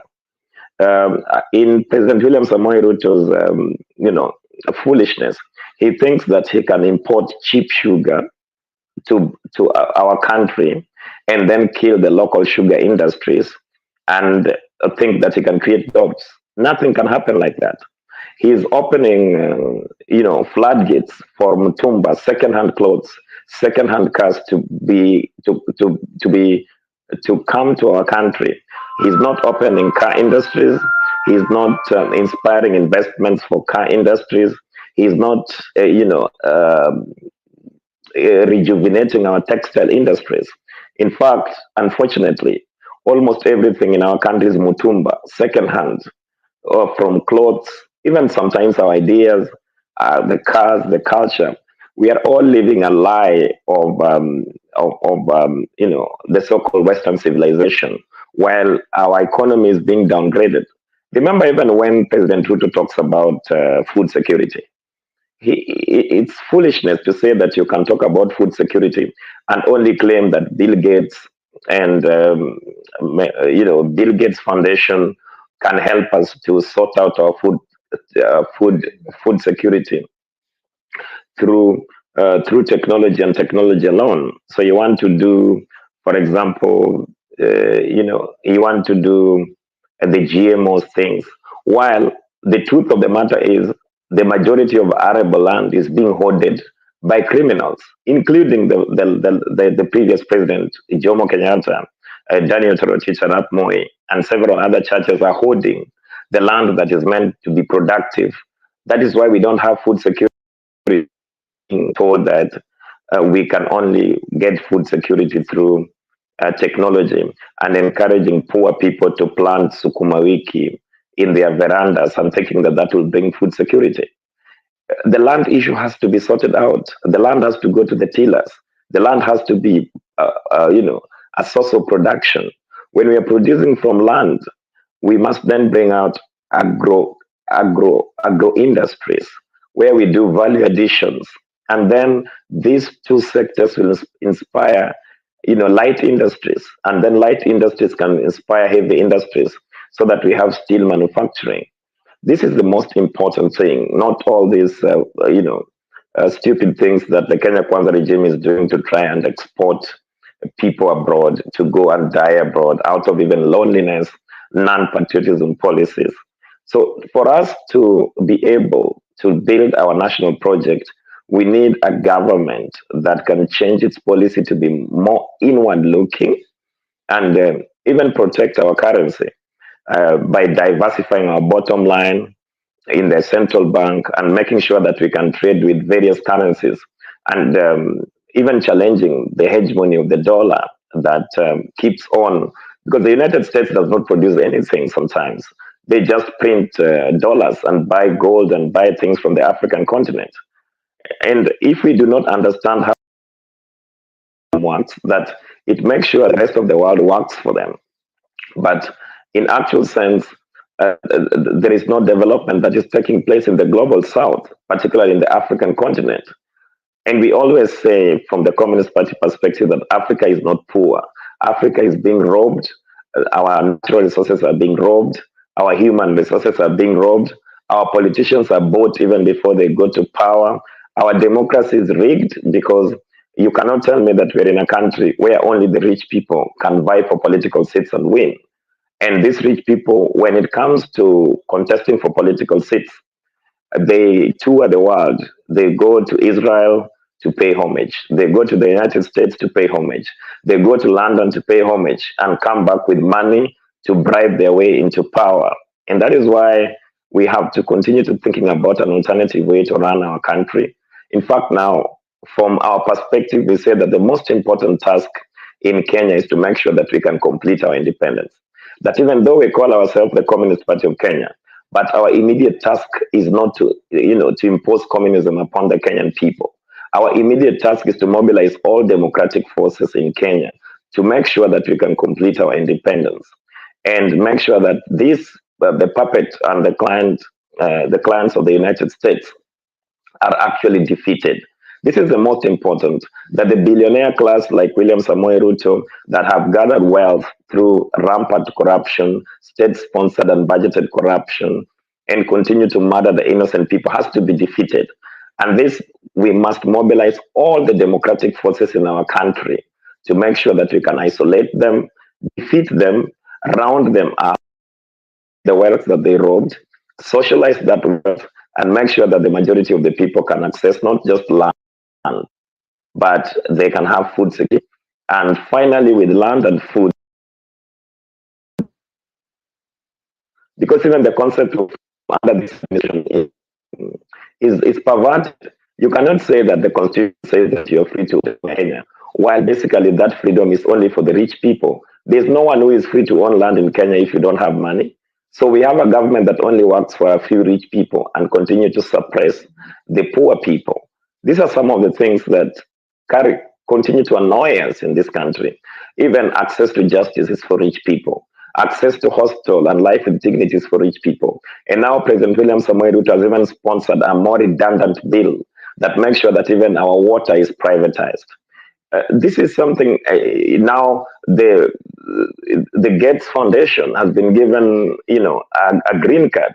They even have, immunity in terms of accessing, our national services and even our legal framework.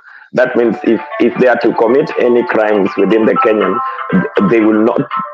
Um, okay, Joe, thank you very much. Let me stop my contribution there. But the most important thing is that we should mobilize all Kenyan people to challenge this hegemony of William Samoei Ruto and his billionaire class to make sure that we can achieve our independence.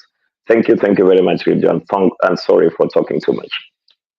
Thank you very much, Buka. Actually, I wanted to ask you a question, just in less than a minute. I mean, most of these problems you're highlighting, did they start with this regime, or they have been there, or is this regime making them worse? What do you think?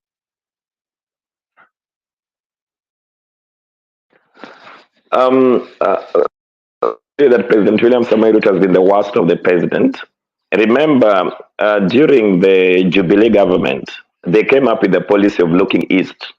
It basically means that the Jubilee government had a deliberate policy to democratize the Kenyan access to international capital. So when the United States, through IMF and World Bank, were imposing conditionalities to the Kenyan people, at that time, remember, Uhuru Kenyatta was threatened by the United States to be imprisoned in ICC. So they came up with this policy of looking east. And if you look at the number of Chinese capital, the Chinese investment and capital that had came to our country between 2013 to 2017, there were a lot of roads that are being built. And even though the Chinese money arrived, they did not arrive as soft money like the United States money through USAID, where the money comes from civil society and backward NGOs that only perpetuate corruption. But even though the Chinese money also, we cannot say that there were never corruption, but at least we could see a high economic, high infrastructural development.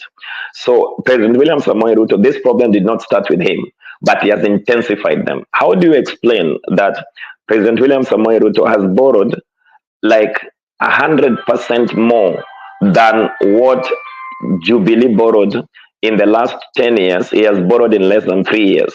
So he's worse than all the president we've had. So the problems did not start with him, but he cannot pretend that he is not part of that problem. In terms of neoliberal policies, I think all of us were alive when the structural adjustment plans were being imposed upon us during the Moi regime. And they came up with that thing called the golden handshake. And several people were actually lost their job through this golden handshake because the United States were giving us loans with conditionalities, calling for austerity measures, and even telling us that we need to close certain parastatals, we need to do less state in the business sector. So I will hold the opinion that President Williams. In short, Buka, what you're saying is. Yeah, Joe. In short, Buka, what you're saying is you believe that the current regime has intensified our current problems. Anyway, okay. I just don't believe. I know because there is hard evidence to it. Okay, thank you. I just wanted to also give a few numbers, by the way. I want to give a few numbers. The current unemployment rate in Kenya is about 5.7%. Interestingly, Kenya was trying to sign up a deal with Germany to have Kenyans exported to Germany to be employed. And the president even put a figure to it, which was later on disputed by the Germans. But the unemployment rate in Germany as of 2024 is 6%. So it is higher than the Kenyan unemployment rate. It doesn't seem so in Kenya though. But another very interesting fact is how then do we turn around the unemployment rate? I heard someone talk about agro processing, which is very, very important because agriculture, again, contributes the highest to our GDP. That is a fact. And the interesting fact is about 75% of Kenyans earn from agriculture. So boosting agricultural processing is very, very, actually, another very, very interesting fact is Kenya, I think the leather industry globally, the leather market globally was projected to grow by about 700 and something billion as at 2030. It is about right now. It is about say about 400 billion. So Kenya Africa has about 20% of the livestock population in the world. Then now Kenya has 4% of this 20% population of livestock in Africa. So with this 4%, how can then Kenya turn around? It's because if you look at this leather market, it is one of those very lucrative and in fact untapped gold in our country. Will this not be one of those that we can tap as a country to increase our, not just employment, increase our GDP? Because being able to have a global presence in terms of exports of leather produce and even meat, you see, that is helping countries like Brazil, even India, in managing their economy, rather than having a head of state who goes out of the country to broker deals of employment. Why can't we have a head of state go to look for now markets that we do have in terms of this some of this produce that we are able now to manufacture? Because I don't think leather is one of those industries that is not very, very difficult to set up. And I have facts about this. Not just, I would not reference for the purpose of this space. I also have a problem with one of the highest budgeted programs in our government that always received the highest budget in agriculture, which is the NAV CDP, the National Value Chain Development Program. This is one of the highest funded in agriculture. And I have a problem with this because I don't see value chain in these projects. I don't see. Each county also has its own NAV CDP budgeted for. And I don't see this because I don't see how, with all this, we are not able to have facts in terms of how much produce. We have a budget of 8.5 billion, the year 2023-2024 budget. How did this NAV CDP help? Because it is value chain. That means it's supposed to help from and agriculture is one of those short turnaround economic policies. So how does this then help our country from the planting to looking for the markets for the farmers to that level until we are able to see that this year we spent 8.5 billion, then we increased our produce to these percentages. So this year, if we add this budget to 10 billion, we are expecting this increase, and we never have those kind of information. So I think we've had a very good conversation today. Still a lot to ponder on, and a lot to still discuss, and that's why we always want to host as often. So I don't know how we move from here. We're just a few minutes from the top of the hour.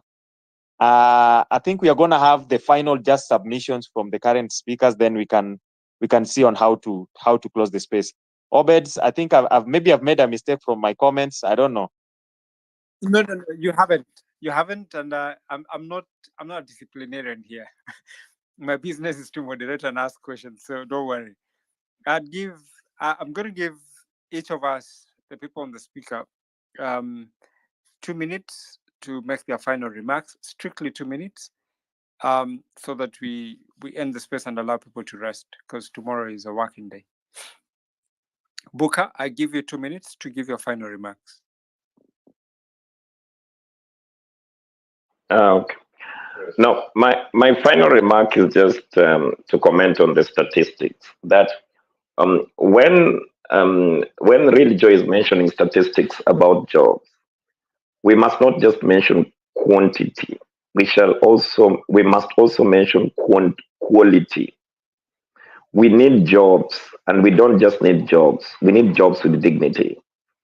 Those people working in flower farms in Naivasha, where they are being paid nothing, as low as less than $1 a day, and they are exposed to high temperatures in the greenhouses and low temperatures in the coolers, and they die at the age of less than 40 years. Those are not jobs. That is modern day slavery. We must demand jobs with dignity. And we hold a very dear opinion to us that all undignified work must be done by machinery and not human beings. So that we make sure that we don't just offer jobs, but we protect the longevity of human beings on this planet to be able to live a fulfilling life. The only way is to make sure we can build a robust national economy that it is independent and sometimes alienated from the countries of metropole. That was the China's classic experiment during the Mao's time. That is the last, and appreciate most of this space. Thank you very much and have a good night. Thank you, Buka. You kept time. I do want to do what they do in Parliament and mute people when you're talking. The next person is Marabu Stokes. Exactly 2 minutes. Yeah, thank you. During the height of COVID, something peculiar happened. There was a 10% increase in remittance to Kenya, and it moved from about 300 million US dollars to about 475.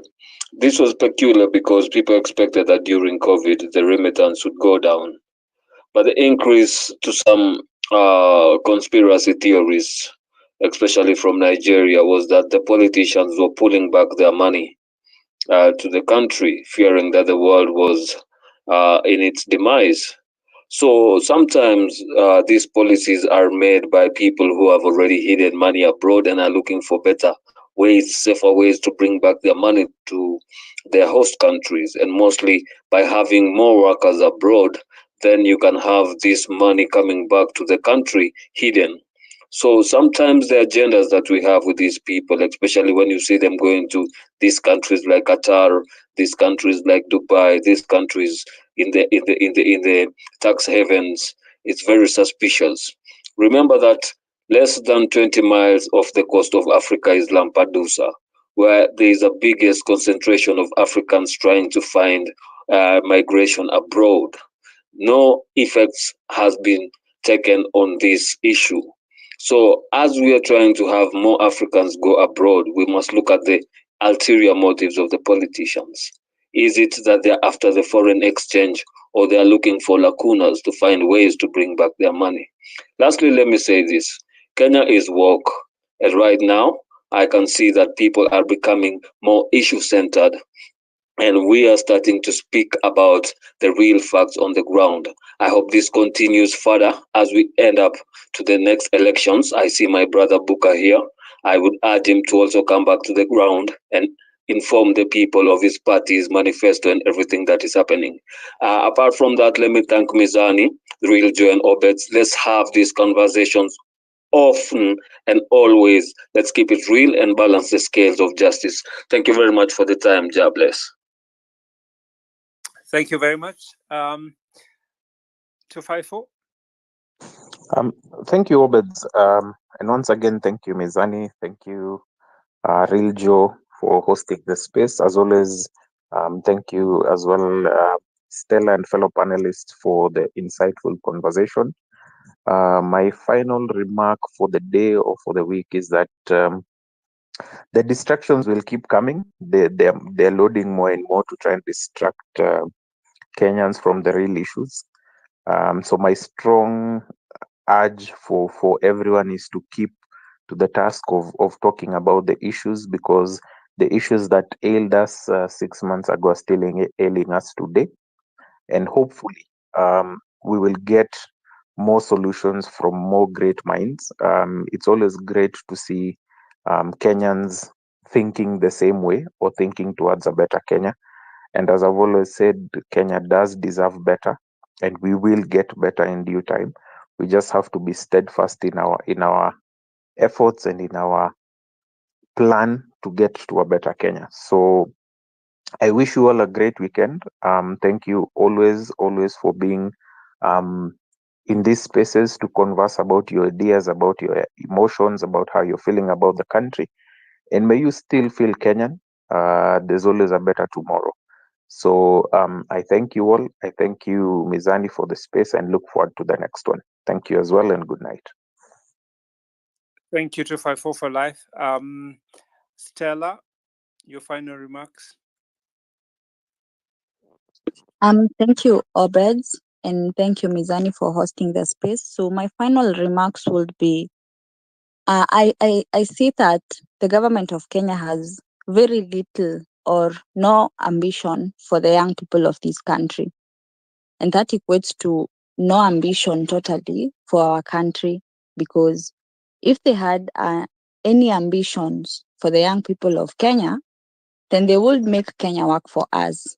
They will not be looking for jobs outside the country and then send the young population, the people who are supposed to be making the country and trying to make the country grow. So when you look at the things that have been happening again during the week, for example, we had the publishing of the government transport policy. And this particular policy has been brought to life because of the kind of monies that is being used for transport purposes for the government and government officials.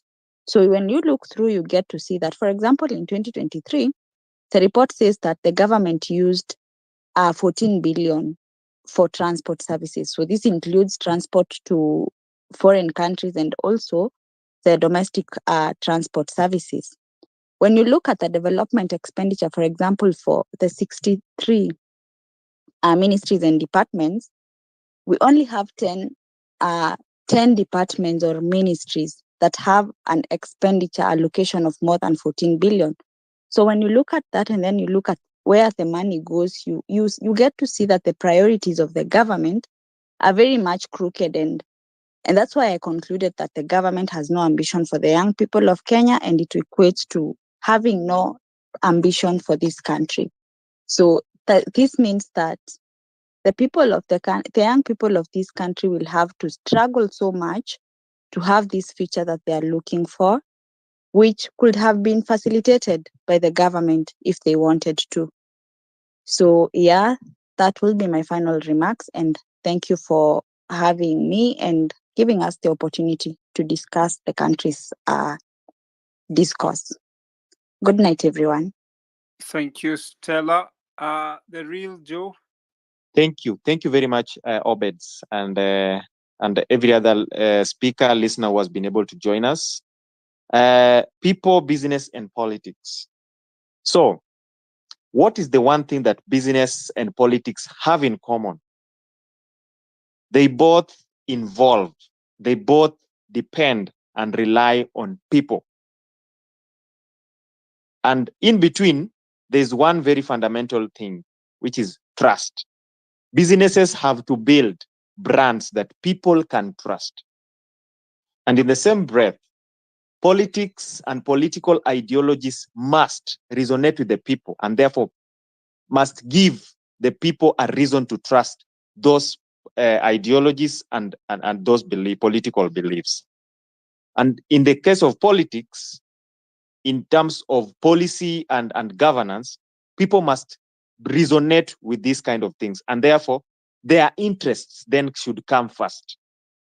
Even business have to come up with products that resonate with the people. This is one common thing about business and politics. And therefore, in our current state of affairs, I feel like the people of Kenya have the trust between the people and leadership is severely damaged. And this is something that I know we all know for a fact. And therefore, I ask as I learn, is it possible to restore trust in leadership, even though it is severely damaged? I'll leave you with that question. Ponder on that. Maybe we can have a space next time to discuss this kind of issues. Thank you very much for joining and finding time to join us today. It is always a pleasure having a conversation in this space. Thank you very much. Back to you, Obed. Thank you, the real Joe. I'm grateful, and I want to thank everyone, the speakers, the listeners, and everybody who's made comments and contributed. We don't take it for granted. We take all the time to sit here to listen to these conversations. It means a lot to us, and it's a lot of respect that you have time. There are people now I can point to and see consistently seated here listening to us, and as we have these conversations. As I say, we all have a chance and an opportunity to contribute in different ways to making Kenya a better place. Today, we did submit our memorandum to Parliament on the presidential time extension and a few other issues. I think we'll wait to see how that turns out. In our responsibility, we've chosen that we do point out on where policy issues are not met. We raise issues, we are able to follow up on some things and raise memoranda where necessary. We are planning to host a conference in March 2025, and we are praying and looking for a way to have partnerships. The approach would be not your conventional way you do conferences. It would be an open space technology, borrowing from our forefathers who used to have like sit around a place and have a conversation about issues and come up with solutions and a way forward for society. That's what we'd like to do.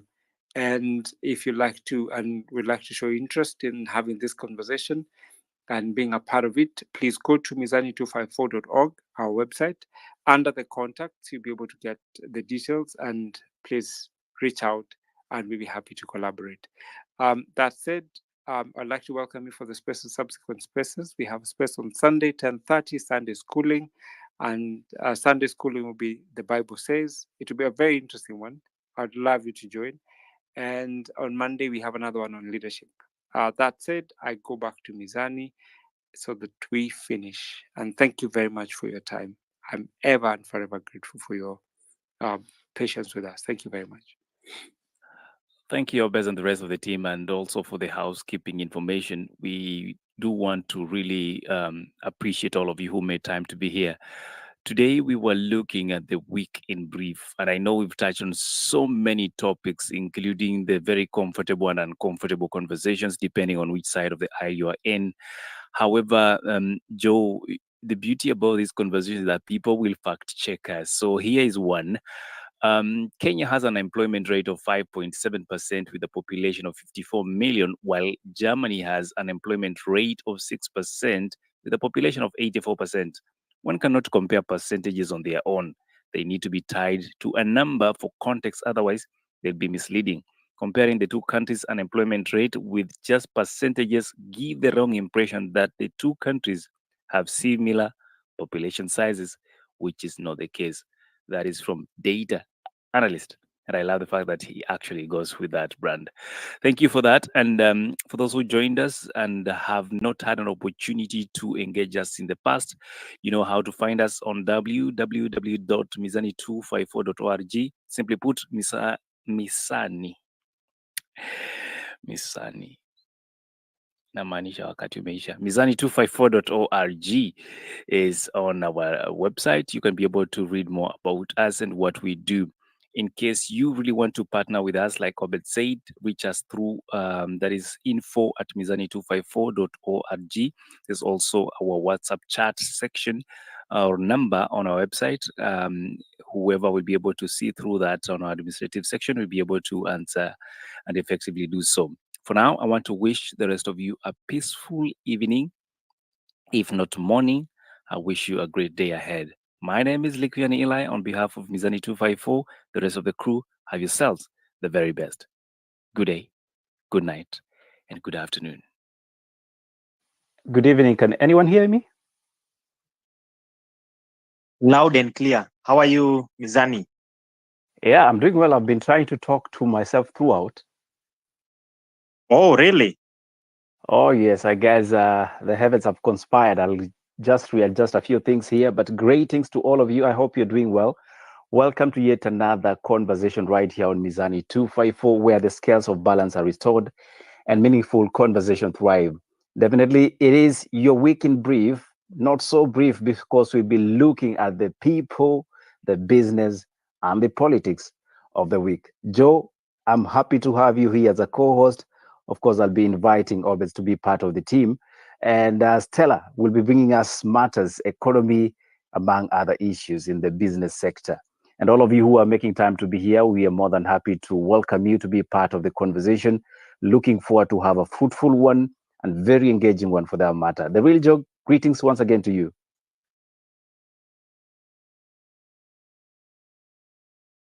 Thank you. Thank you very much, Obeds. I mean, it's a pleasure, always a pleasure having this conversation in this space, the Mizani space. There's no other space that brings conversations that thrive. We are also happy to have a few faces. I can see Ayo. Welcome to the space. Stella, when you are up at a spike, welcome. Elvis, welcome to the space. I don't know. Let me give Obeds to give an opening remark. As I settle kidogo, then you can continue. Thank you, the real Joel. Thanks, Mizani, and everybody else. Ayo, nice to see you. Stella, as always. Should I say Ata Apa? But that is being sexist, which is not good. Elvis, nice to see you. Marabu Stocks and Mkalimani, welcome to the space. This is one where just coming to a flood and then just try to reflect on what has been the whole week that we've had, where we've learned a few spouses who've been given government jobs and why some people need to recuse themselves. We need to understand what became of the public participation on some of the bills that have been proposed.